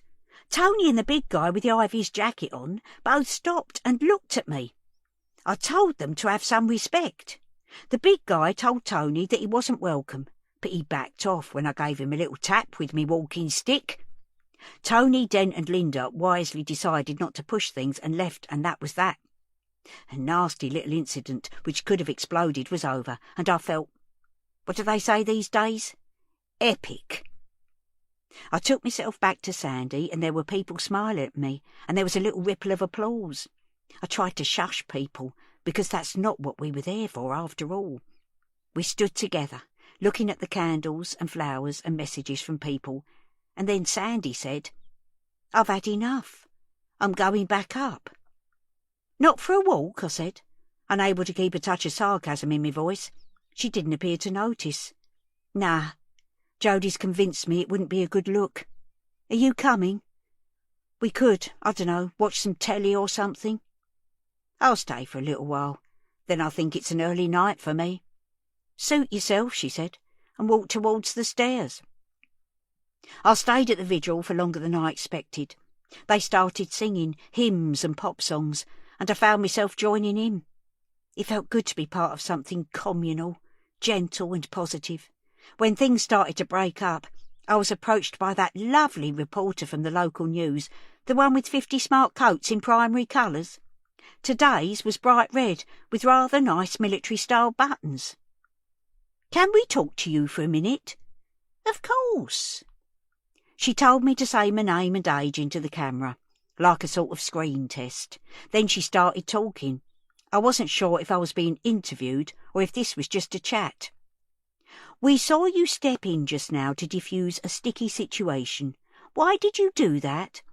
Daft question if you ask me, but I didn't want to make her look stupid, so I did my best to answer. We're here for Mina. It's all about her. I just wanted people to calm things down and focus on that. I think a lot of people will admire you for that. I couldn't help feeling a little proud. I mean, you would, wouldn't you? I'm just doing what I can. You live here, in this block? That's right, love. Next door to Mina and her mum. This must be very upsetting. What are they like? She might be a bit dim, but she had such a nice way about her, so easy to talk to. Well, you know how it is with most kids. They're noisy, charge about. Mina's not like that. She's very quiet. She's a good girl. Her mum's working a lot, and I know how hard that is, so I sort of look out for Mina, keep an eye on her. But you didn't notice when she didn't come home on Wednesday? I didn't hear her on Wednesday and I was worried. I thought she might be with friends or something, but I got really worried when she didn't come home on Thursday. That's when I went looking for her. You went out looking? How old are you, Kath? I didn't know what that had to do with things. I'm 85. That's marvellous. Did you see anything at all? I found a scrunchie, you know, a hair thing. I stopped, not sure if I should mention where I found it. Things were already pretty inflamed. Where was that? Like I said, she was so easy to talk to. It just seemed natural to tell her. I didn't mean to make anything worse for Den and his family. In the cafe. So you're quite the Miss Marple, aren't you? I wouldn't say that. Like everyone round here, I just want that little girl back safe and sound, and I'm not going to stop until she is. We chatted for a little longer. Then she wrapped things up with a, "Thank you, Kath. God bless." What a lovely woman. You can't always judge a book by its cover, or a TV presenter by their coat. I could tell that this wasn't just a job to her. She really cared. The yard was almost empty now. The rest of the press people had gone, and there was just one or two folks still looking at the candles. The group of lads was hanging around by one of the benches. I could see them out of the corner of my eye. I headed into Nelson House and climbed the stairs slowly. Would they never fix that lift? I took a breather at the top and looked out over the yard, just as a police van and 2 cars pulled into the entrance. A dozen or so officers piled out the van and surrounded the lads. They targeted 2 of them, pulling them away from their mates and quickly bundling them into separate cars. And just like that, they were gone. The whole thing had taken a couple of minutes. Officers stayed talking to the ones who were left for a minute. Then they too left. I watched as the yard emptied and felt a little surge of satisfaction. A word here, a word there. It was surprising how much good you could do. Day 3. Den. They all watched the late news. Den and Mum sat on the sofa together, but Dad wouldn't stop pacing. In the end, he perched on the arm of an armchair, looking like he might take off again at any minute. There was coverage from the vigil, including footage of their confrontation with Marlon and Kath remonstrating with him. "I know him from somewhere," Mum said. "That big bully. I can't quite place him." "He comes into the cafe," Den said. It's not that, though.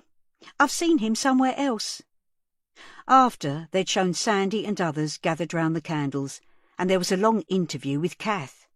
"She's coming across well, isn't she?" Mum said. "Good on her." Kath and the interviewer seemed to be getting along famously. Den could see that she was a gift for a roving reporter. Happy to talk, likeable, a bit of a character. He shuddered to think of his own appearance the night before, his face shiny with sweat, looking shifty and ill at ease. Why on earth had he spoken to them at all? For a moment he was back there again, a rabbit trapped in the headlights. Then Dad brought him back into the room. "Why did she have to mention the cafe?" he exploded. "That's all we need. We might as well close the doors for good. We're finished as a business." "Shush! I can't hear," said Mum. "Miss Marple, though," Dad snorted. "Where do they get this shit from?" "Tony! It's harmless, isn't it? It's the only good side to this story. Neighbours getting involved, people seeing that this estate isn't all bad." Dad huffed and puffed a bit more, but didn't say anything as they continued to watch. "You must have seen some changes around here, Kath," said the interviewer. "Here we go," said Dad. "This is when we find out that the nice little old lady with her shopping trolley is ever so slightly BMP. Den wished he'd shut up, but he knew his posturing and cynicism were his reaction to the evening's events.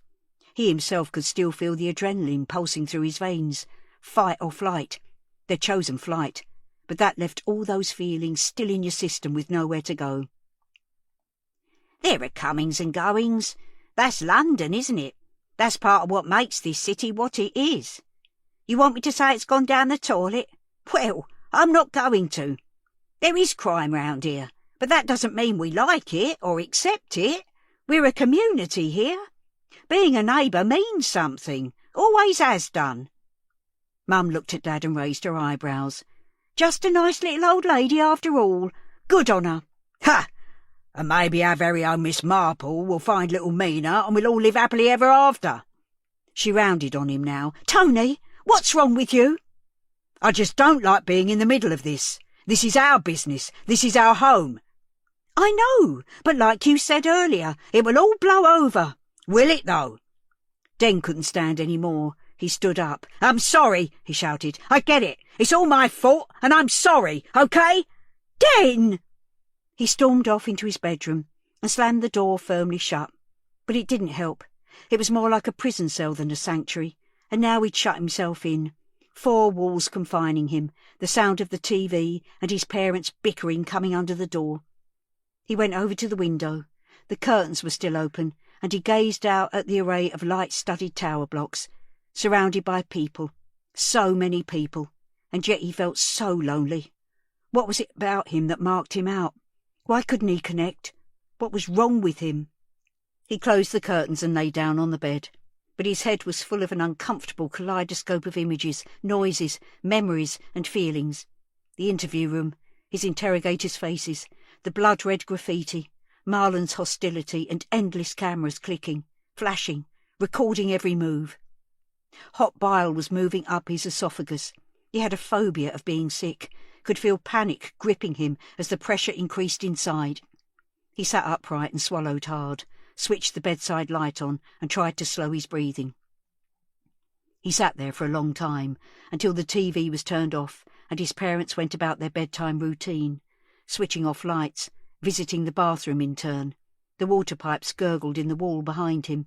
Sirens wailed in the distance, while overhead another plane started its rumbling approach to Heathrow. For a moment he saw himself, like he was in a film, A young guy, already balding, sitting on the edge of a single bed in his parents' flat. The camera panned out, taking in the cafe downstairs, the graffiti on the shutters. Pedo scum. 22 years here, and this was what people thought of him. His family's business was wrecked. He didn't want to spend his life serving in the cafe, certainly didn't want to take the business on from Dad when the time came. But this was home too. He wanted, needed to feel safe here. That couldn't happen while Mina was still missing. He padded through the darkened flat and down into the cafe. Soft yellow light filtered through the shutters. In the office, he didn't bother flicking on the light, just sat down in the office chair and fired up the computer. No wonder everyone suspected him. He'd been the last person to see Mina. Plus, there was the scrunchie and the umbrella. He needed to fight back, find some proof that it wasn't him. He had to move the spotlight somewhere else. Day 3. Den. He called up the CCTV footage and played the section from Wednesday afternoon. He felt his stomach lurch again when Mina made her appearance. He couldn't imagine a time when this moment, the image of it caught forever, would not make him feel like this. There she was. He couldn't get a good view of her face due to the camera angle, but it was clearly her. She was drenched, hood up to start with, but then she took it down, and there were her plaits, both still done up. She checked over her shoulder, then picked up a Kit Kat and put her money on the counter. He could see himself talking to her and slipping a sachet of hot chocolate across the counter. Mina checked behind her again. That was odd. He stopped the video, went back, and played it again. Yes, she'd checked behind her twice. Was she scared of something? Someone? Had she been followed before she came into the cafe? Her hair was drenched, the plait on the side nearest the camera draped on her shoulder like a rat's tail. He bent closer to the screen. There was definitely a scrunchie holding the bottom of the plait together. Was there one on the other side? He let the footage play, then froze it as she turned round to leave. Wait a minute. The plait was done up on the other side too, held in place with the scrunchie. He pressed play again and watched as she walked out of the camera's field of view. Nothing fell to the floor. He was pretty sure she had both scrunchies in her hair all the way through. Entering the cafe, standing at the counter and leaving, that must mean that she'd dropped the scrunchie beforehand, on another day, or that it was a spare that had fallen out of her pocket or bag. If she was checking behind her, who was she worried about? Perhaps they'd been in the cafe. He rewound the footage to 10 minutes before Mina came in and watched carefully, pausing it and noting down descriptions of customers for the whole period until half an hour after Mina had left the cafe. Of the 16 people on his list, he had names for a few, but it was mostly descriptions. More than half of them were women, young mums with toddlers mostly. They wouldn't take a girl off the street, would they? He put a line through them, which left 5 men. He scanned the list again and then re-watched some of the footage. The first guy into the cafe, who came in just seconds after she had gone, was horribly familiar. The high-vis jacket, the alpha male strut, the shaved head. It was Marlon. Ever bloody present Marlon. He'd only bought a drink from the chilled cabinet. It had taken all of a minute and a half, and then he'd left. He let the video play on until the timer was nearly at 4 o'clock. Then he paused it. He knew that if he played the footage for another minute or two, he'd have a 6th name to add to his list. He sighed and pressed play, then watched as Dad clearly left the kitchen with his coat over his arm. He'd gone to the cash and carry in the van. It was a perfectly normal thing to do, but why go at 4 in the afternoon, when the traffic was building up? He usually went mid-morning, after breakfast and before the lunch rush. He stopped the film, shut the file, and leaned back. The screen was sending blue light across the desk, which was even more of a mess than usual. Heaps of paper were spilling over the keyboard. Den started to gather them up, shuffle them into a tidier stack. The top one was an electricity bill. Didn't they do all this online now? This was a warning. Urgent. Pay within 7 days or court proceedings would be instigated. Den leafed through some more. Unpaid bills for water, while the contractor who'd fixed the leak in the customer sink for the council tax. Geez, Dad, what was going on? Above him, he could hear someone walking around, making the boards creak, the toilet flushing, the tap running in the kitchen. Then the pacing, footsteps moving backwards and forwards, over and over. He wasn't the only one having a sleepless night. Day 3. Den. After Hull, Den had sworn off social media for the most part. He'd kept a Facebook profile, but he never posted on it, the same with Twitter. When he did dip back into these places, he wasn't a participant, he was a watcher.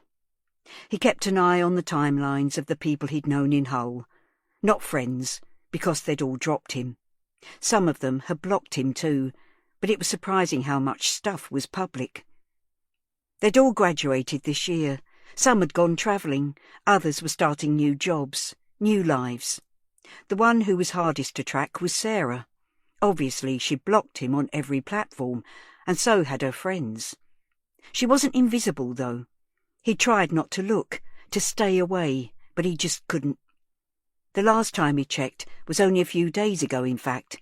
One of her friends had tagged her in a photo, a group of people round a pub table. Sarah was in the middle of it all, sitting right next to a guy he didn't recognise, a guy with his arm round her shoulder. It shouldn't matter. It was years ago now. So why did he feel hurt, betrayed, angry? He vowed to stop. It wasn't doing him any good.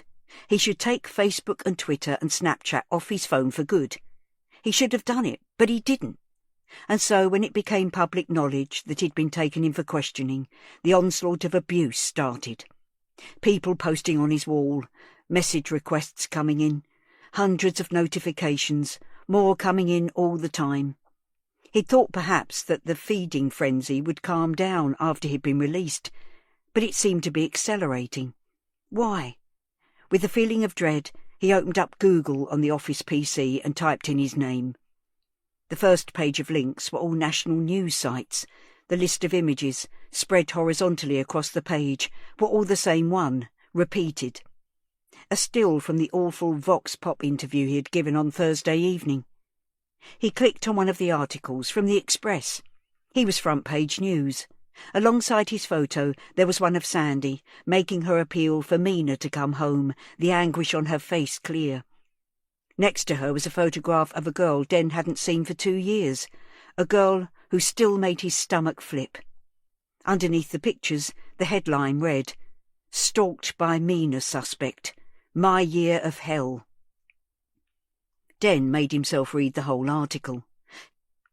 It painted a damning picture of a complete obsessive, a young man who had pestered Sarah relentlessly, turning up at her home uninvited, following her to lectures, and when she was out with friends.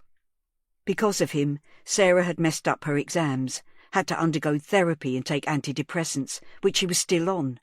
Her life had been ruined, apparently. But it was lies, wasn't it?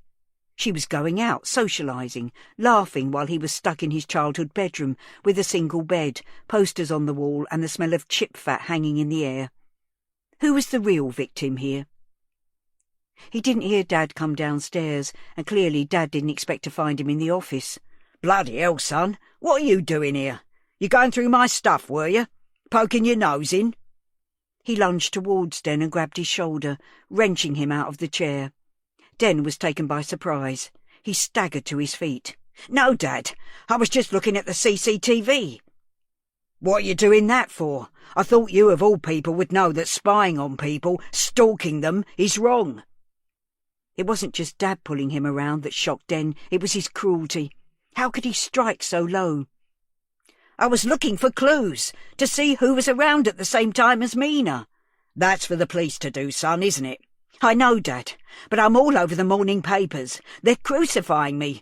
I just thought the only way to stop all this is to find out who's really got her." "How the hell are you going to find out? The whole country's looking for that girl." He'd relaxed his grip on Den's shirt now. His hand was resting on his shoulder, less threatening, almost comforting. I dunno, Dad. I've just got to try. He paused. I don't think we'll be able to open again until they've found her. People won't come in here, and if they do, we'll get a load of abuse. I'm sorry, Dad. I know things are tough right now. We need the money. Now Dad brought his face closer, peering at him sharply. What do you know? You were poking around, weren't you? No, I wasn't. I moved some papers. I was tidying up. That's all. There are a few red ones there. Are we in trouble, Dad? Dad stepped back and ran his hands over the top of his head. It's nothing for you to worry about. It's just business. I'll get it sorted. Dad, I'm 22. You can tell me. It's nothing, okay? I'm going out. Den checked the time on the computer screen. It's 3:30 in the morning. I can't sleep, okay? I need to clear my head. Go to bed, son. You're not doing any good here. All of this. He gestured at the desk and the PC. It's not doing you any good. Den stood in the doorway of the office, listening as Dad let himself out through the sticky back door. Then the van door slammed, and the engine started up. Day 3. Kath. I wasn't expecting anyone to call, so when someone rapped on the door at just after 9, my heart fluttered. I put the chain on and peered out. There were 2 male police officers, not ones I'd seen before. "Morning, madam. Can we have a word, please?" the older of the 2 said. I pushed closed the door and took off the chain, my fingers stiff and clumsy, then opened up again. Mornings are such a bother when you get old. It takes so long to get going. "What is it?" I said. "Have you found her?" "No. We're searching all the flats in the block, including yours. It won't take long, and we won't make a mess. Can we come in?" "Your colleagues have already been in," I said. They looked at each other, and then down at their phones. "Today? You're still on our list." "No, not today. They were round here yesterday. I let Mina's mum use my bathroom." Their faces relaxed a little. "Oh, this is different. It won't take long." I must say I don't like unannounced visitors, but they sort of squared up to me, their body language indicating that I didn't have a choice. If I'd known they were coming, I would have cleaned round, made sure everything was spick and span, although I didn't suppose they'd be judging the standard of my housework. "OK," I said. "Come in." I opened the door wide and went in, leading them into the lounge. I noted with approval that they both wiped their feet on the mat. Then the older one followed me to the lounge, while the other, who honestly looked about 18 and was sporting a smear of facial hair under his nose in an effort to prove something, walked further down the hall. It felt odd having strangers in, unsettling. I wanted to be in 2 places at once, keeping an eye on them both. "You were on the telly last night, weren't you?" my guy said. "I hear they're calling you the Fincher mistake Miss Marple." I thought I was too old to blush, but I was wrong. I could feel my cheeks going pink with pleasure. "I don't know about that," I said. "Are they?" "We could do with more people like you round here." "Is there any news about those boys?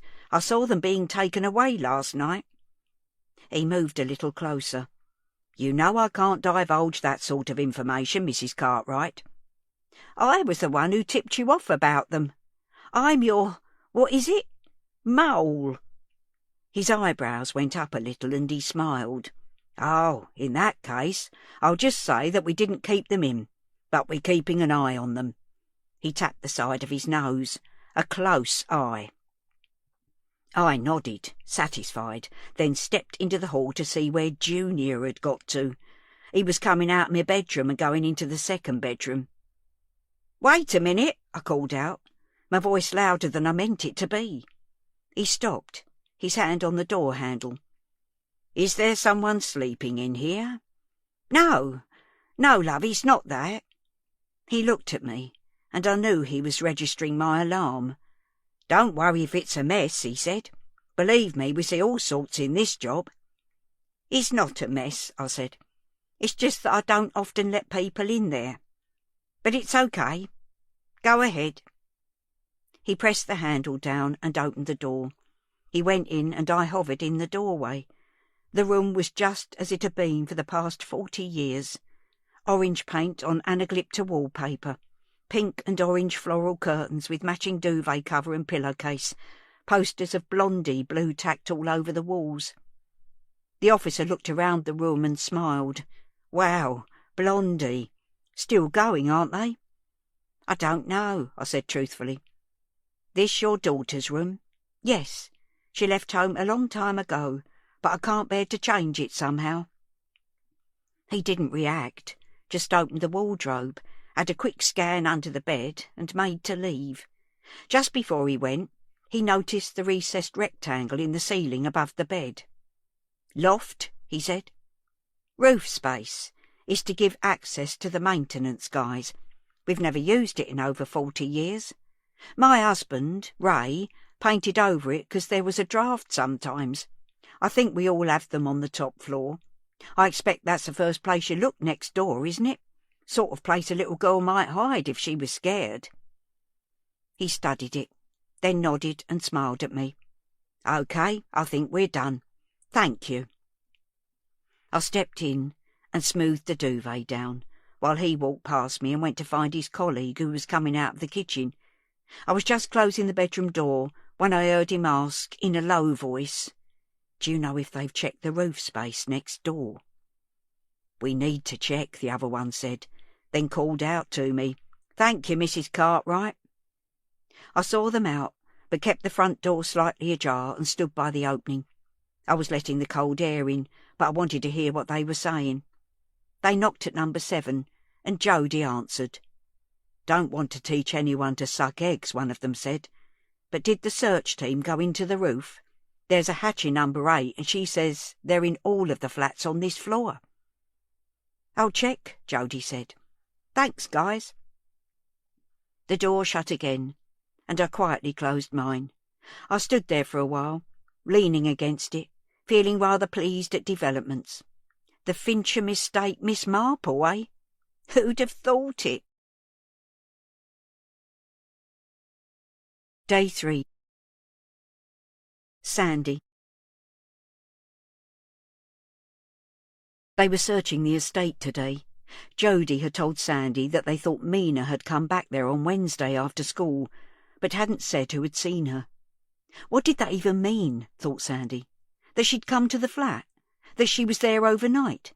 If she'd been there, Sandy would know, wouldn't she? Maybe she'd been here and left again, taking her cuggy. But where would she have gone? Brett hadn't texted since last night. Sandy could feel him slipping away from her since he'd been interviewed by the police. They'd done it in his flat, hadn't taken him in or anything, but she could tell it had pissed him off. So there goes another one, she thought. He was all right, too. Would she even be able to work there now? The thought of going back to work seemed so odd, so unlikely. If they didn't find Mina, things could never go back to normal, could they? The world might move on, forget about her, but Sandy never could. What the hell would she do with her life? How could she even have a life after this? She turned her phone sound off, because the notifications had been driving around the bend when she was trying to sleep. Now she looked at the screen. 20+ notifications on Facebook, 20+ on Twitter. She didn't need to read them. Unfit mother, scum, waste of space. There were new texts, though. Maybe it was Brett. She opened them up. Oh no, it was them. "Alex, can we call you? M and D. Is there any news? We're here for you. M and D. We'll see you later. M and D. Kiss, kiss." What the fuck? Alex. Just seeing the name made her hear her mum's voice, that trademark tone which could indicate judgment, disapproval and disappointment so effortlessly. She hadn't seen her parents for about 7 years. It had been a relief to finally cut the apron strings, a massive weight off her shoulders. They'd called and texted for 6 months or so, and always messaged at Christmas and on her and Mina's birthdays, but she hadn't replied, and she hadn't sent them her address here. We'll see you later. She guessed the whole world knew where she lived now. Day 3. Kath. Sandy's parents weren't what I would have expected at all. They were very Marks and Spencer, if you know what I mean. Nicely turned out, quiet sort of people. Too posh for Fincham. Well, our bit of it anyway. I heard them knocking next door and then a bit of a kerfuffle. Sandy was shouting. The door slammed. They knocked on it again, and then I heard another voice. Jodie's, I think. All this took about a quarter of an hour. I couldn't help myself. I opened my door a little and peeked out. They were standing on the walkway, looking lost. I knew who they were straight away, though. Sandy's got her mum's eyes and her dad's colouring. Mediterranean, you'd call it, I suppose. I opened the door a little wider. "Your daughter," I said. I gave her mum a sympathetic smile, and she nodded. "She's been very up and down. You can't really blame her, can you? Where have you come from?" Sandy's mum said, "Epsom." "Very nice. Suppose we'll just head back. We're not wanted here." She looked quite forlorn. Her husband, in a nice camel coat and black leather gloves, was tight-lipped and tense. It didn't feel right to leave things like that, and I had so many questions. "Would you like to come in for a cuppa before you go?" They looked at each other inquiringly, until the husband, clearly the senior partner, gave the nod. "That's very kind," Sandy's mum said. "I'm Rebecca, by the way, and this is Richard." "Kath," I said. "Nice to meet you. Come and have a warm-up. This walkway's always draughty." I opened the door a bit wider and ushered them into the lounge. God bless them. You might expect people like that to look down on all my bits and pieces, but Rebecca was so nice. She stood in the middle of the carpet taking it all in, then said without a hint of snottiness, "What a lovely room." "Thank you." I couldn't help glowing a little. "Do sit down. Tea or coffee?" I took their order and hurried to put the kettle on. When I came back with the drinks and a plate of biscuits on a tray, they were sitting next to each other on the sofa, both perched on the edge like they weren't planning on stopping for long. "Help yourselves to sugar," I said. Neither of them did. More self-discipline than me, I put 2 spoons in mine. I needed a little boost. "It's a shame she didn't want to talk," I said, testing the water gently, "but it's a terrible time for her. I'm so glad she's got you next door, Kath. We saw you on the news, and the police officer told us how helpful you've been. I wish I could have done more. Can't help feeling guilty." She leaned forward, nearly spilling her tea. "But you mustn't. Everyone says you've been marvellous. Have you been here long? This estate, it's not very... I mean, it's probably perfectly nice, but it's not ideal for a child." She was digging a bit of a hole for herself here, but had the grace to recognise it. "I'm sorry, that must sound rude. You see, we didn't even know where Alex and Mina were. She didn't send us her address last time they moved. She'd cut us off. We've been missing Mina terribly, and now—" She wasn't able to continue and fished in her pocket for a cotton hanky, which she pressed firmly into her nose. "Oh, I'm so sorry, love." There was an awkward silence, while Rebecca tried to get her composure back. "Do you have children, Kath?" Richard said, making a brave attempt to fill in the gap. "A daughter, Evie. She's in Australia with her kiddies," I said. "So I do know a bit about missing your family. Not that it's the same, of course." Rebecca lowered her tissue. "Was she happy here, Kath? Was Mina happy?" What could I say to that? I felt really put on the spot. "I honestly don't know, Rebecca. She was a quiet girl. Is that what her mum was like when she was little?" Rebecca sighed. She clutched the tissue in both hands on her lap. "She was a lovely girl, Kath," she said quietly. "Only child. I had pre-eclampsia and they advised me not to have any more. But it didn't matter because she was everything we ever wanted." Richard was looking round the room. Either he'd heard all this too many times before, or he was embarrassed. Perhaps a bit of both. It was all fine until she was 15. She was such a sunny girl, but then it all went wrong. She started staying out, being very defiant, lying to us. I gave a little grunt of recognition at that. By the time she was 16, we were at our wits' end. It was obvious she was on drugs. We stopped her allowance, but she just— "We don't need to go into all that," Richard cut in. Rebecca nodded, looked almost grateful to be given permission to stop. "We tried grounding her, but she ignored us. I used to go out looking for her, to bring her home, but honestly, I didn't even know if I wanted her in the house any more. And it got so bad," she looked at him for reassurance, "that we had to ask her to leave." "Is that the last time you saw her?" "Oh, no. She's been in and out of our lives. She reappears when she hasn't got anywhere else to go or needs money. She came home when she was pregnant. She said she was clean and wanted to stay clean, and we helped her as much as we could. To be honest, I did believe her, but we haven't seen her for years. Do you think she's clean, Kath, from what you've seen?" "I couldn't say, Rebecca. I don't know her that well." "Was there anything that you noticed, though?" "Well, she did keep funny hours, and then there was shouting." The tissue was clamped back under her nose. You could see the effect of all this on her. "There's another thing," I said. "I hope you don't mind me mentioning it. I think she owes people money. There's a man who comes round collecting. I've seen him at her door." Richard looked at Rebecca sharply. "I don't like the sound of that." "She was asking about a reward," I said. I didn't like to mention it, but I felt I owed it to them to tell them the whole truth. "Do you think she's involved, Kath?" said Rebecca. "Arranged Mina's disappearance to claim a reward?" I shrugged. "I don't think she'd do that. I really don't." I did, though, and so did they. And they were the ones who knew her best, knew what she was capable of. Day 3.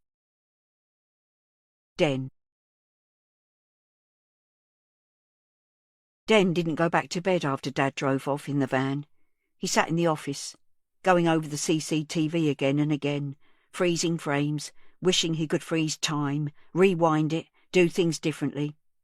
He would make Mina the hot chocolate and invite her to sit at the table nearest the counter, encourage her to chat as she drank it, ask about her day, ask if there was anything worrying her.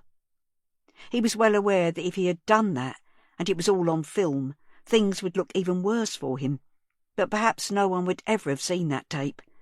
There would have been no need. Mina could have told him if something was wrong. She wouldn't have gone missing. No point dwelling on it, but what else could he do? He knew so little about Mina, but maybe he could find out a bit more. Maybe he had some information right here. He started sifting through the CCTV videos, starting with Tuesday and working backwards, watching each one for 10 minutes either side of 3:30. She wasn't there every day, but she popped in once or twice a week, always on her own. Den became completely absorbed in his task. He copied the sections of film as he came upon them and put them all together in one file. He was pasting one snippet in when the final frame caught his eye. Someone was coming into the picture, a hand and leg, frozen as they walked towards the counter. He went back to the original footage and pressed play. Mina was turning towards the door. The man coming in stopped her. They were talking for just over a minute. Den replayed the footage. It was a difficult angle, but the man was tall, with a clean-shaven head, and he was wearing work clothes and a high-vis jacket. The clock in the right-hand corner of the screen ticked on. It was after 4 now. Where had Dad gone? He was used to Dad's insomnia, the pacing, the dark shadows under his eyes in the mornings. And yes, he came and went at odd times of the night. But to do it when the whole estate was in agony over a missing girl, what was going on? The more he thought about it, the worse it seemed. At 5:10, Den heard a noise at the side door. He was determined to confront Dad, have it out with him, not to let him slink upstairs this time and pretend nothing was happening. He pushed the chair back, jumped up, and went through to the hallway. There was a small plastic bag on the floor. It was open, and Den knew what was in it before he even got close. The smell was unmistakable. He nudged it to one side with the tip of his slipper and yanked open the door, adrenaline surging through him. He stepped out in the street and looked around. He saw a figure running round the corner of the alleyway. It was too dark to distinguish much about them. If he was pushed, he'd say male, tall, but that wouldn't narrow things down much, would it? He stepped back inside, quickly fetched some rubber gloves from the kitchen, and picked up the bag. Wincing, he tied the handles into a knot, and holding it at arm's length, went out again to put it in the dustbin. As he was closing the lid, he heard the familiar sound of their van's engine, and sure enough, it came round the corner and pulled into their parking space. Dad got out. He walked over to Den slowly, shoulders hunched. "What are you doing up? We're not opening today." "I was waiting for you, Dad. And then I was dealing with the present that someone posted through the door." "The what?" "Someone posted a bag of shit through the door just now. I've put it in the bin. You can see it there if you don't believe me." No, I believe you. Just now. Come on, let's get in the van. See if we can find them. They can't be far away." He was already halfway back to the driver's door. And then what? Beat the crap out of him? Have a nice man-to-man chat and sort it all out with a bit of banter? Dad stopped. "Somewhere in between. Just make this stop. Make all this stop." There was something different about Dad. He'd lost his normal bullishness.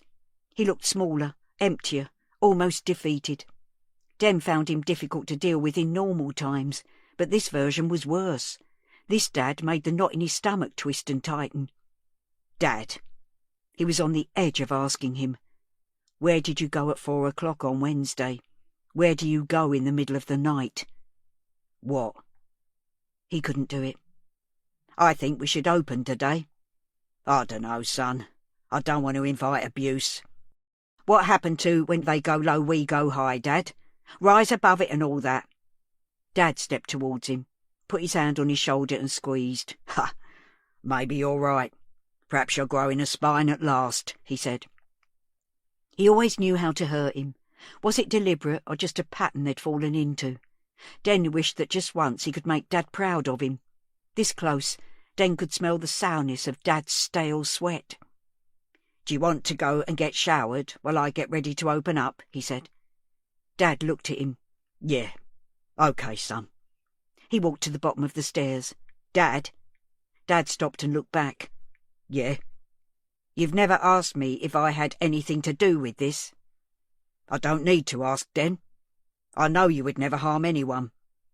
"Because I haven't got the balls," Den said, getting in there before his dad could. "No, mate.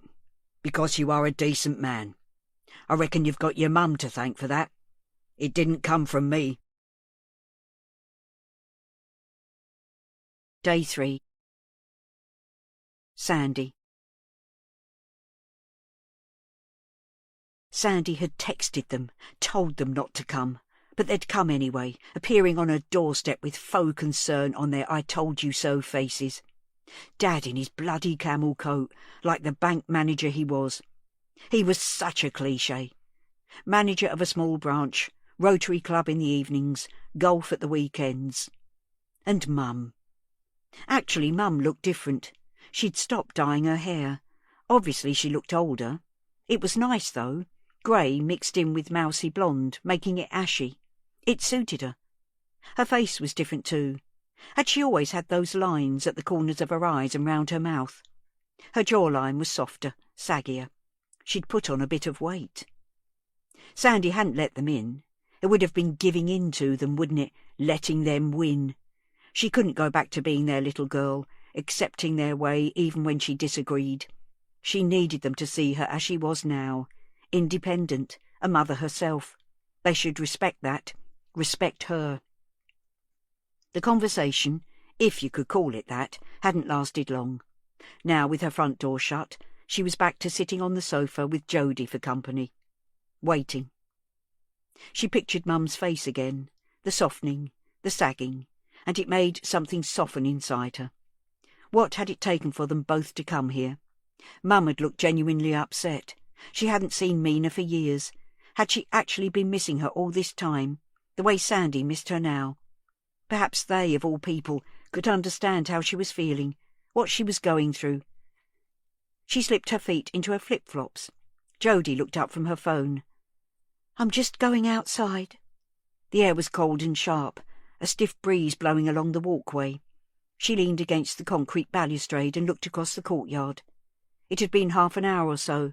They'd be long gone, wouldn't they? Where would they have parked? On the street somewhere? In the multi-story? Below her, a photographer angled his lens upwards and snapped, snapped, snapped. She flicked him the V's. Honestly, people had no respect. She heard a door opening behind her. It was Kath's, and she could hear her voice. "You're welcome, love. You take care now." Dad stepped out first, doing up the buttons of that bloody camel coat. He looked up at Sandy and froze. Mum emerged behind him. "What have you stopped for, Richard? Come on. It's cold. Let's get home. Oh." Caught unawares, Mum's face was unguarded. It was the face Sandy had seen from her cot, the face she'd seen when she'd run out of her classroom at the end of the day in infant school, the face that had soothed her and sung to her when she had a temperature. There was no judgment there, just love, uncritical love. "Mum? Dad? Please don't go." Day 3. Den. Den had left it all day but couldn't put it off any longer. He had too many questions. It was torturing him. "Dad, I want you to look at something. I've made a list. People who were in the cafe just before and just after Mina. I went through the CCTV. "Oh, yeah? What are you doing that for? The cops have all the footage. I told you to leave it to them." "I know, but I need to do something. Innocent until proved guilty doesn't seem to mean much round here.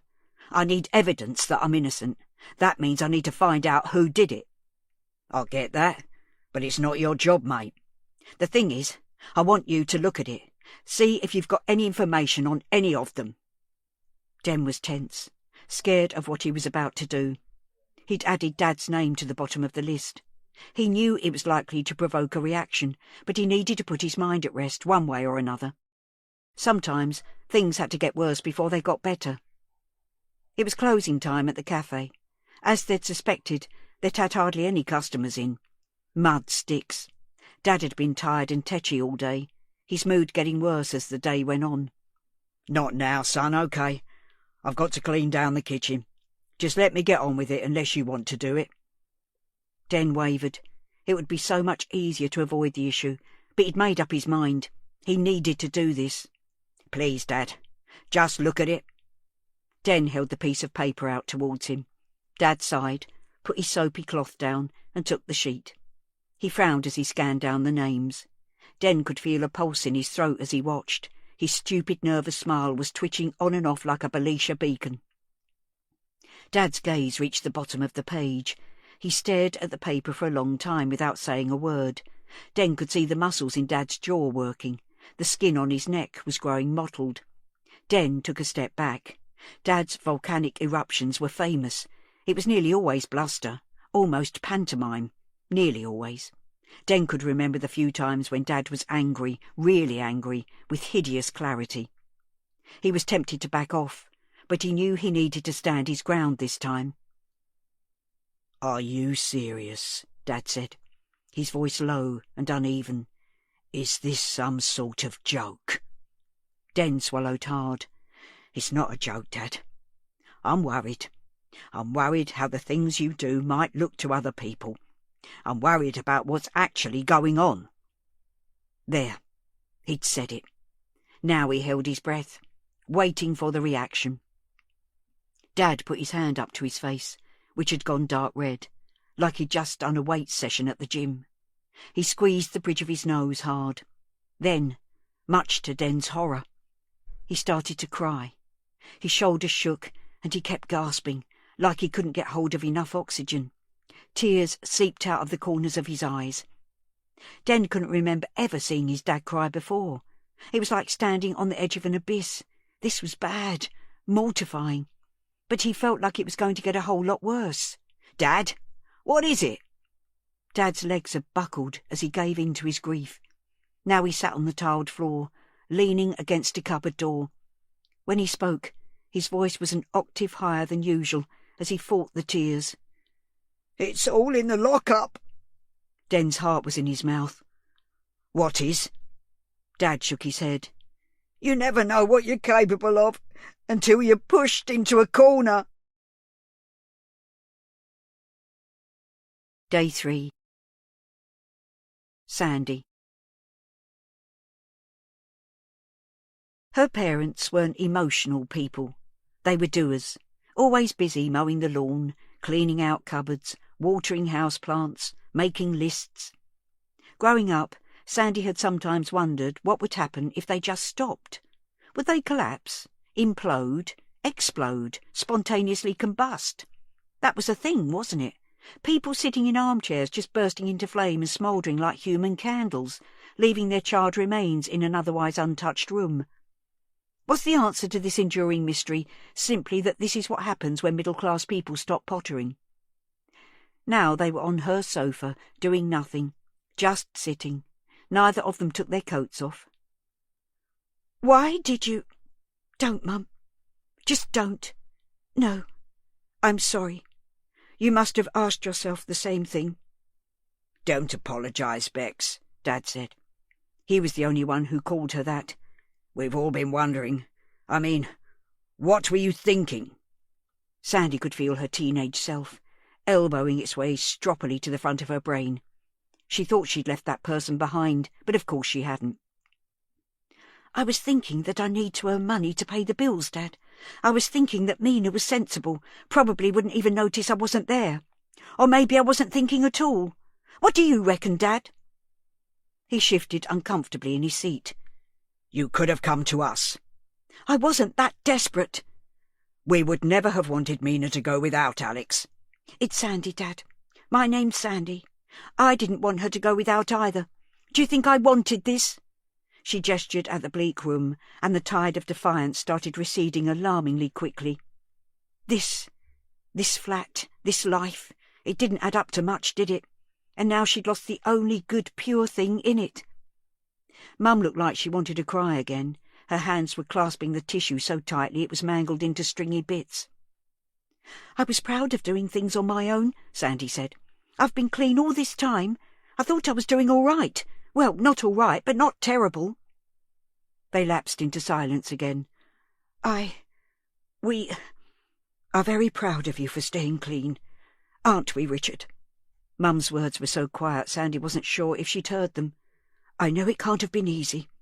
"It wasn't, isn't. And I'm not using again, I promise you. I'm skint because it's too hard to live on your own in this city and earn a living and look after a kid and pay the rent and... You don't understand."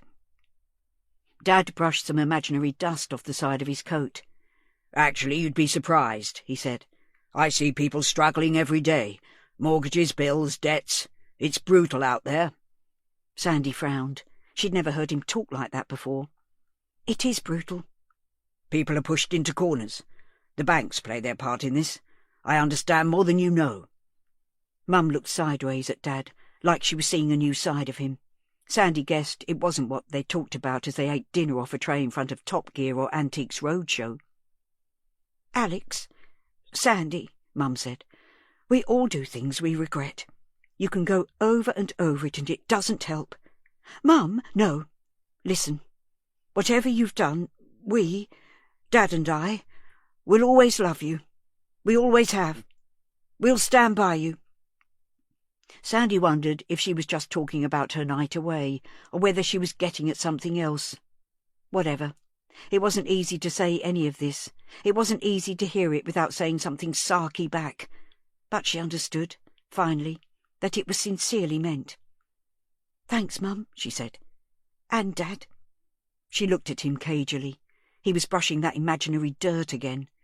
"Right. Well," he said, Are we done here? I mean, do you want us to stay? In a sudden rush of blood to the head, Sandy almost begged them to take her with them. Anything to get out of this place, away from here.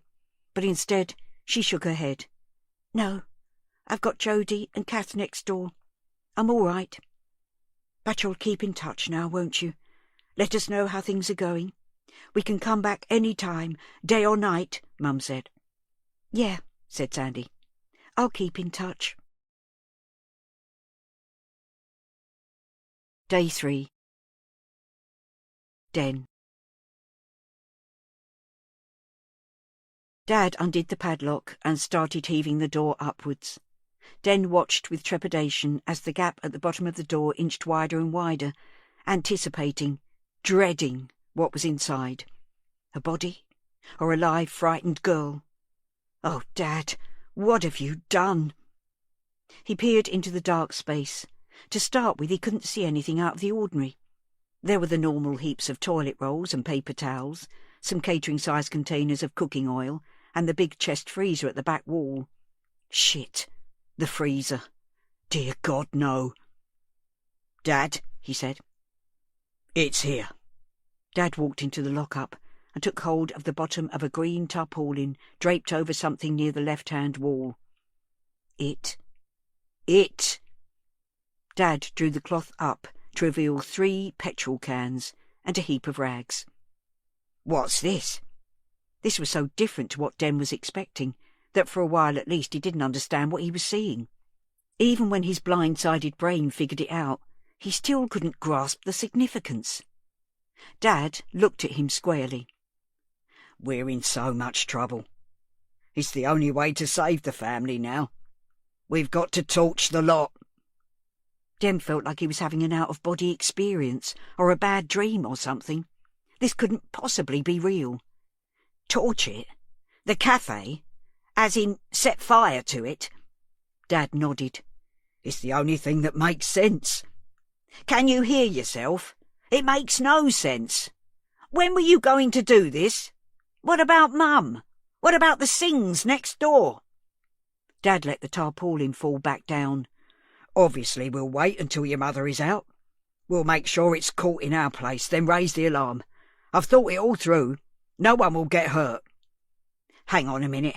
There's no we here, and you're not going ahead with this. It's completely fucking nuts. We don't have a choice. The business is finished.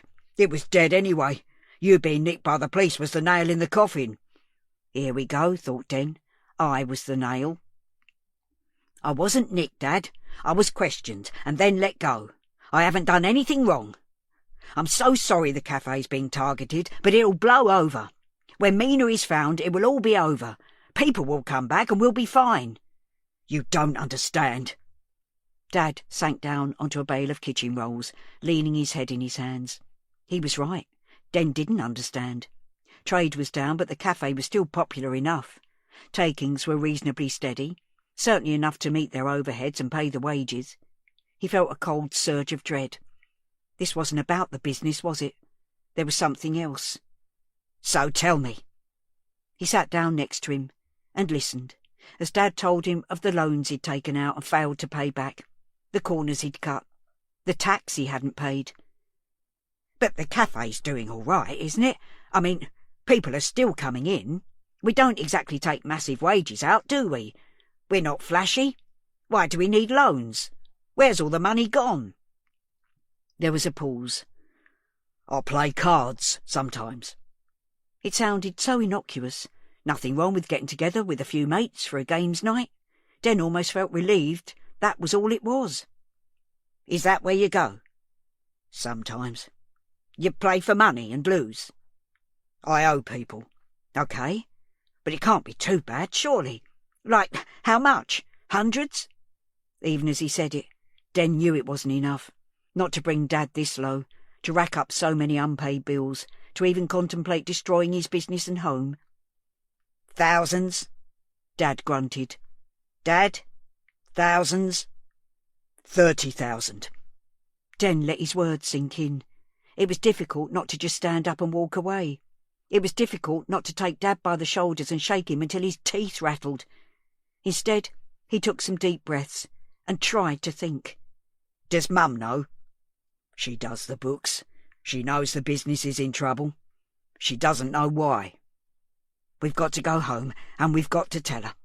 We can sort it out. It's just money, innit? Easy for you to say. It's never just money. It's threats and violence. It's security. It's lies. It's indigestion so bad I keep thinking I'm having a heart attack. It's insomnia. It's our whole world. But we can sort it. We'll start by getting Mum on side. I can't tell her, Den. She'll kick me out. It happened before, years ago. I got in a muddle. We did sort it out that time, but she warned me, never again. I've thought about this, believe me. You'll have to trust me on this. I've got insurance. If the cafe goes up, I can pay off me debts, start again. If you take your Mum out for a while, evening would be best. I'll just do it. Or I could take her and you... Stop it. We're not doing it. We'll think of something else, but not that. For fuck's sake, Dad! Den stood up and started pacing around between the piles of supplies. He didn't know what to do with himself. He started punching a tower of toilet rolls, his fists slamming into their plastic wrapping. Hey! Hey! Dad was on his feet too now. He put his hand on Den's arm. It's all right, Den. It's all right. I messed up. I'll sort it. Den stopped throwing punches and turned to face Dad. By talking to someone? Getting help? Yes, yes. You got to promise me you won't tell your mother. Promise me, Den. I can't lose her. I just can't. Dad's eyes were feverish, overbright in the garage's harsh light. His voice was thick with emotion. He tightened his grip on Den's arm. Promise me, yeah? OK, I promise, said Den. But if you can't talk to her, talk to me. Let me help. Dad moved his hand up from Den's arm to his shoulder.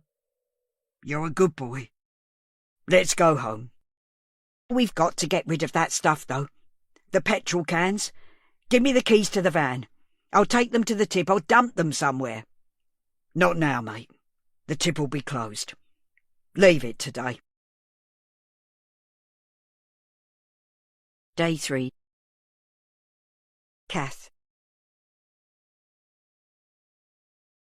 Sandy's mum and dad didn't stay all day, but they had a good hour next door, and I knew they'd parted on better terms.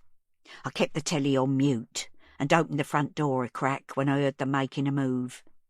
Obviously, I couldn't take all the credit for their little reunion, but if I'd never invited them in, they'd have gone back to Epsom well before Sandy had second thoughts. So I marked it down as another little triumph. There were no updates on Mina. I watched the local news, then logged onto my laptop and checked the local sites. There was quite a flurry about Nelson House being searched flat by flat. Apparently one man had been arrested for growing cannabis, and the RSPCA had been brought in to advise a woman who had been found keeping 18 cats.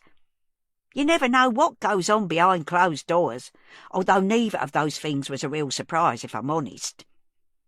I couldn't find much gossip about the lads I'd seen taken in, although that had to be the reason the police were focusing on the flats, hadn't it?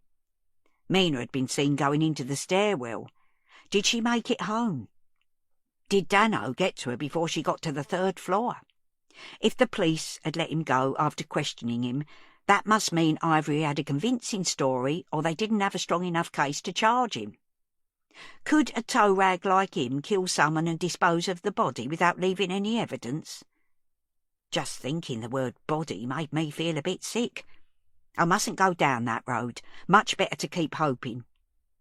Ma Ray used to say that if you expected the worst, you'd be pleasantly surprised if things actually turned out okay. But I always like to look on the bright side. By the end of the afternoon, I was getting a bit twitchy. Another day without any progress. No arrests. No sightings. I couldn't just sit there. It was too frustrating. Besides, the weekend quizzes aren't my favourites, although I do like Alexander. I like to think we'd be on Xander and Kath terms if we ever met. And Richard. Such nice men. I'm not bothered by the so-called celebrity editions of any of the quizzes, though. I mean, I've never heard of half the people. I'd go and pick up a pint of milk and something nice for tea, see if I could pick up any gossip on the way. I trundled me trolley along the walkway, hoping that perhaps the focus on Nelson House would have prompted the housing people to send someone out to fix the lift. No such luck. The stairs seemed to get steeper every day. The way my knees were going, I'd soon be stuck in the flat, and then what would I do? Seemed a bit of a stretch to imagine Sandy fetching my shopping for me. I could ask the council about Meals on Wheels, but I really don't like eating other people's cooking. It's never as good as mine, and I can't take anything spicy. Going downstairs was almost as bad as going up. The strain on my poor old joints was unbearable. It felt like my knees could give way at any time, just buckle, and then I'd be heading down to the next landing. I was breathless too. Who gets breathless going downstairs? I really am an old crock. I kept a tight grip on the railing, trying not to think too hard about all the other hands that had touched it. The sweat, the grime, the snot, the God knows what else. Except that maybe there was a trace of Mina left here too. Had her little hands gripped this metal rail as she ran up the stairs, trying to get away from that thug? It made me shudder to think of it. However many times I've trudged up and down here, I've never got used to the smell. Even when it's been cleaned with disinfectant, which happens once in a blue moon, there's still a back note of disappointment, fag smoke and urine. Now, as I neared the ground floor, puffing hard as I paused on every second step and lifted me trolley down, I noticed a different edge to the air. It was almost metallic. There was something familiar about it, but I couldn't put a name to it. Another sign of ageing. Words just out of reach, difficult to pin things down, label them. There was a skittering noise, the sound of feet on concrete, and looking down I saw a little shadow run out of the open door. We get rats in here sometimes, but this was much bigger. A blessed dog on the loose. They're a menace on this estate. I was only a couple of steps from the bottom when I noticed the dark mass on the concrete floor, under the stairwell to me right. A coat, or maybe a heap of bedding left there by last night's occupant. The smell was stronger here, that metallic twang. I heaved myself down the last 2 steps and put my foot in something wet. A pool of dark liquid coming out from under the coat. That was when I remembered what the metallic smell was. Blood. It was blood. "Oh, no," I murmured. "Please, God, no." Day 3. Den. A cluster of cars and vans and 2 ambulances were gathered in the far corner of the courtyard by the entrance to Nelson House. Den could see blue and white tape marking the area off. A crowd was gathering at a distance, people huddling together. Den looked up, and people were dotted along the walkways of Nelson House, looking down, filming on their phones. He and Dad threaded their way through the crowd. The back of the ambulance was open, bright lights inside making it look like a theatre set or TV screen. Kath, in her familiar padded coat, was sitting in a wheelchair on the lowered tail lift while a paramedic tended to her. "It's Mrs. C," Den said to Dad. She seemed to be getting agitated, remonstrating with the woman trying to help her. Den ran over to the van. "Mrs. C, it's me. Are you okay?" A second ambulance worker stood in his path. "We need to keep this area clear, sir." "I'm her friend. She hasn't got any family, not here. Is she okay?" Kath saw him now. "Den," she said. She was gasping for air, struggling to get any words out. "Let him through!" The guy stood aside, and Den went forward. He kneeled down so that he was at Kath's eye level. "Mrs. C, are you okay? What's happened?" "Oh, Den, it's awful." She paused to try to catch her breath. "In there, by the stairs." "What is it?" "So much blood, Den. I found it. I found her." A body. Another team of paramedics emerged from the stairwell, carrying a stretcher. People were craning to see who it was. Suddenly he heard screaming from overhead. He looked up. They were so close to the block that the lip of the balconies obscured the watchers above, apart from those who were leaning over, peering down, filming it on their phones. One of the faces peering down from the top floor was Sandy. "No! Even from a distance, Den could see that her face was contorted with pain. She was leaning over dangerously far. Now hands gripped her shoulders and pulled her back out of sight. The screaming continued, though. He looked at Kath's face, which was hideously pale, almost grey.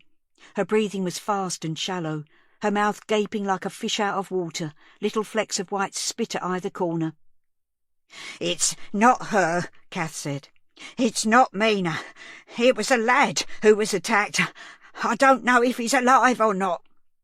Den looked across as the stretcher was loaded into the second ambulance. The person being carried had a blanket over them, but the face wasn't covered up. He had an oxygen mask on and was clearly still breathing. "He's alive, Mrs. C." "Thank God for that. I'd never forgive myself if my interfering had meant that—" "Mrs. C, please calm down." "It's my fault, though, Den. This is all my fault." Day 3. Den. Den and Dad stayed nearby, as Kath was tended to by the paramedic. The police were waiting to talk to her, but before she'd let them in, she beckoned to Den. Den, she was agitated. "My trolley's over there." She pointed to the wall near the entrance to Nelson House. "Bring it here before someone nicks it." Den did as he was told. A constable questioned him as he reached for the handle, but let him take it when he explained. As he trundled it back towards the ambulance, he passed a group of men talking. Marlon, in his high-vis jacket, was among them, standing with his back to Den. What was he doing here on a Sunday? Surely he hadn't been working on site. He had a big dog on a leather leash with him, a Rottweiler or a Doberman. Den could never tell the difference. As he walked near, the dog lunged towards him, jerking Marlon's arm and making him spin round. "Hey! Tyler! No!" "Oh." Their eyes met. There was no mistaking the animosity there. The dog was straining to reach Den, and Marlon fought to get it under control. Den moved on quickly. As he walked away, the hair on the back of his neck was standing up, and he half expected the dog to be let free to jump at his back or sink its teeth into his arm. Back at the ambulance, he overheard the paramedic talking to Kath. "Your heart's running a little bit fast, Kath. We're going to take you in, just for observation. You've had a nasty shock." Den was surprised at the vehemence of Kath's response. "I'm not going to no hospital. Once you go in there, you don't come out again. No way." "Kath, you've had a nasty shock. This is just a precaution." "I know my heart jumps about a bit. It's done it for years. I've got pills for it. I'm not going to feel better in that place. I need my own place, that's all. I'm going home." The paramedics exchanged glances. "We're not going to force you, but I understand you live alone." She flapped her hand towards Den. "That's all right. My friend here will take me up and make sure I'm okay. You will, won't you?" Den stepped forwards. "Of course. I'll look after Mrs. C." "I'll go back home," said Dad. "Let Mum know what's happening. We'll bring some soup over or whatever. Let me know how you're getting on, yeah?" "OK, Dad." "The police want to talk to me, Den. Can you wait, love?" Kath said. She looked so vulnerable in the wheelchair. Her hair, ruffled by the wind, was sparse and wispy. He could see her mottled scalp underneath. "Course I can, Mrs. C. I'll just be here, guarding your trolley." Now Den wondered who the boy was. He tried listening in to the low-level chatter all around him, but he couldn't make out anything concrete. Gangs round here. Knives. Someone should do something. Parents. No respect. Knives. It was another stabbing then. They seemed to happen almost every week. Turf wars, teenage squabbles that had got out of hand, or muggings. Someone had been killed for their trainers a month ago or so. Growing up around here, there had always been trouble now and again, but it seemed to be getting worse. Den, never part of a gang himself, avoided eye contact and crossed the road if he saw a group of lads coming the other way when he was out at night. It was happening even during the day now, though. Maybe Dad was right. The place was going down the toilet. Maybe it was time to get out. He should talk to Dad about selling the cafe rather than burning it down. Pay off the debts and move on somewhere. Start again. Den! Den! Kath was calling to him. They finished with me. Can you take me home, if they'll let us into the stairs? Kath clutched her tissue to her mouth, and tears glittered in the corners of her eyes. "It's all right, Mrs. C," Den said, kneeling beside her and putting her hand gently on her arm. "We'll get you home soon." "You don't understand, Den," she said. She lowered her tissue a little. Her bottom lip was wobbling like a blancmange. "I know who it is. I recognised him. It's a lad called Sam, and—" She gave a gulping gasp. "He'd be perfectly okay now if I hadn't opened my big mouth." Day 3. Sandy. Jodie got a call even before the ambulances and cop cars started arriving. Her face was so serious as she listened that Sandy knew that it wasn't good news from the very start. Jodie clicked the call end button and clipped her phone to her belt. "Sandy, it's going to get noisy in a minute. They found someone in the stairwell." Sandy didn't wait to hear the rest. Sirens and lights were filling the courtyard as she yanked open the front door. Emergency vehicles were converging on the entrance to the block. She peered over the edge of the balcony. A crowd was gathering too, mostly silent, looking towards the door to the stairwell, just watching. She leaned further to try to get a better view. She didn't want to see Mina's body there, lying on the concrete, but if this was happening, she needed to see it.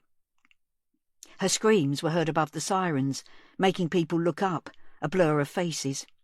Jodie came up behind her and grabbed her shoulders. "It's not her, Sandy. Come away. Come inside." Sandy tried to shrug Jodie's hands away, but that cow wasn't letting go. She manhandled her away from the edge. "We're going inside. I need to talk to you." "No, let me see her. I'm her mum."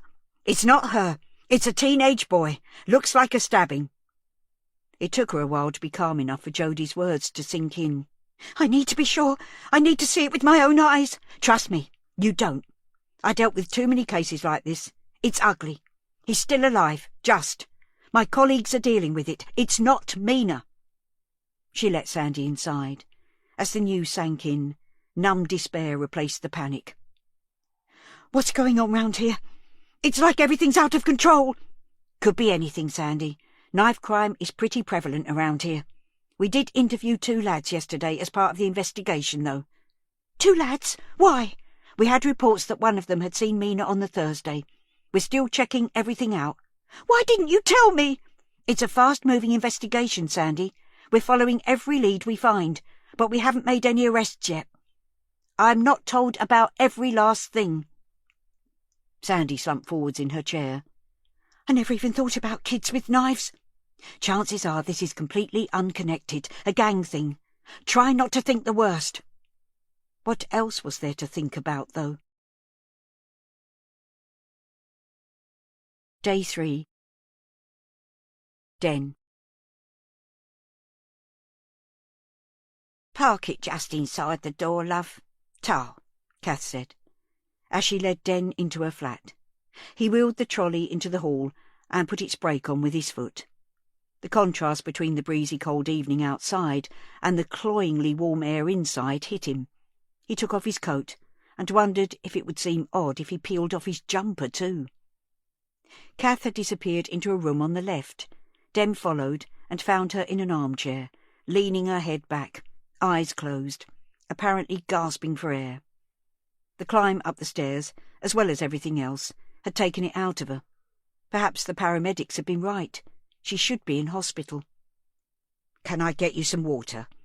Her eyes fluttered open. "Oh, yes, please, love. And can you bring my bag of pills in? It's on the top, next to the microwave. A sponge bag with flowers on." Den did as he was asked, then watched her scrabbling through the bag, pressing 2 pills out of a blister pack. "A cup of tea now, yeah?" he said. She didn't speak, as she was struggling to get the pills down, taking gulps of water and tipping her head back as she swallowed. Den left her to it and pottered about her kitchen. It reminded him of his nan's, all the cupboards full, orderly and clean, a place for everything and everything in its place. He made tea for both of them and found a packet of jammy Dodgers in the cupboard, put everything on a tray and carried it through. Kath had put her glass on the coffee table. She looked a little less grey in her face now, but she was still in some distress, breathing noisily through her open mouth like a fish out of water. He handed her a china mug. "See if this helps," he said. "I've put some sugar in." "I shouldn't with my diabetes," she said, but then, seeing him reach for the mug to take it back, chipped in quickly. "But I reckon I need it for the shock. Thank you, Den. You're a good boy." He sat on the sofa opposite her. They both sipped their tea.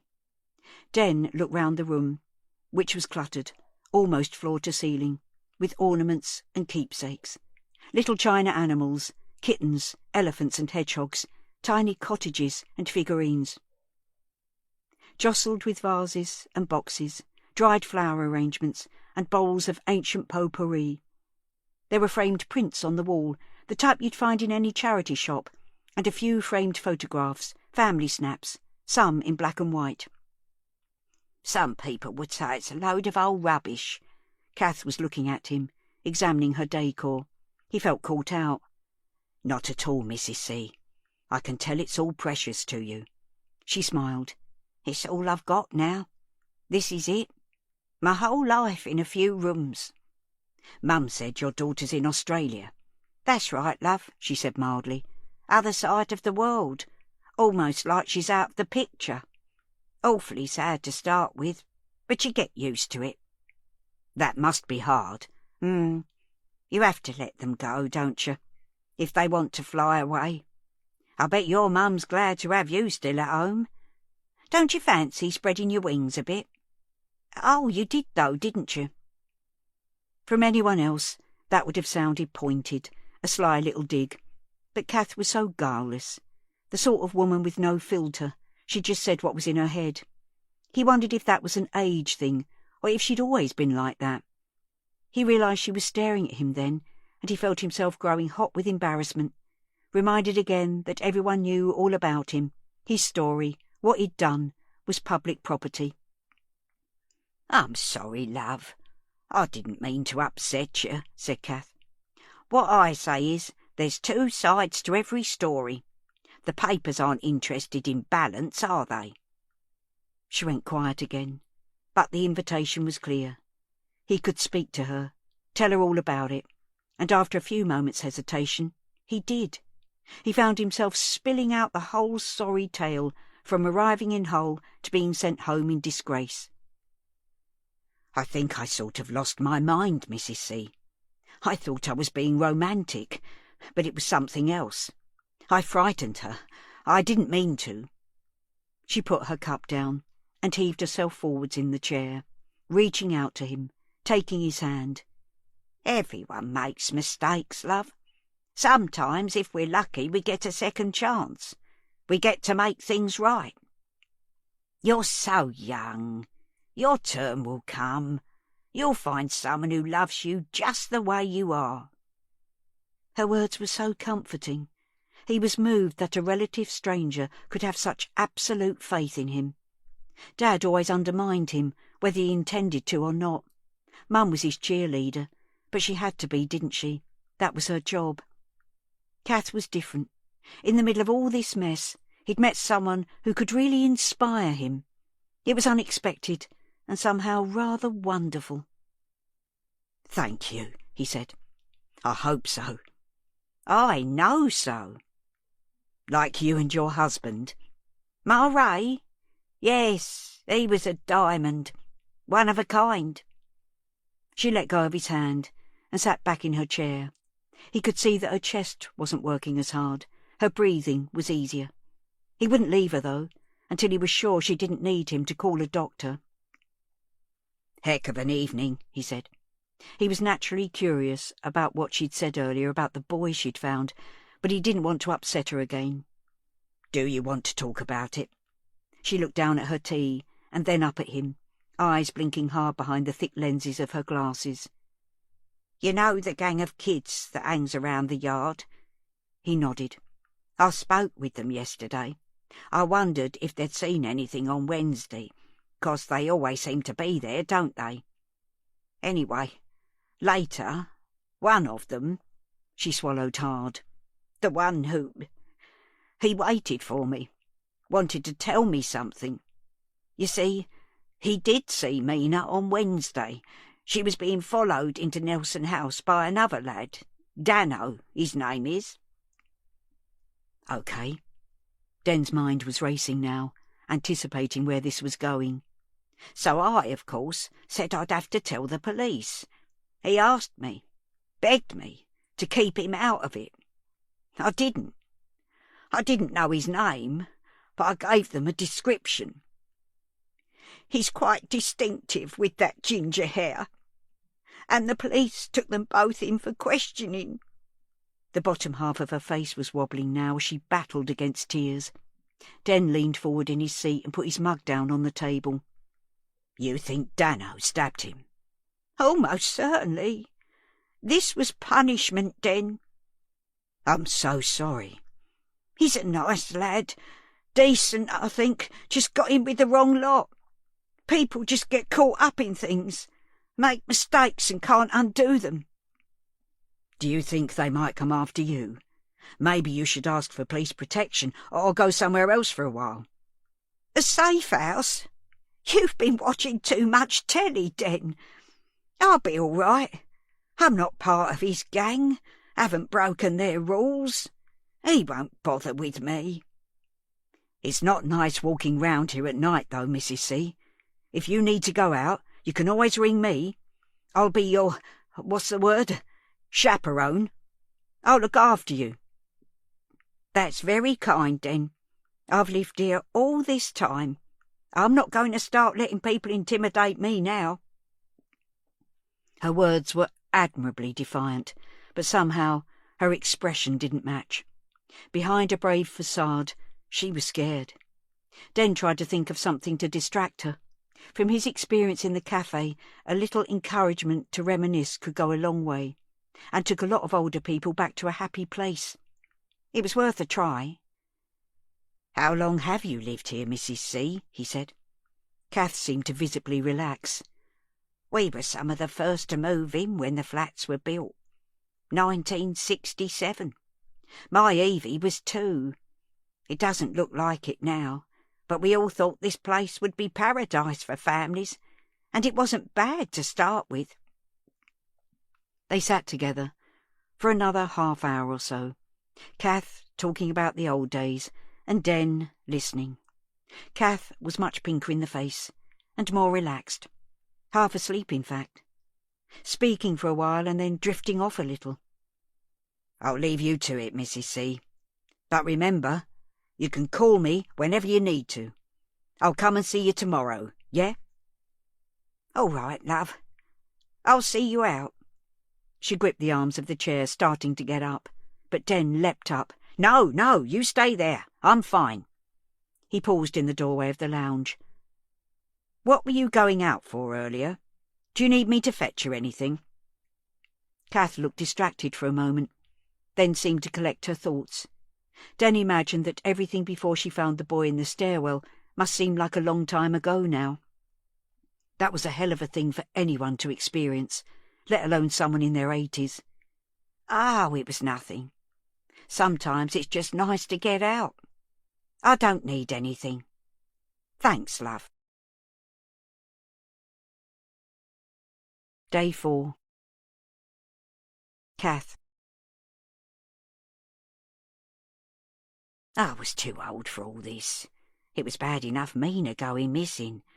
To be honest, and I know this sounds bad, but I was enjoying getting involved in trying to find her. I loved doing my bit, and people actually listening to me. Calling me Miss Marble of Fincham was going a bit far, but I can't pretend I didn't like it. But yesterday, it all got too much for me. Sam was in intensive care, apparently. He'd had an operation to patch him up, but he was still very poorly. I couldn't stop thinking about him. If he hadn't spoken to me, if I hadn't told the police, if I'd never got involved, He'd be perfectly okay. I was going to have to live with that for the rest of my life. Something else to carry with me. And I'm not sure I've got the strength these days. The internet was still covering the story, but it was all nasty stuff, tainted with prejudice about estates like this. People like us. Broken Britain. How one estate sums up the state we're in. Hope fades for missing Mina. Another casualty of Sink Estate, London. Stabbed on the streets. Just another day on the Fincham estate. I scanned the headlines, but then shut my laptop down. I wouldn't do any more investigating. I'd done quite enough damage as it was. In fact, I wouldn't go outside today. I like to think I wasn't worried walking around the estate on my own, but that was a lie. A white lie, I tell myself, to get me out of my front door. The truth was, I was nervous. Now, with what had happened to Sam, I was scared more than ever. So I would leave the hunt for Mina to the experts and go back to my routine before all this happened. Breakfast in front of the telly, a bit of cleaning, then settling down for this morning and then loose women. They get on me nerves, but I like the company. Then an afternoon watching the quizzes. Somehow, though, it seemed so empty and pointless, no pun intended. I'd never be able to fully settle until Mina was found. It seemed wrong to even try, and I couldn't do it anyway. Thoughts of her, of what had happened on Wednesday, of where she was now, kept going round and round my head. True to his word, Den checked in with me. He'd been through a lot over the past few days too, but he was turning out to be a little diamond. He sent me a text first thing, and then rang later. We chatted about this and that. Have they found Dano yet? Don't think so, Mrs. C. They will, though. You're opening up the cafe today? Yeah. Need to keep Dad on the straight and narrow. What, love? I wasn't sure I'd heard him correctly. Doesn't matter. Private joke. Shall I bring you some lunch up? Fish and chips? Special delivery? My legs were killing me, so this was music to my ears. All right, love. That'd be very nice. I'll give you the money. Shall I bring some for Sandy? That's a nice thought. I don't suppose she's eating much at the moment. I'll tell her it's on the way. I could really have done with a day off from her next door, but that was just me being selfish. She couldn't have a day off from it all, could she? She was still stuck in this nightmare. I needed to show a bit more charity, even if she was hard to like. I gave myself a bit of a talking to, then pottered around and knocked next door at round 11. Jodie opened up. She looked worse than ever. This business was taking its toll on everyone. Oh, Kath, I was going to call round. How are you? Nasty shock yesterday, eh? I'm okay. I keep thinking about him. That poor lad. You know it was Dano that did it, don't you? We don't know anything for sure, Kath. There are no witnesses yet, or at least no one is willing to talk. People won't. Too scared. I am too, to be honest, love. But I'll stand up in court and tell him to his face if it comes to that. Jodie smiled. I know you will, but let's hope it doesn't come to that. We'll be looking at DNA and forensic evidence. If there's enough of that, we'll wrap things up, maybe get a guilty plea. It's on my conscience, though. How me talking to you caused it. You can't think like that. You were doing the right thing. Violence like this is the perpetrator's fault. No one else's. We all have choices. That was one way to think about it. I wasn't sure I completely went along with it, though. Anyway, I just wanted to let Sandy know that the cafe are sending a hot lunch up. Oh, that's nice. I realised my faux pas at once. I should have asked them to send one for you, shouldn't I? I can ring. Jodie laughed. Don't worry about it. I'm off shift in half an hour. Naz will be here soon. Are you having some food too? I nodded. Nice idea to eat together. I'm sure Sandy will appreciate it. That wasn't quite what I'd suggested. But now Jodie had, it would look mean to back out. Yes, that's what I thought, I said. We could both use the company. Day 4. Sandy. Sandy knew she hadn't been an easy teenager. How had it spiralled out of control so quickly, though? They were all about control, Richard and Rebecca. That was their thing, and yet they'd lost it spectacularly with her. The worse she behaved, the more uptight they became, and the wilder she got. It had been like equal and opposite forces, straining against each other until one side broke. Looking back now, she wasn't sure who it was who had broken. Maybe all of them.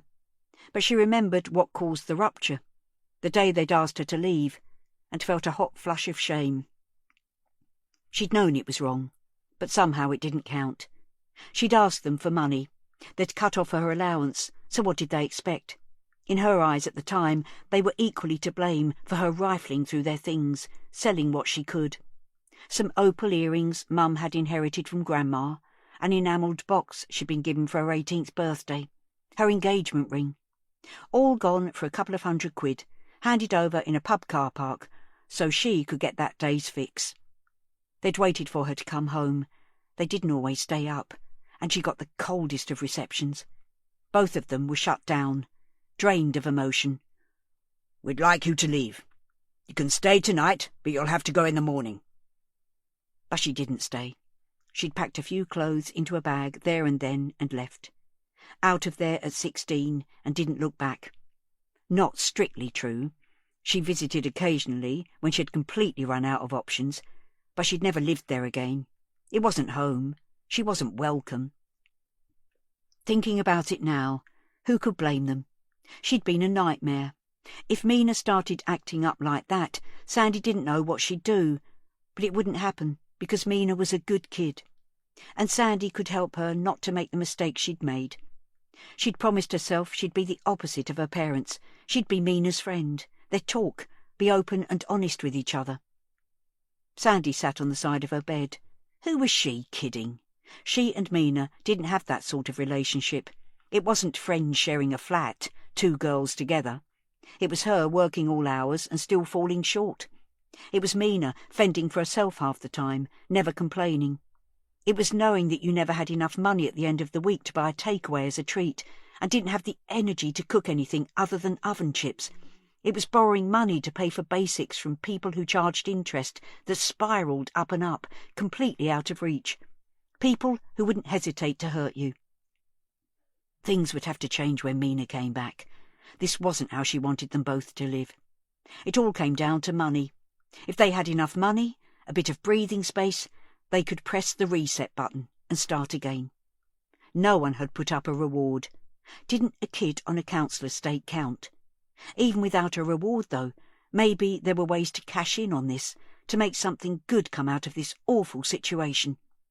When Mina was back, she was sure someone would pay for an interview and a photo. Maybe they could even have a holiday.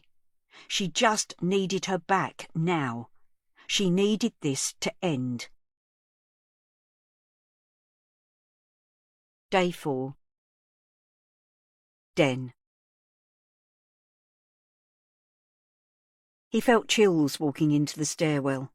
It had been scrubbed and disinfected, but a few inches of blue and white tape remained, hanging mournfully from the end of a handrail. The concrete floor was darker than it should be, still damp, he guessed. It was impossible to be there without thinking of the lad who had fought for his life here, of the heartless soul who had thought nothing of sticking a knife in and running away. The other side of that spot, near the lifts, a couple of workmen were just packing up their tools. They noticed Den coming in, and one of them said, "All done, mate? Want to test it out?" Den shrugged. He didn't mind the stairs, but then again, why not? They stood back as he entered the lift, and there was a moment of awkwardness as he stood inside and the guys watched him as they all waited for the door to close. Just as it moved across, he saw the glint of recognition in one of the men's eyes and felt a twinge of panic. If they, like the rest of the world, thought he was public enemy number 1, they could trap him in here, leave him. He wasn't normally claustrophobic, but he started to feel the 4 walls closing in. The lift lurched off the ground. Den looked up to the ceiling. There was a small opening, like a trap-door. Maybe he could get out that way if he needed to. Who was he kidding? He had the upper body strength of a kitten. Come on, don't stop. He willed the lift to make it to the 3rd floor. The digital display changed to 3, and the lift slowed and stopped with a slight judder. The door opened, and he breathed a sigh of relief. Unsure of his reception at number 7, he rang the doorbell and stood back, like lighting the touch paper on a firework. Day 4. Sandy. I don't want anything from him. It was a struggle to keep things that civil. Really, Kath was too nice, too forgiving. Why the hell was she sucking up to one of the main suspects, who could still be holding Mina somewhere for all they knew? It's fish and chips, love. When's the last time you had a decent meal? Kath blinked at her kindly through her thick lenses, and Sandy could feel herself softening. I dunno. I haven't been hungry. I'm not really hungry now. She wasn't sure that was true, though. The achy, sicky feeling in her stomach could just be because it was empty. You don't need to see him or talk to him. He's just bringing the food and going. OK, whatever. He's not coming in, though. The thought of that creep in here. She shuddered. The doorbell rang a few minutes later. The smell of hot fat wafted through to the lounge when Naz opened the door. It smelled so good that saliva rushed into Sandy's mouth, confirming that she was actually famished. She jumped to her feet and went into the hallway, where she caught sight of Den outside on the walkway. He was handing over a white plastic bag, bulging with paper parcels. He looked at her briefly, then quickly turned his eyes away, as if trying to deflect any hostility. It was a submissive thing. She realised he was a bit scared of her. Good. He should be. If she was allowed 5 minutes alone with him, she'd get the truth out of him. Honestly, she'd beat the shit out of him if she had to. Fish and chips for 3, he said, and gave a nervous laugh. I've put some extras in, peas, curry sauce, ketchup. Cheers, mate, Naz said, taking the bag gleefully. The smell was almost making Sandy feel faint. Is that Den? Kath called from the lounge. Yes, Mrs. C. Dinner's ready, he shouted back. Come here, love. He glanced at Sandy, seeking her approval. She didn't exactly welcome him in, but she did take the bag from Naz and disappear back into the lounge. Den stepped inside tentatively and hovered in the hall. Shall I fetch some plates from the kitchen? Naz said. No need. We can eat it like this, can't we? Kath said quickly. You could fetch some forks. I put some in, Den said. Wooden ones, and serviettes. Bless you. Do you want to sit down, love? Den looked warily at Sandy, who was busy unwrapping a parcel on her knees. I'd better get back, he said. I've left Mum serving in the cafe, and she doesn't really like it. Kath rooted in her bag and brought out her purse. She unclipped it and started bringing out notes. No, no, no. Den held his hands up. This is on us, honestly. Thank you, love, said Kath, who was putting her purse away. Sandy had a flashback to the last time she was in the cafe with Mina. Did she buy her a burger to go with her chips? She couldn't remember. Mina liked it anyway, a little treat. She rested her chip fork on the side of the polystyrene tray, suddenly disgusted with herself for digging into the food like this when Mina was still missing. It's okay. At least the lift is fixed now. Saved my legs. Is it? Well, that's something. Den left, and they all tucked in. Despite her self-disgust, Sandy couldn't resist the hot food. That was nice of him, wasn't it? Said Kath, when she'd come to an end with hers.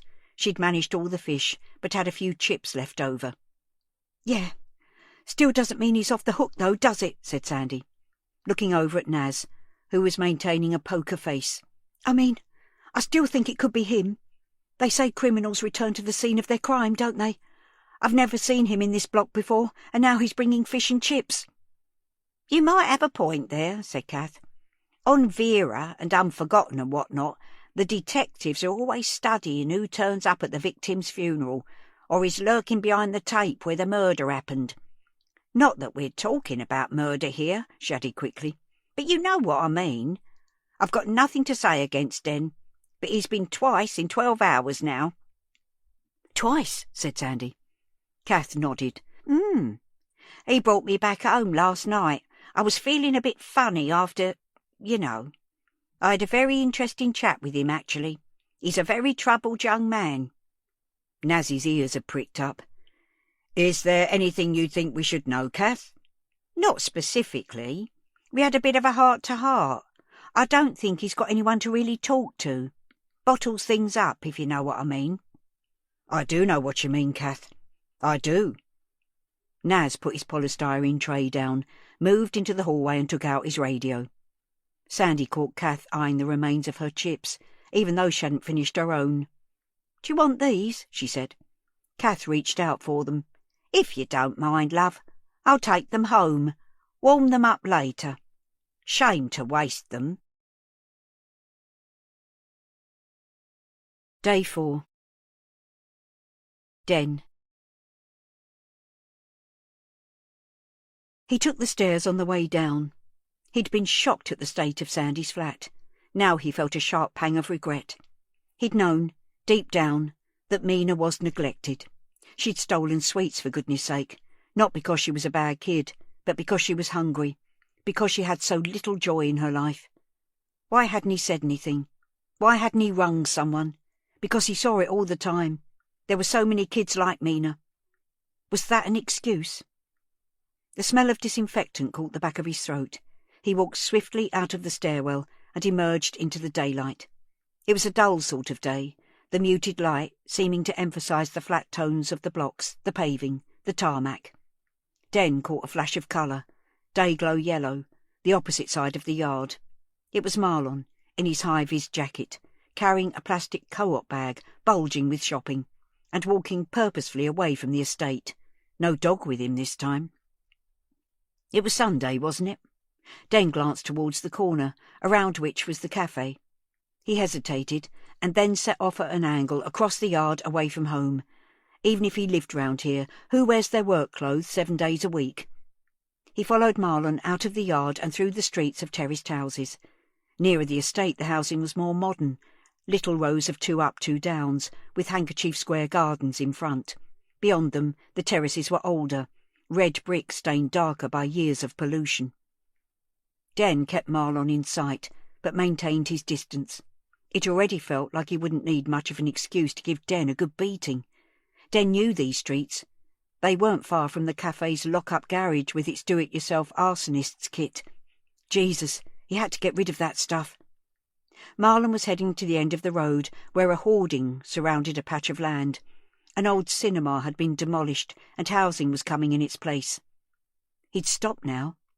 Den waited behind a bus shelter and watched. Marlon put the bag on the ground, undid a padlock on a door in the hoarding, and with a quick look over his shoulder, opened the door, picked up the bag, and stepped inside. Day 4.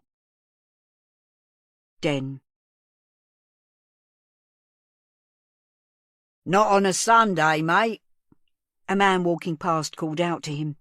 Den was snapped out of the trance he'd been in, staring at the opening in the hoarding, wondering whether he should follow Marlon inside. What if Mina was there, still alive, being kept in a shed or a porter-cabin or something? "Sorry?" "No buses here on a Sunday, if that's what you're waiting for." "Oh!" In that moment, Den knew he'd been recognised. "You're that nonce, the one they arrested." He walked towards Den. "I wasn't actually arrested. I was questioned." Den winced as he heard the word actually come out of his mouth. Why'd he said that? It had been as involuntary as his smile, which was back, twitching on and off. "Oh, pardon me." The guy's faux politeness was as menacing as his direct aggression. "My mistake." Den tried smiling at him for real. "That's okay. No problem. What are you doing here, then?" The guy was advancing, and Den started backing away. "I was following someone," Yeah, that would help. Just going for a walk. Looking for your next victim? People like you make me sick. Where is she? Where's that little girl? What have you done with her? He was close now. He wasn't a big guy, but he was hard, you could tell, and looking down, Den could see that his right hand was balled into a fist. Honestly, I haven't done anything. I don't know where she is. Den had backed into a wall now, his heels scraping against the brick. There was nowhere to go. The guy was so close, Den could smell his breath. Fag smoke and booze, fresh out the pub for his Sunday pint. He held his hands up in surrender. Please, mate, just let me go. I haven't done anything. The guy looked at him for what seemed like a long time, disgust etched into his face. If it is you, you better hope you do get arrested. People round here will fucking end you. He turned to go.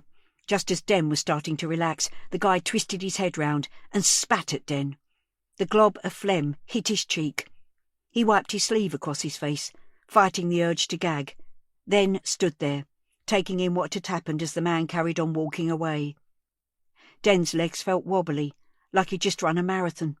His breath was coming in fits and starts. He leaned forward and put his hands on his thighs, trying to calm down. At the end of the street, the door in the hoarding was open. Marlon was standing on the pavement, with the dog next to him, looking his way. Den had no idea how long he'd been there, but clearly his cover was blown. Day 4. Den. He just wanted to get home, hide away. Marlon and the dog were running now, running towards him.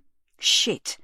Even with a head start of 20 metres or so, Den had no chance of outpacing him. He'd look stupid even trying. So he took a few deep breaths and stood his ground. "Hey," he said unconvincingly, when Marlon was close. "All right?" Marlon's face was a picture of contempt. Are you following me? Are you snooping? Den swallowed hard. There was only one way to go now. He'd have to brazen it out. "Yes," he said. You what? "Yes. I was following you. I wondered what you were doing in your work clothes on a Sunday." What the hell's it got to do with you? He stepped closer to Den, invading his space. "Everyone thinks I had something to do with Mina disappearing, because I was the last one to see her. But you came into the cafe just after she left. So I reckon maybe you saw her too." Doubt flickered in Marlon's eyes. No, mate. I never saw her. Don't think I was even in the cafe on Wednesday. An alarm bell rang in Den's head, triggering a pulse of excitement. Marlon was lying, and Den could prove it. "You were there. It's all on CCTV. Did you see her outside? Was she leaving when you were going out?" I never saw her at all that day. Marlon put his hand up to his face and rubbed the back of his neck, and Den realised he was nervous. You knew who she was, though. "What?" I've seen you in the cafe talking to her. Yeah, like I said, she's in my daughter's class at school. Are they friends? Has Mina been round to yours? Just fuck off, man. I don't answer to you. He was sweating now, though, little beads of moisture glistening on his top lip. I don't know if they're friends. I don't live at home at the moment. Oh, just fuck off. It's nothing to do with you. I haven't seen her. She's not on my site, so you can stop following me like a little creep. Somehow Marlon was back on the front foot, his swagger restored. Yes, I mean no. Den just wanted to extricate himself without getting a pasting now. It was only... I'm desperate to find her. Aren't we all? Now fuck off before I set the dog on you. Den forced himself to look into Marlon's eyes. They held each other's gaze for a moment, then Den turned and started walking away, praying that Marlon would just let him go.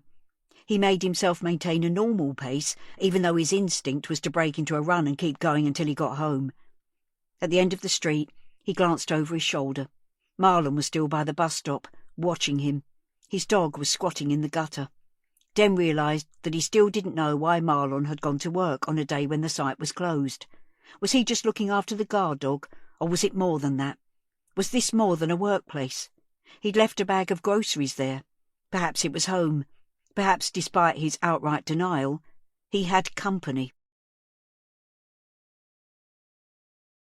Day 4. Sandy. It has now been 4 days since Mina was last seen in person, and we remain as committed as ever to locating her and bringing her home to her family.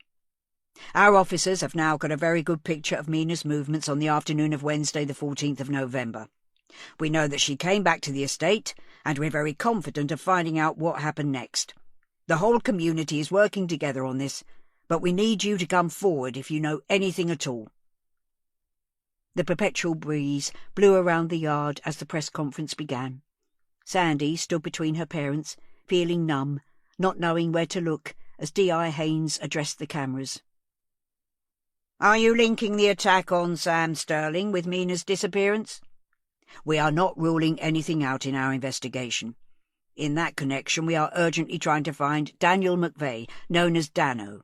He's 16, 5'11", white, with a distinctive shaved eyebrow. We ask the public not to approach him, but to ring 999 immediately." The officer took more questions and fielded any directed at Sandy. All the way through, although he was in the spotlight, Sandy felt that all eyes were on her, looking for a reaction. She didn't know how to act. What was the right way to look? When it was over, they trooped back to the flat.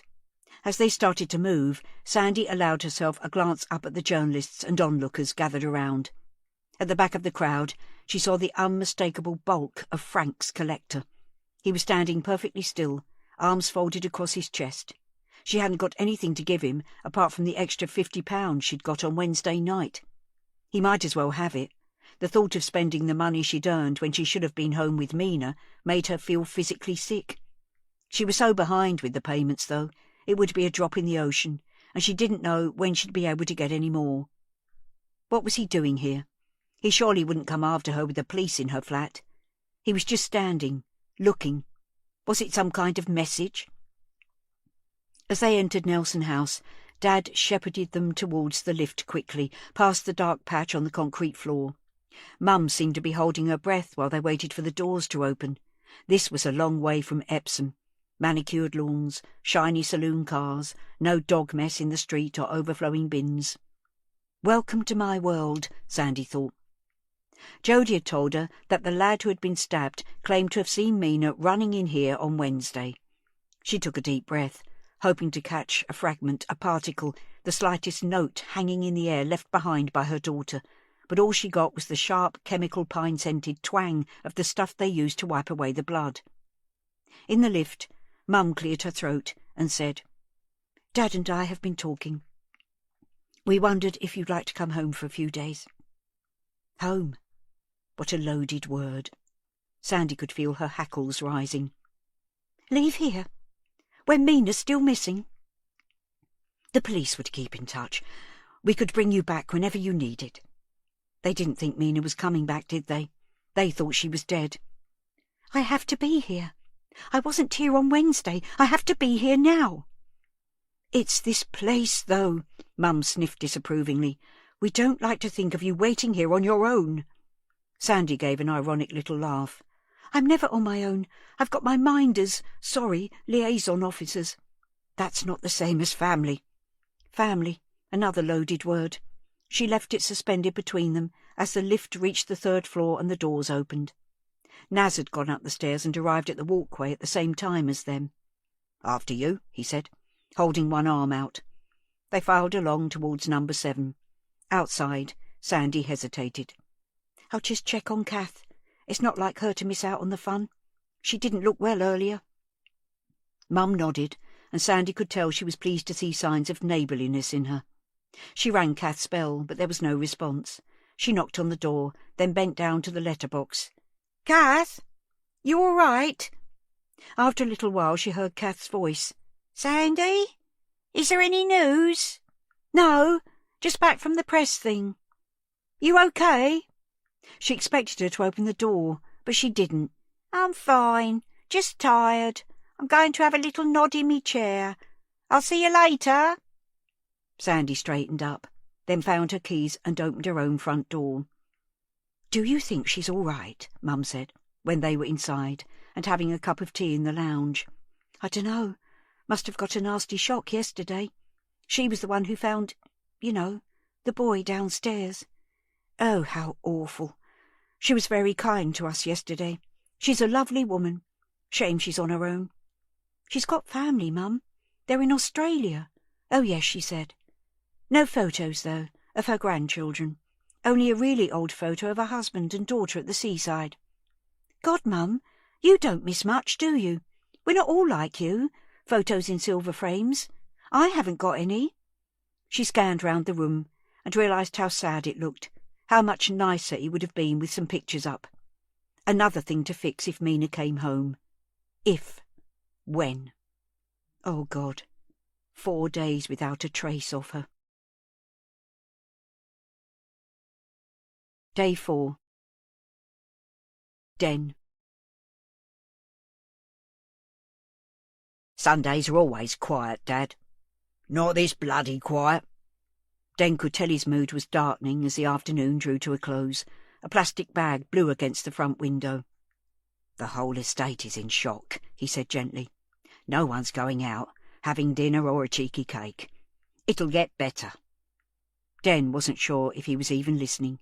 They both looked up as the bell pinged and the street cleaner came in and walked wearily up towards them. "That's it. I'm done for the day. Bloody hate working on Sundays." "What can I get you?" said Den. "Tea and a bacon sarnie, please. Plenty of brown sauce." Dad retreated to the kitchen, and Den could hear the sizzle as the bacon hit the hot plate.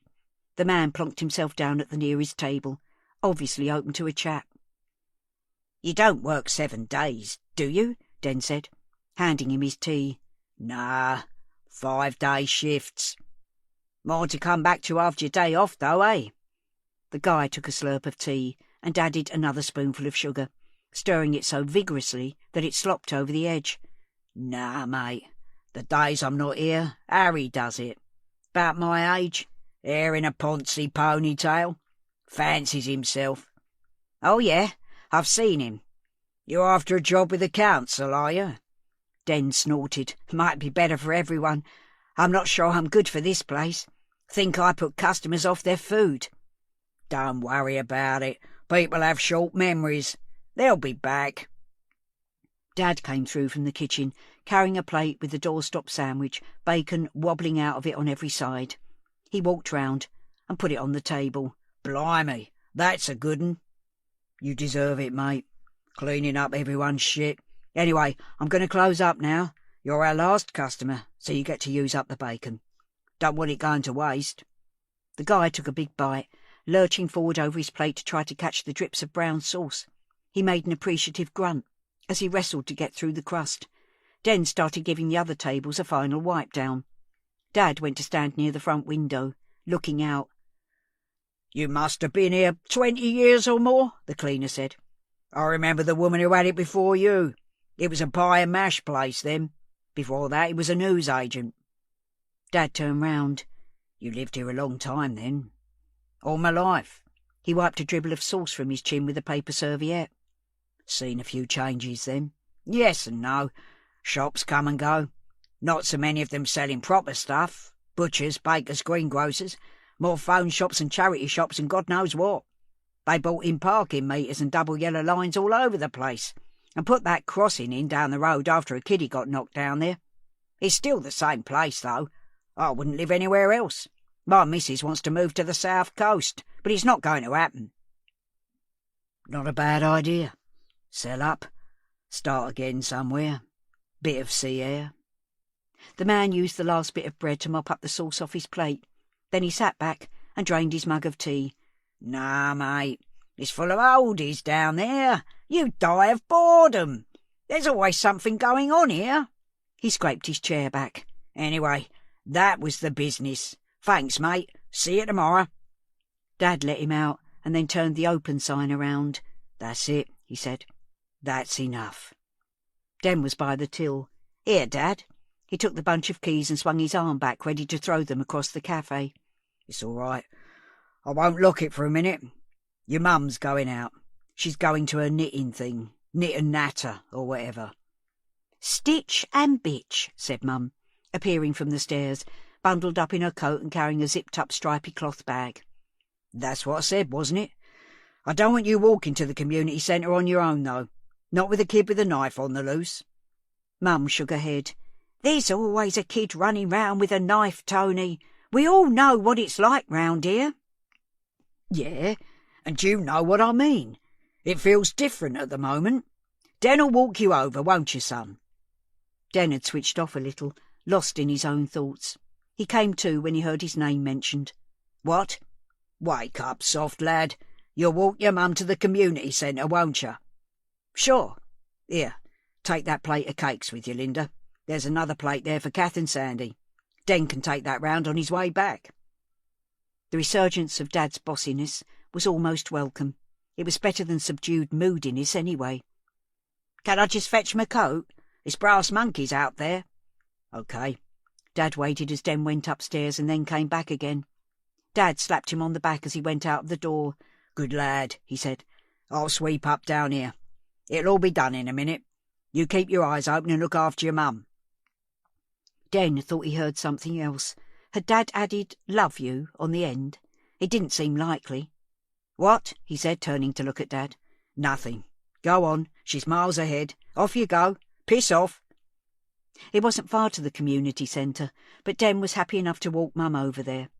The yellow ribbons on the lamp-posts were already looking tatty and sad. He wondered how long it would be before people took them down. What if Mina was never found? As they passed the church and approached the crumbling mishmash of buildings that made up the community centre, Mum said, "You know, I remembered where I'd seen that man. The one at the vigil." "Marlon?" "Yeah." "It was here. They run a family contact session in one of the other rooms while our Stitch and Bitch is on. It's where estranged parents can see their kids in a supervised place. He was kicked out. I don't know what he'd done, but we all saw him escorted from the building. They told him he couldn't come back." "I don't like the guy. But that's got to hurt." You never know what people are carrying around with them, do you? Day 4. Kath. It had only been 4 days, but I felt like I couldn't take any more. My nerves were shredded, and I was breaking down physically too. My blood numbers were completely up the creek. I put a nice film on in the afternoon, but my eyes weren't the best, and my heart wasn't in it. I nodded off several times and kept waking with a start, remembering the boy. I fancied I could smell blood in my nostrils, taste the metallic tang of it on my tongue. It was all my fault. I couldn't stop thinking about it. I felt like keeping my door shut and hiding away from the world forever. But being a hermit is never a good idea, particularly if you're feeling a bit down. Den saying that the lift was working again was such a boost. I could get a little fresh air and stretch me legs without having to face those wretched stairs again. I'd take me trolley and maybe pick up a pint or 2 of milk, or something different for tea. It was starting to get dark. "Come on, Kath. Stir your stumps." I got myself up and squeezed me poor swollen feet into me shoes, put me coat on and checked round the flat. Nice and tidy, just how I liked it. I looked at the urn on the mantelpiece.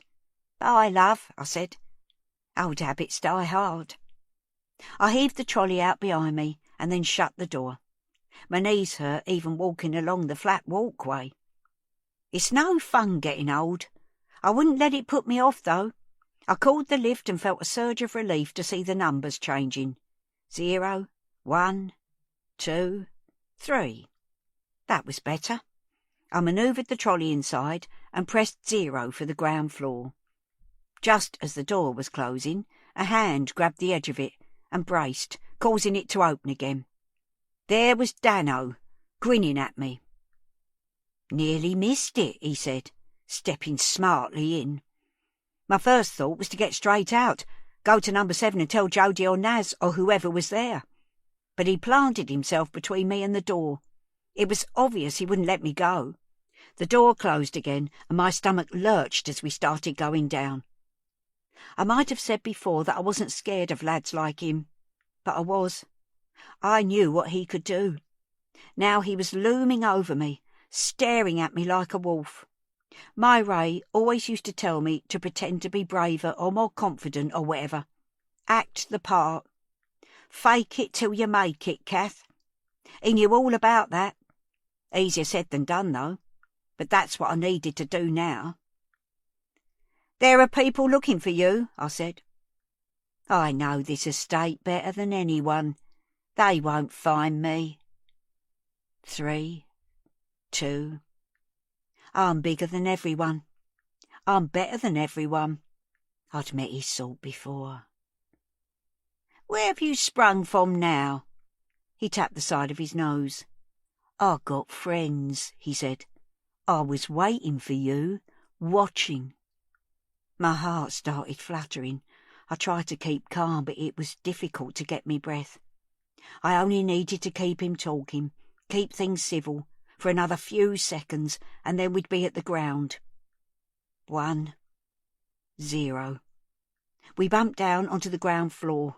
Thank God, I thought. It's over. Then he pressed hold, and the door stayed closed. "What are you doing?" "We need to have a little chat." "I don't think we've got anything to talk about." "The thing is, I don't like cops, and I don't like grasses." He had one hand on the lift button, and the other in his pocket. Was that where he kept his knife? I tried to back away from him, but there was nowhere to go. "I know what you did to that poor boy." He shook his head. "That wasn't me. I didn't go anywhere near him." "Didn't want to get your hands dirty," I said. "Why would you, when you've got others to do it for you?" The grin was back.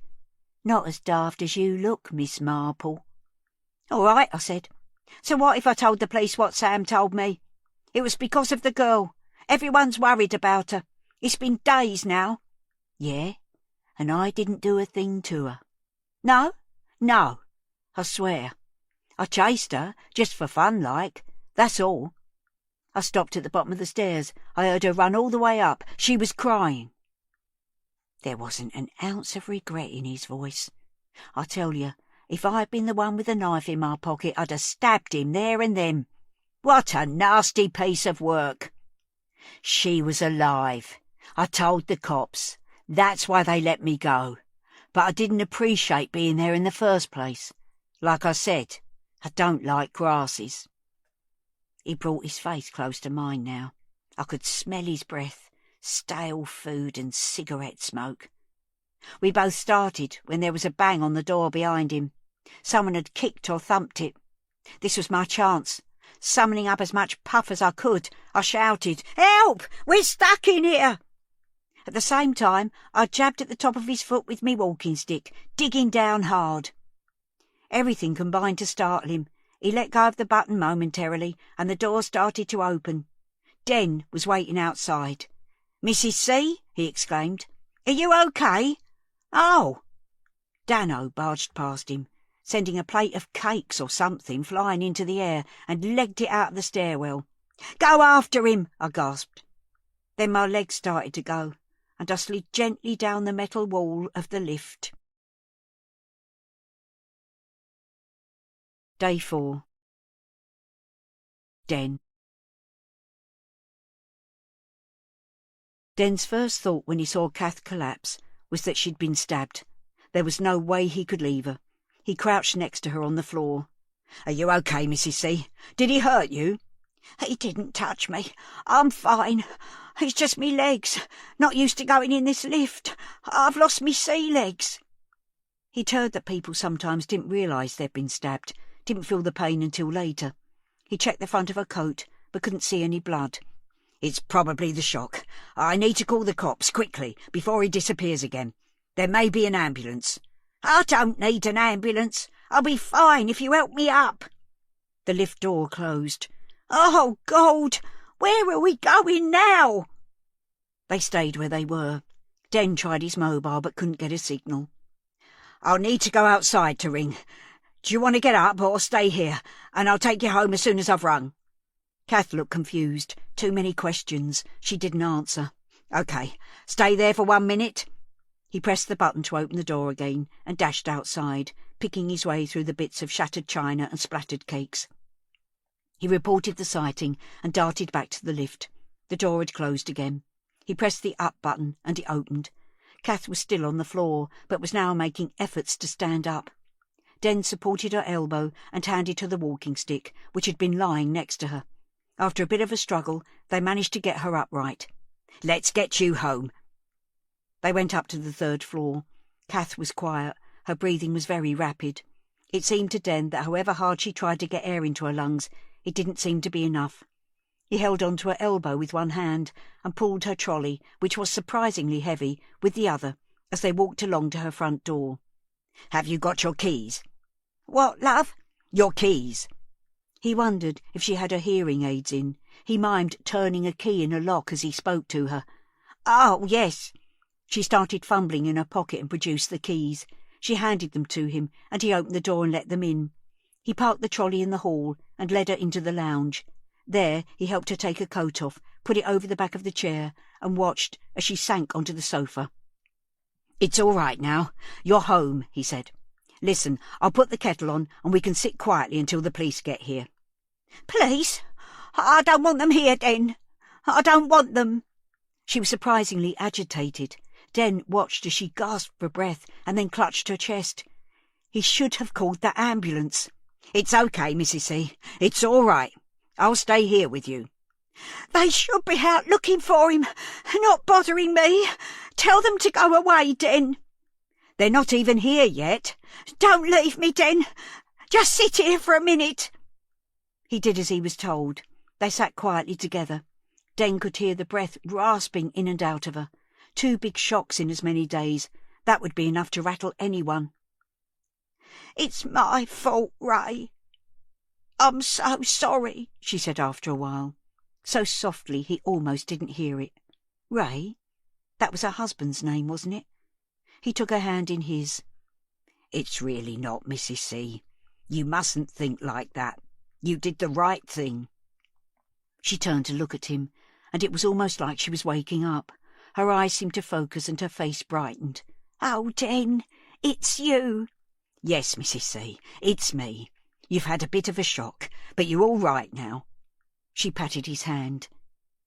"You're a good boy, aren't you?" The ring of the doorbell pierced the stuffy air. Kath looked panicked again. "They've come to get me. Don't let them in." Den didn't know whether she was joking or not, but one look at her face told him she wasn't. Poor Mrs. C. She was losing her grip on reality. "It's all right. I'll go and talk to them." Den leapt to his feet and went into the hall. It was Naz, the police officer who'd had the chips at lunchtime. Behind him, sirens were wailing, the sound swirling up to the 3rd floor, bouncing off the walls of the blocks around the courtyard. They must have caught up with Dano. Maybe this was all going to be over soon. "Are you here to interview Mrs. C?" Den asked. There was a flicker in Naz's eyes which startled Den. "No, I heard you were here. Den, you need to go home. It's just come through on my radio. The cafe's on fire." Day 4. Sandy. She heard the news on Naz's radio. It had been crackling and buzzing with messages for the past half hour. There'd been a sighting of the lad they were looking for. Dano. It sounded like he'd been here, in Nelson House. "What's going on?" "Sit tight, Sandy. Mrs. Cartwright saw Dano in the lift. We'll get him now." She felt a sharp stab of hope. Would she? Could she see Mina again soon? There were footsteps outside, and Kath's door opened and closed. Then the siren started up. It was eerie. There was something in the air. After waiting for 4 days, stuck here with no news, things were ramping up. Things were happening. She wanted to be out there, doing something. Just sitting here with the walls closing in was unbearable. She got up, and Naz mirrored her. "You really should stay here," he said. "I need a fag, some air." She went out onto the walkway. A couple of men were running across the courtyard. She wondered if they were plainclothes cops. The sirens were coming from outside the estate. Had they got him? She was surprised to find that her hands were shaking as she tried to light her cigarette. It felt like this was it, whatever it was. She didn't know if she could face it alone. She wished she had somebody with her, not a babysitting copper, somebody who cared. Should she text Brett? Ring her parents? They'd all take the best part of an hour to reach here, even if they dropped everything. She was going to have to do this on her own. The air above the rank of shops was cloudy in the darkness. She watched as the yellow streetlights illuminated the bottom of a patch of mist. No, not mist, smoke. She could smell it now, a different note to her cigarette smoke. Something was going up. She stepped into her doorway. "Naz," she said, "look at this." He came out to join her. "He's just come through on the radio. It's the cafe." "Shit!" She was sorely tempted to go and look, but then Naz said, "Den's next door with Kath. I need to tell him." Sandy watched as he knocked on the door of number 8. He was clearly nervous, pulling at the hem of his jacket. The door opened, and Den peered out. As Naz broke the news, Den put his hand up to his face and breathed, "No." He looked over his shoulder, then caught sight of Sandy watching him. "Sandy," he said, "I've got to go, but Mrs. C's not right. She was in the lift with that lad. She's had a fright and is a bit confused. Can you sit with her?" "Yeah, sure. You go. Go on." He sped off along the walkway.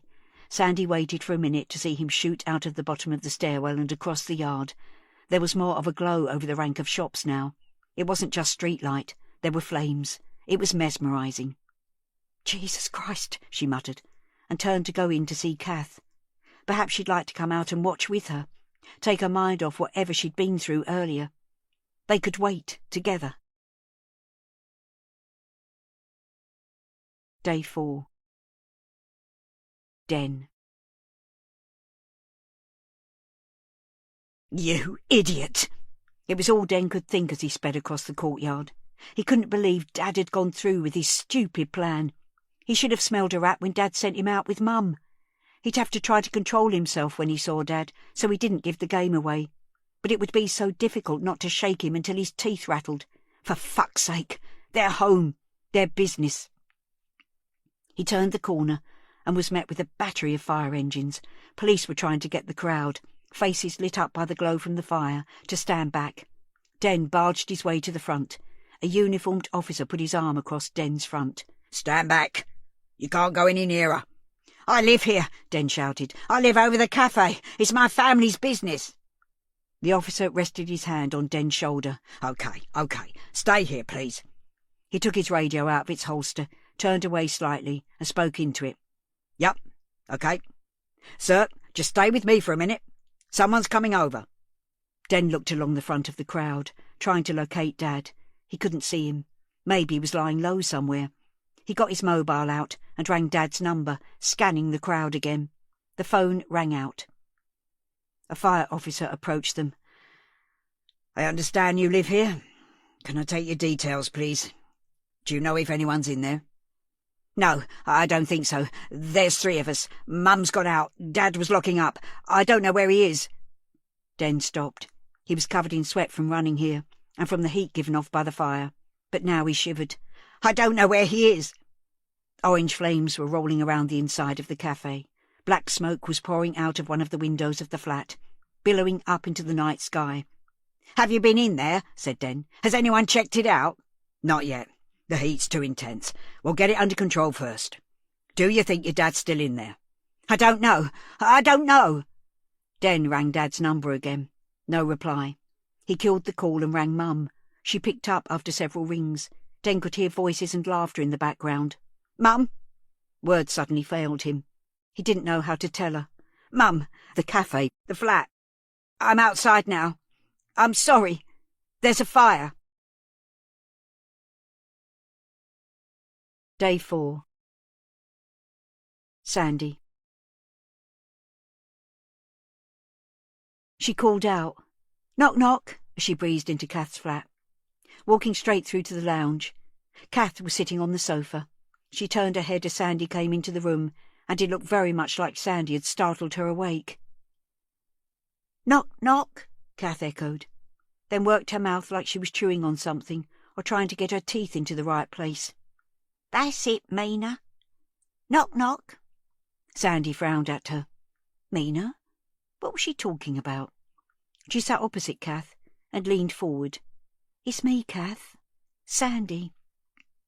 Her mouth was still working, her eyes travelling round the room, not settling on anything. She finally looked at Sandy's face. Sandy? Oh, Sandy, just like your daughter. Knock, knock. What are you talking about, Kath? The old woman looked troubled. Nothing. It's nothing, she said. She flapped one of her hands in the air, like she was batting something away. I don't want to get her into trouble. You're worrying me now, Kath. What trouble? What's going on? Kath shifted in her chair, grunting as she tried to move a cushion behind her. She wasn't allowed to talk to me, was she? You had rules for her. Straight home. Don't talk to anyone. Yeah, that's right. Well, she did talk to me once, or rather I talked to her. I heard her come home and I talked to her through the letterbox. She wouldn't open the door. She was a good girl. After that we were friends. She used to knock on the wall, let me know she was home safe and sound. She paused and blinked rapidly, and Sandy felt her heart breaking, just a little. Please don't be cross with me. Kath, I'm not cross. I'm glad she did that. I'm glad she had you here. Kath seemed to relax a little. She's a good girl, Sandy. Yes, Kath, she is. Sandy had a tight feeling at the back of her throat, a ball of grief trying to get out. She'd left the front door open, and the wailing sound of sirens swirled into the flat, along with the smell of smoke. The feeling of doom she'd had earlier, of things coming to a head, hadn't gone away. Kath, the cafe's on fire. Is that why Den left? Yeah. The poor love. That's his home. I know. It's really going up. You can see it from here. Do you want to look? I don't know, love. I'm tired. You go and look and then come back and tell me about it. She really did look done in. It's okay, Sandy said. I'll sit with you. Kath waved her hand again. No, you don't want to miss all the excitement. Take a picture on your phone to show me. Sandy didn't need telling twice. Anxiety was flushing through her body. It was too hard to sit still while the world was burning outside. She jumped up. I'll be back in a minute. She joined Naz, who was outside her flat. It seemed like everyone was on the walkways now. Sandy could see people dotted along the balconies on every level of every block. It was like a community happening, a weird sort of event drawing them all together with horrified fascination. A column of black smoke was billowing up from the shops. Fragments of ash were being carried in the air, dancing delicately like black snowflakes. Sandy brushed some away from the edge of the balcony before she leaned her forearms there and looked down into the yard. People were streaming across, all heading towards the cafe to get a better look. Idiots, she thought. You got the best view from up here, rather than at the back of a crowd at ground level. She scanned around again. Amazing how you can live in a place and not even know what your neighbours look like. She hardly recognised anyone. Hearing a noise behind her, she turned round. Kath was emerging from her front door. She had a coat on and was trundling her trolley. "Come to join me," Sandy said. "I want to go and see if Den and his family are all right. They've been very good to me." "Kath, there's hundreds of people there now. It'll be chaos. Someone will be looking after Den. I'd leave it if I were you." "It's important, Sandy. I owe him." "I'll come with you then." "I'd rather you stayed here, Sandy." This was Naz. She'd almost forgotten about him. "There's a lot going on. It's better if you're here." Her stomach lurched. She wasn't the only one expecting more news then. Have you... She couldn't get the words out. "There's nothing I can tell you yet," he said. "It's still a waiting game. I'd rather you waited here." "OK." She turned around. "Kath, will you wait with me?" But Kath had gone. Sandy looked along the walkway and saw her disappearing into the stairwell. She felt a pang of guilt. Den had asked her to keep an eye on Kath, and to be honest, She did seem a bit confused. Should she go after her? She hesitated for a little longer, watching the smoke rise over the rooftops and the increasing activity on the ground. Her eye was caught by Kath and her red tartan trolley emerging from the building. She was walking very slowly, leaning heavily on her stick. She looked around and then, instead of heading towards the cafe, she turned and disappeared into the estate. "Oh no," thought Sandy, "she's wandering off. She really is in a state. I'll go and bring her back." Then there was a loud bang and an accompanying roar from the crowd as something inside the cafe exploded. Day 4. Den. Den could only stand and watch like everyone else, except, of course, he wasn't like everyone else. This wasn't an event, something to be filmed and tweeted, the neighbourhood's own personal bonfire night. This was his home. This was everything. And it was going up in flames. It didn't take long for Mum to get there. Her Stitch and Bitch friends came with her, a supportive cluster of women, flanking her like a guard of honour. Mum made a beeline for Den. They hugged, and then she asked the obvious question. "Where's your dad?" Dad. The idiot behind all this. The fool who couldn't see that setting fire to your life wasn't a good solution. Dad. The man who had taken him to football when he was little, who'd fetched him home when everything had gone wrong at uni, who'd made tough love into an art form. "I don't know, Mum." She clutched his arms and stared into his face. The light from the fire was dancing in her agonised eyes. Then she opened her phone and stabbed at it. It was no use Den telling her he'd already done that. After a minute, she held it away from her ear and shook her head. "Are the Sings out?" "Yeah, they're over there." "And David next door?" "Yeah, he's with them. Look." Den pointed to a group further along. She squinted in that direction, then nodded. They both turned to face the fire and watched, wordlessly. There were flames inside the cafe, licking round the tables and chairs, consuming them. It was unreal. There was such beauty and power mixed up with the horror of it. If he'd finished cleaning, he'd have gone upstairs, put the telly on. They both looked to the first-floor windows. They were open, with smoke billowing out. If he'd been up there, Den thought, he'd be at the window, wouldn't he? They could get a ladder to him. It would be okay. "Did you know about this?" Mum's question caught him off guard. "About what, Mum?" She nodded towards the fire. "It's not a very original way out of your problems, is it?" "Mum, what are you saying?"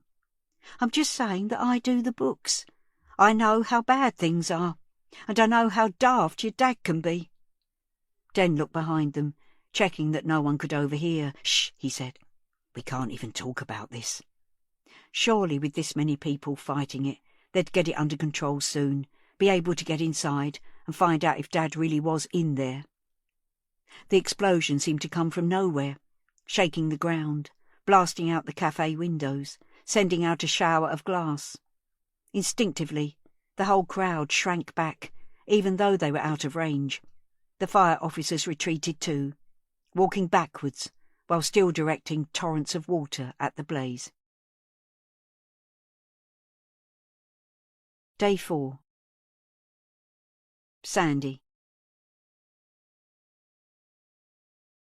She should go after her, Sandy thought. She was obviously not right. It would be easy to catch up with her and bring her back. "Naz, I'm just going to fetch Kath back. I think she's confused." "I'll come with you," Naz said. "There's no need." Then she saw in his expression that he was acting under instructions to stick to her like glue. She couldn't be bothered to argue with him. "OK, I'll just fetch my bag and keys." She turned to go into her own flat and saw that Kath's door was open. As far as Sandy knew, Kath had never left it open before, even when she'd been popping next door. More evidence that she wasn't with it. She'd better check inside, see if she could find Kath's keys and then close up for her. She walked into number 8. It was just how it had been when she'd visited to use Kath's bathroom. Everything spick and span, the heating up too high for comfort, every surface occupied by an ornament or knick-knack. She checked the kitchen, including the top couple of drawers, the most likely places to keep keys. Nothing there. A drawing on the fridge caught her eye, a rainbow and some writing. "Thank you." Oh, Mina, Kath was right. She was a good girl. Sandy went into the lounge, hoping to find a handbag or maybe a purse with keys attached on a ring. There wasn't anything on the floor. The TV remote was on the arm of the sofa. Some magazines were in a neat pile on the coffee table. The framed photo of Kath's husband and daughter at the seaside was on the mantelpiece. That photo. Why was it odd? Then she remembered what her mum had said. There was only that picture of Kath's daughter. There weren't any of her as an older child or as an adult, and there were no photos of the grandchildren in Australia either. Sandy looked at the shelves in the alcoves, either side of the fireplace, at the array of little animals and figures. No kangaroos or koala bears, no snow globes with Sydney Opera House inside. She turned back to the mantelpiece. There was something missing. She remembered how Kath had made her jump when she touched the urn. My Ray's in there. Now there was a gap, just an empty plinth where the urn had been. There was something on the side of the plinth, facing the wall. Sandy picked it up and turned it round in her hands. It was a plaque, a shiny brass one, with letters engraved into it. Elizabeth Violet Cartwright, 1965 to 1980. Our Evie. Day 4. Den. He tried Dad's number one more time. Nothing. The fire crews were training their hoses through the first-floor windows now, trying to quench the flames from above. The cafe and the flat were gone, but Den hoped to God they could stop it spreading to either side. Someone tapped him on the shoulder. He spun round. It was Marlon in his high-vis jacket. "I'm so sorry about the cafe, man." Den looked at him. Those words. They could be sympathy or apology. Den searched the other man's face for clues. What was going on here? "Are you?" he said. "Sorry." Marlon looked surprised. "Yeah, course." "Well, just keep it yourself." Den, that's enough, Mum said. Marlon held his hands up. "Hey, mate, just being a good neighbour. You're not welcome here." Den repeated Marlon's words back to him. Den? Marlon started walking away, saying, "It's okay, it's cool." He was almost out of earshot when Den heard the stinger. "Hell of a way to get rid of evidence, though." Den narrowed his eyes. He could feel Mum's hand on his arm, but nothing would stop him now. "What did you say?" Marlon turned his head. A little smile was flickering at the corner of his mouth. He was laughing at him. A red surge of fury ripped through Den. All the frustration and anger and hurt of the past few days crystallised in this moment. He barged at Marlon with both hands out and shoved him hard in the middle of his rib cage. Caught off guard, Marlon staggered sideways, losing his footing, and fell to the ground. Den stood over him, fighting the urge to kick his head and keep kicking. The man was sprawled out at an awkward angle. Den looked down at Marlon's work boots. They were spattered with paint. Nothing unusual there, he supposed, except that in the glow of the fire it looked as if it was red. Red paint, like the stuff that had been daubed across their shutters. That was now, no doubt, blistering against the metal as it twisted and buckled. Red paint, dog mess. Their tormentor had been a grown man, not a bunch of kids. Did he hate them enough to set fire to the cafe? What if Marlon had wanted to get rid of the CCTV footage? Could this really be his work, and not Dad's after all? "Did you do this? Was this you?" Den shouted, his outstretched arm indicating the burning building. Marlon held his arm across his forehead, shielding himself. "Nah, mate, you got me all wrong." Den pulled his foot back, ready to aim a kick. Mum grabbed his arm. "Den, what are you doing?" "This guy," he said. "He's the one harassing us. The paint and everything. He was talking to Mina a few days before she disappeared. It was on our CCTV. I reckon it was him hanging about the school too." People were gathering round now. A uniformed police officer had joined them. Den recognised her as Jody, one of the ones liaising with Sandy. "You need to search the building site in Sycamore Road," he said. "I think that's where he's got her. He's in and out there 7 days a week." Marlon was sitting up now, holding his hands up as if in surrender. "Whoa, whoa, whoa! I might have sprayed a bit of paint around, but I never took that little girl. Yeah, I spoke to her, but she's in my daughter's class. I wanted her to give Rosa a message. I'm in and out of the site because I live there. I've had nowhere else to go since my wife kicked me out." Jody stepped forward. "I need you to come with me, sir. I'm arresting you on suspicion of criminal damage." "That'll do for starters," Den thought. There were jeers coming from the crowd as Marlon got to his feet, some of them aimed at Jody, others at Marlon. "Leave him! He hasn't done anything! That's harassment! This is the guy that attacked him!" one of Marlon's mates shouted, gesturing at Den. But others had Mina uppermost in their minds.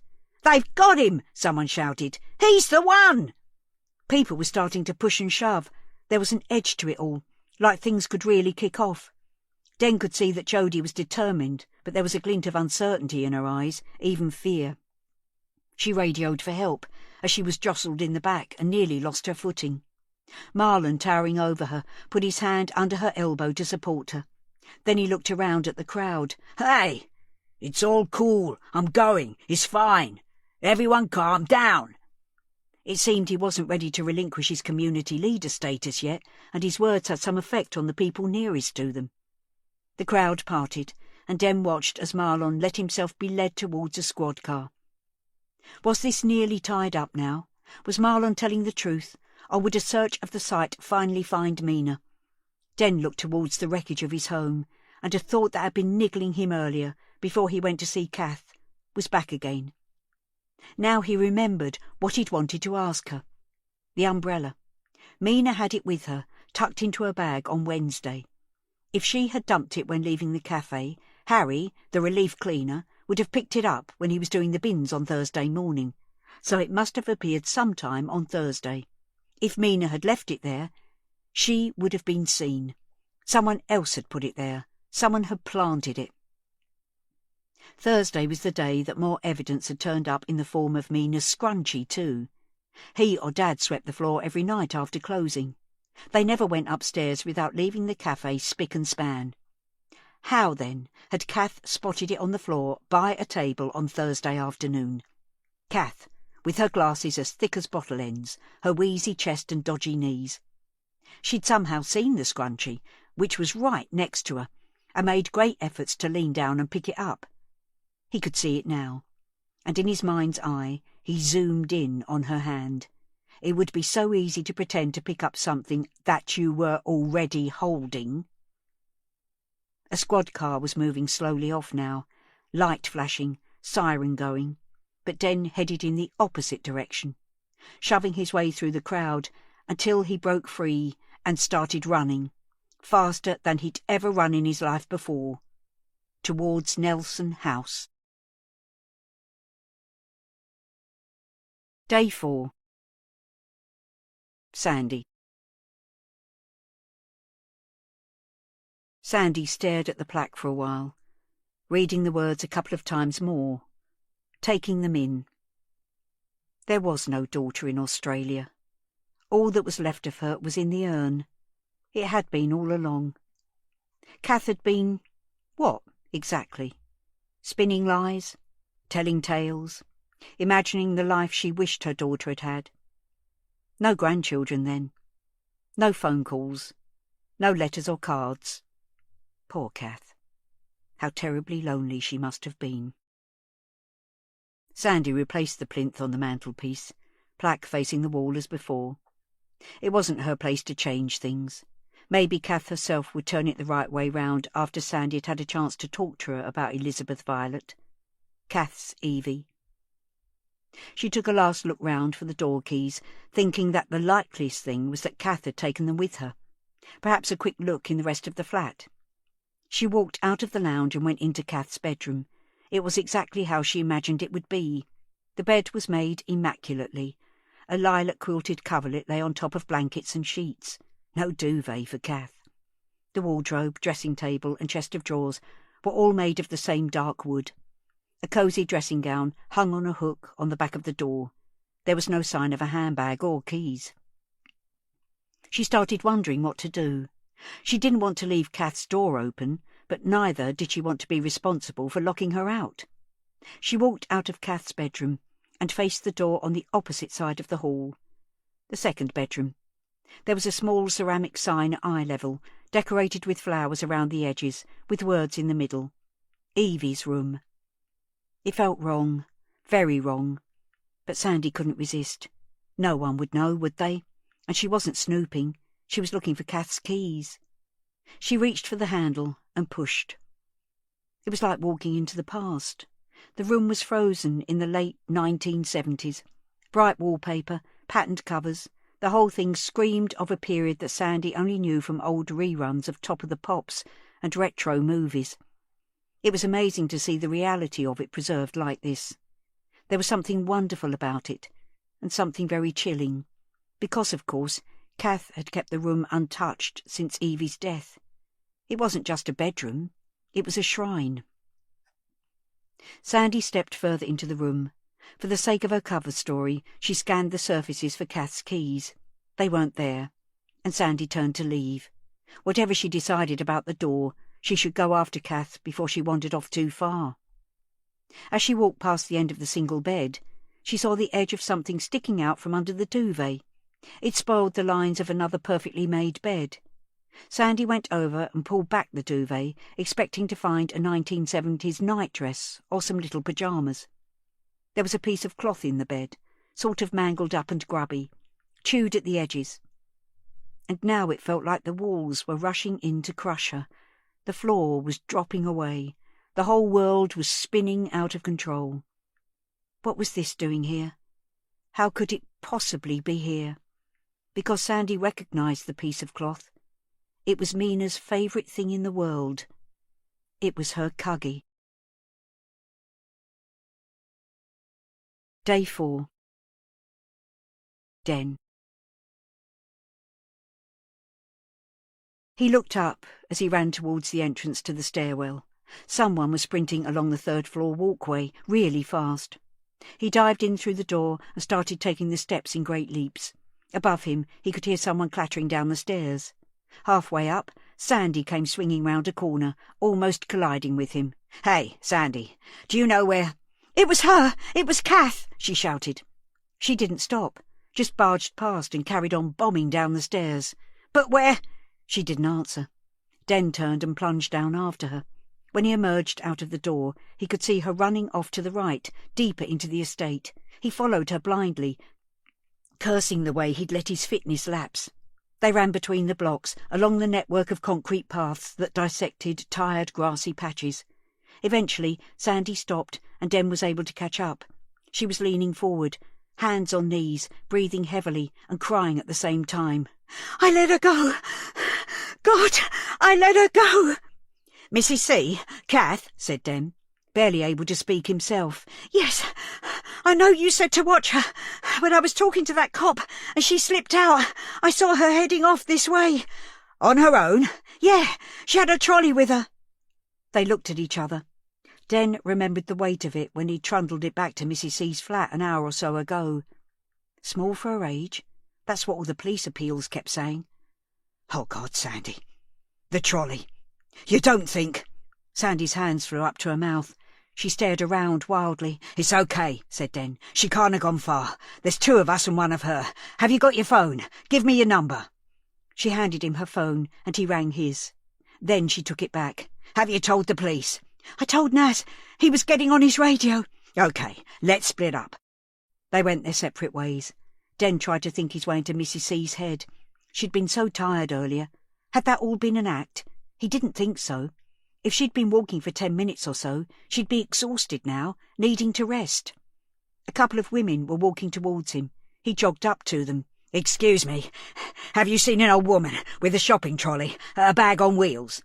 They looked startled, and he realised he was frightening them, puffing and panting, wild-eyed and standing too close.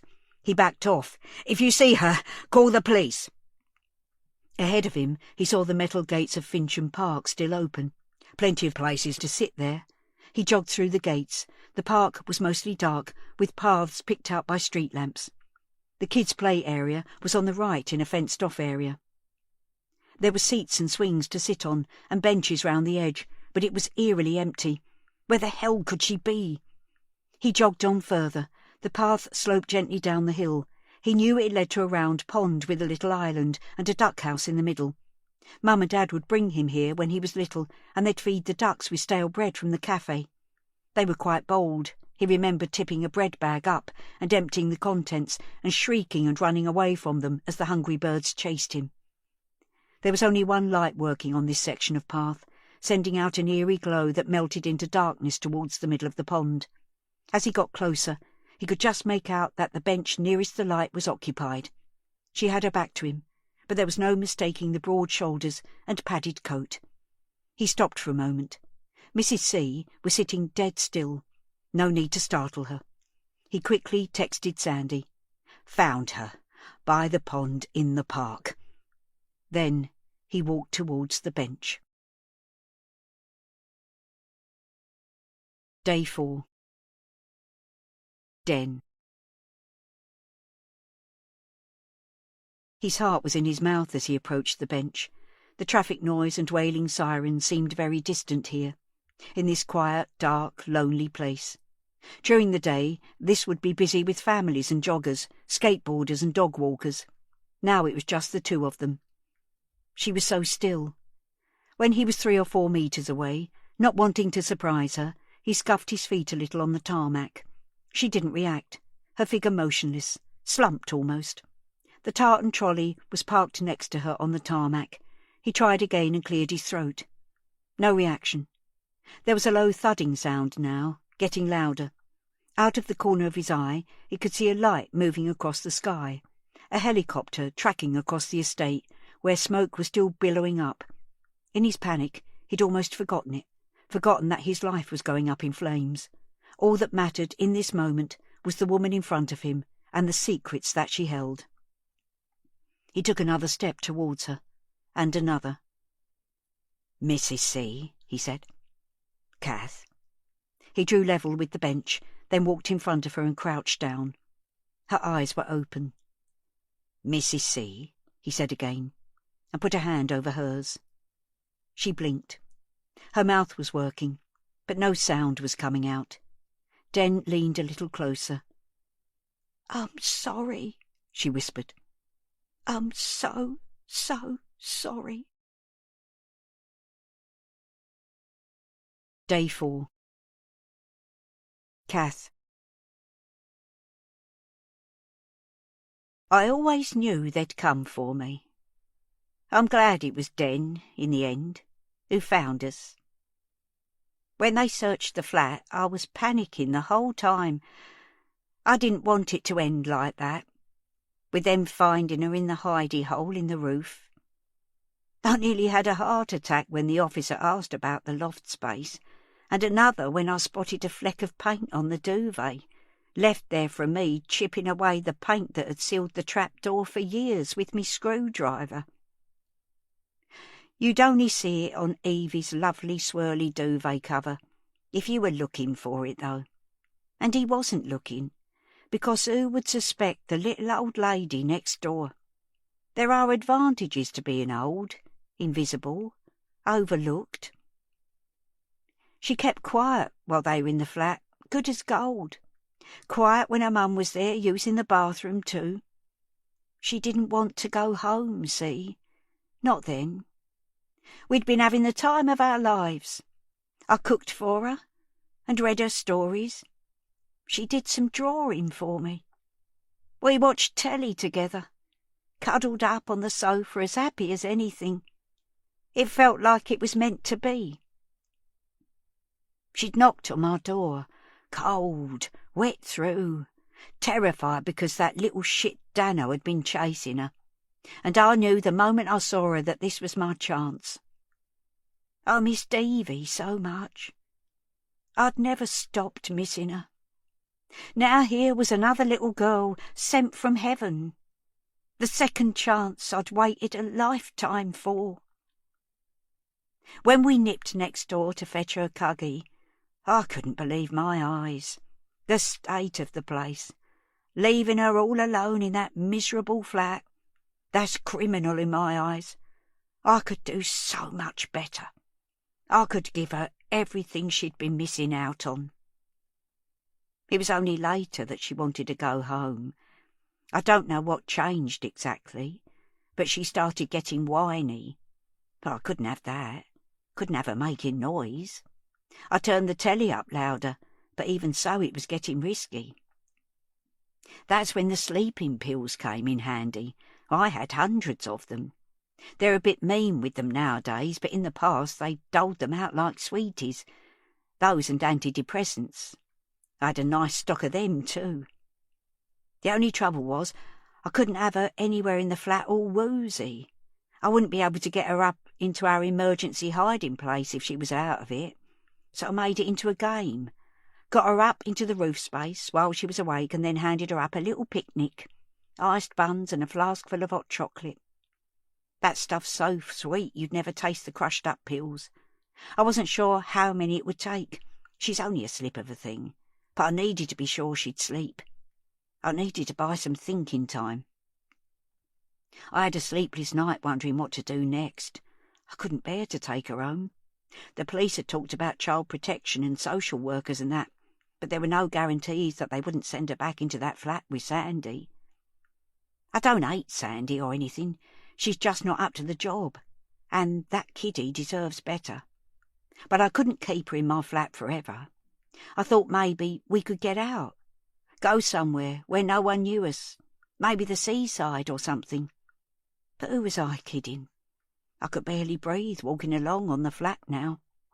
My legs were swollen something terrible, and I was having trouble with my eyes. It was over, or it soon would be. Maybe one last adventure. We'd walk until I couldn't walk any more. Me and my girl. I made it as far as our special place. My eyes were shot, but I knew the path so well it didn't matter. A blurry river of lights leading the way through the darkness and down the hill, my trolley trundling along behind me. Hold my hand, Evie. There's a good girl. Shall we feed the ducks today? Don't go near the edge, though. Stay back here, darling. Safe with me. Day 4. Den. Is she in there? He didn't wait for Kath to answer, but shifted a little to the left and flipped open the top of the trolley.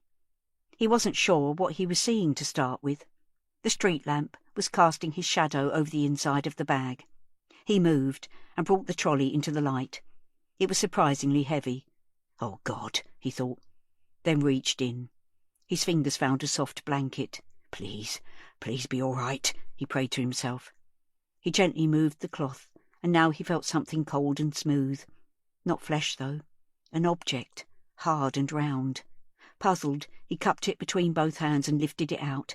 It was a dark pottery jar, about the size of a grapefruit. He felt a jolt of recognition. There were footsteps on the pavement now, and Sandy's voice. "Have you got her? Is she there?" "No, Sandy. It's not Mina. It's just this." Sandy was breathing heavily. She gaped when she saw the urn. "That's her daughter," she said. She walked up to Dem and took the urn, then carried it over to the bench. She sat next to Kath and put the urn between them. "This is Evie, isn't it? Elizabeth Violet. E.V. And this is her bench."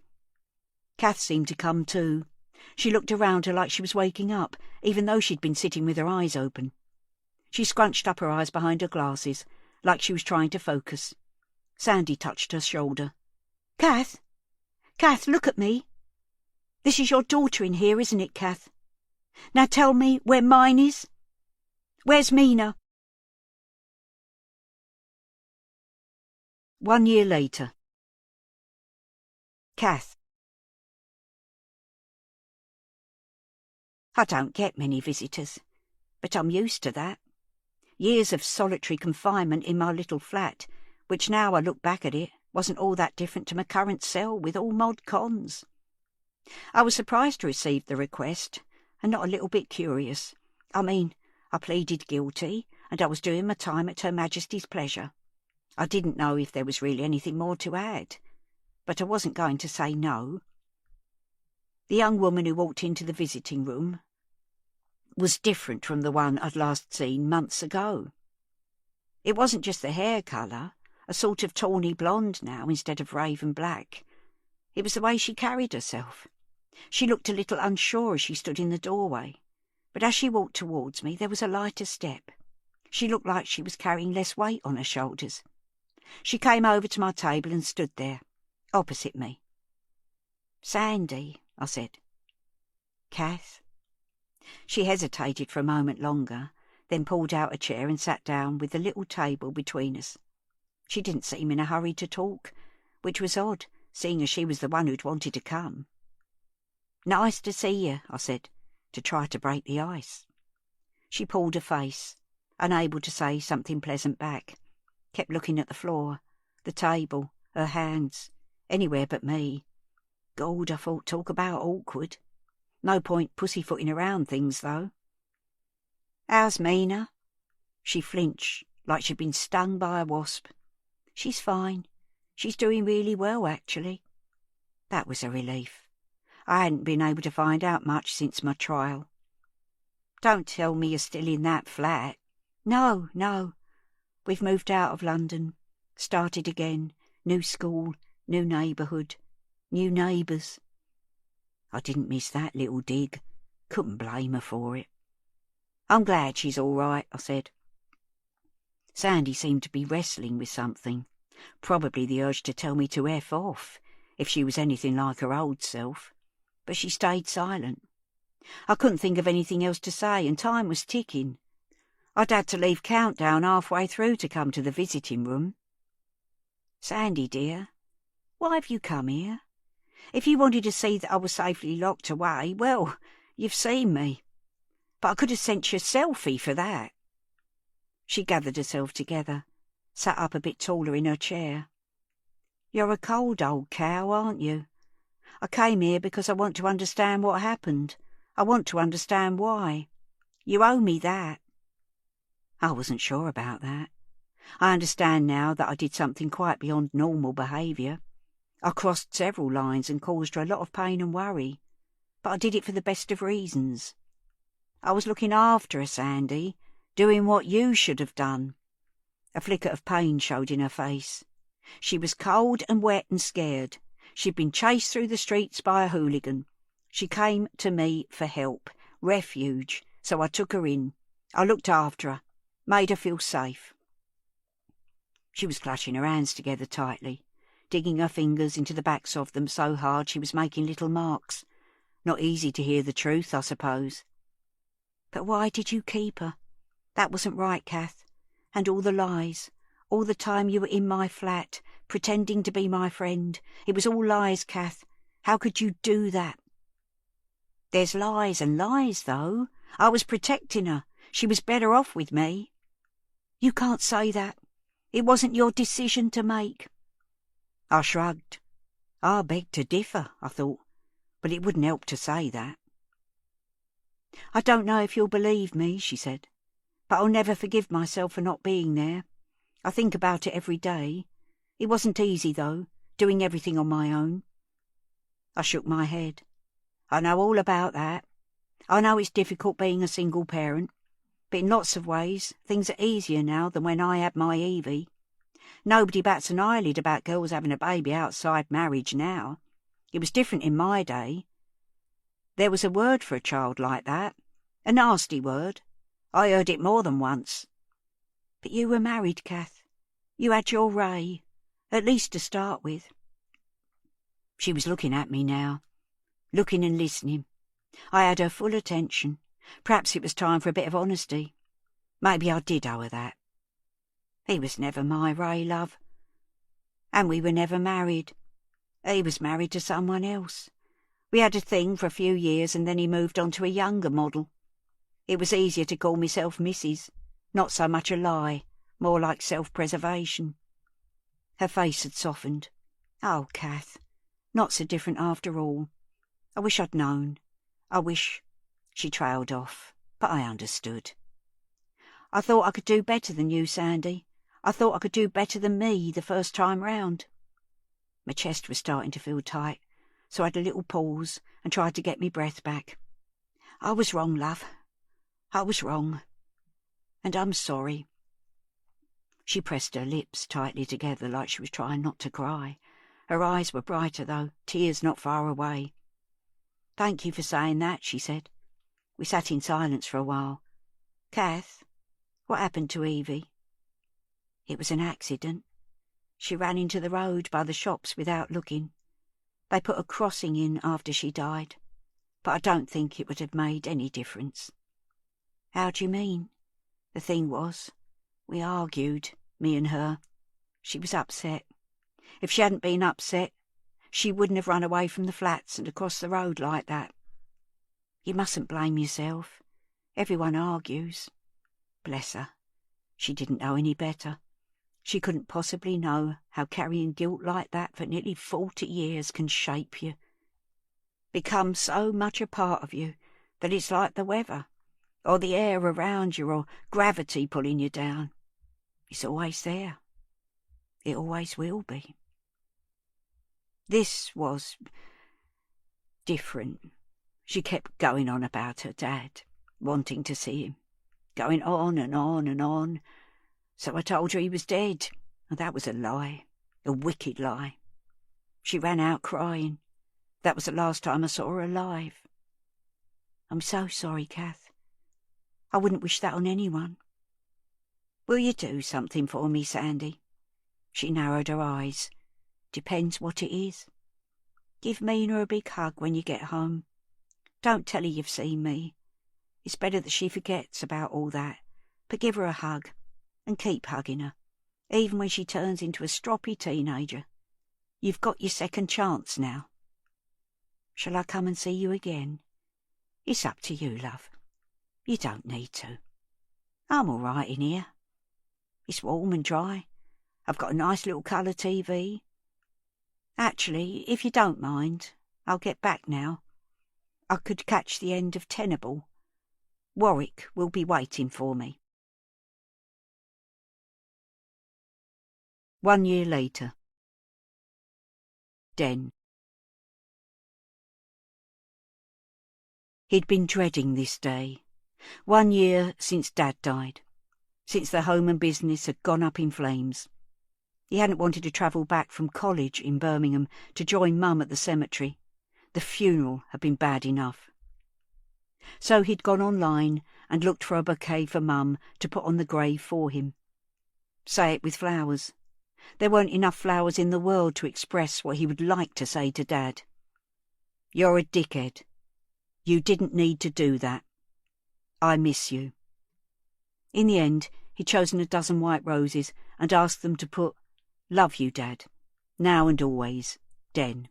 Bland, but adequate, and the best he could come up with. He went for a walk at 11 when he knew Mum would be arriving at Fincham Cemetery, leaving his student hall and strolling through the streets, going where his feet took him.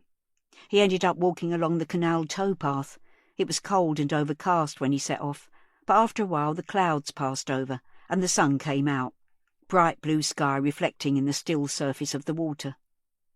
A year ago, everything had changed. His faith in human nature had been rocked. Not just Dad and his terrible final act, but Mrs. C too. How could such a nice old lady be capable of such a wicked thing? The neighbourhood thug, Dano, had been arrested, finally. Marlon had been cautioned for the harassment he'd carried out at the cafe, and Mina had been found, drugged but otherwise unharmed, in the roof space above Mrs. C's spare room. Nothing could ever be the same after that day, but maybe in some ways it was for the best. By the time he got home he was feeling better. It was just a day, like other days, no need to dread it. He had a tutorial this afternoon, and then a five-a-side footy game with some of the others from his course. Just a knockabout. No one cared if you took a breather or fluffed a shot. He let himself into the shared hallway. Today's post was on the mat. He picked it up and started allocating it to the pigeonholes for the other students. There was one with his name on in beautiful, neat handwriting, which he didn't recognise. He frowned. There was only one page inside, a piece of A4 printer paper, folded in thirds. He opened it up and started smiling. It was a drawing of a girl and a dog in a flowery meadow. Arching over them were the words, "Thank you," drawn in rainbow colours, and at the bottom right, a signature. Love, Mina. Kiss, kiss. 1 year later. Mina. At 3:30 the street lights were popping on. Mina was used to the walk home from her new school. She still didn't like the dark, but it was okay now that she walked with Nirmala. She lived in the next street, along from Granny and Grandpa's, so they met in the morning and walked in together and waited for each other at the end of the day. It made all the difference. Sometimes they stopped at the corner shop and bought some sweets or crisps. They talked about bands and boys and who'd said what at school. Nirmala had never asked her why she didn't live with her mum, and Mina hadn't told her. It had just never come up. As she let herself into the house, Summer started barking and rushed into the hall. The little dog hurled herself at Mina, her front legs reaching up, tongue desperately seeking Mina's hands. She'd been Mina's birthday present in April, an amazing, wonderful surprise at the start of a perfect day. Okay. Hello. Mina fussed the dog enough to make her calm down. Then she hung up her coat, left her shoes by the front door, and padded into the kitchen. The dog circled her, nearly tripping her up. Granny was there, like she always was. Hello, darling. Did you have a nice day? It was okay. I'm hungry. Do you want some milk? There's flapjack in the tin. Thanks. Just one, though. I'm getting tea ready for 5 today. Have you remembered that Mum's coming? Yeah. She saw her mum 2 or 3 times a week, and every weekend. It had felt weird to start with, like everyone was on their best behaviour, but they settled into it. Mina had never gone back to Nelson House. After the thing had happened, Granny and Grandpa had taken her to their house, and she'd stayed there. She didn't quite know what had gone on, but somehow Granny and Grandpa had helped Mum to give up the flat and find a studio apartment near to them. She'd overheard a muttered conversation one evening, with Mum saying she'd pay them back, and Grandpa shushing her and saying something about wiping a slate clean, but she didn't know what that meant. Anyway, Mum was going to college during the day now and working in a pub in the evening. She was happier than she'd been for ages, and she'd even stopped smoking. Mina washed her hands at the kitchen sink, then took the tin over to the kitchen table and selected the biggest piece of flapjack. The dog sat bolt upright at her feet, willing her to drop a crumb or two. Grandpa wandered in. He had a half day on Wednesdays. Mina liked it when he was home. Oh, flapjack. Not for you, Granny said firmly. You'll spoil your tea. Grandpa pulled a face at Mina and mimed slapping his hand, then took a square anyway. I've got a joke for you. Knock, knock. Something stirred in the back of Mina's mind. She tried not to think about Nelson House, but sometimes she couldn't help it. She hadn't told anyone what had happened with Nana Kath. She remembered some of it, but the rest was blank. She had nightmares, though, dreams where she was shut away in the dark and couldn't find the way out. They were getting less frequent, but she still slept with the light on and had her cuggy with her, even though she was 12. Something else she probably wouldn't tell Nirmala. Mina? Her grandpa's voice brought her back into the room. Knock, knock. You've got to say, who's there? Don't they teach you anything at school these days? They don't teach us jokes. Knock, knock, he repeated. She sighed and rolled her eyes. Who's there? Little old lady. Little old lady who? I didn't know you could yodel. It was so bad. It was almost good. Despite herself, Mina started giggling. Oh, Mina, Granny scolded. Don't laugh. It only encourages him. That was Safe With You by R.M. Ward. Read by Annie Aldington. Produced by White House Sound. An audiobook from HQ, an imprint of HarperCollins. Text copyright 2022. Production copyright 2022 by HarperCollins Publishers. All rights reserved. R.M. Ward asserts the moral right to be identified as the author of this work. Thank you for listening.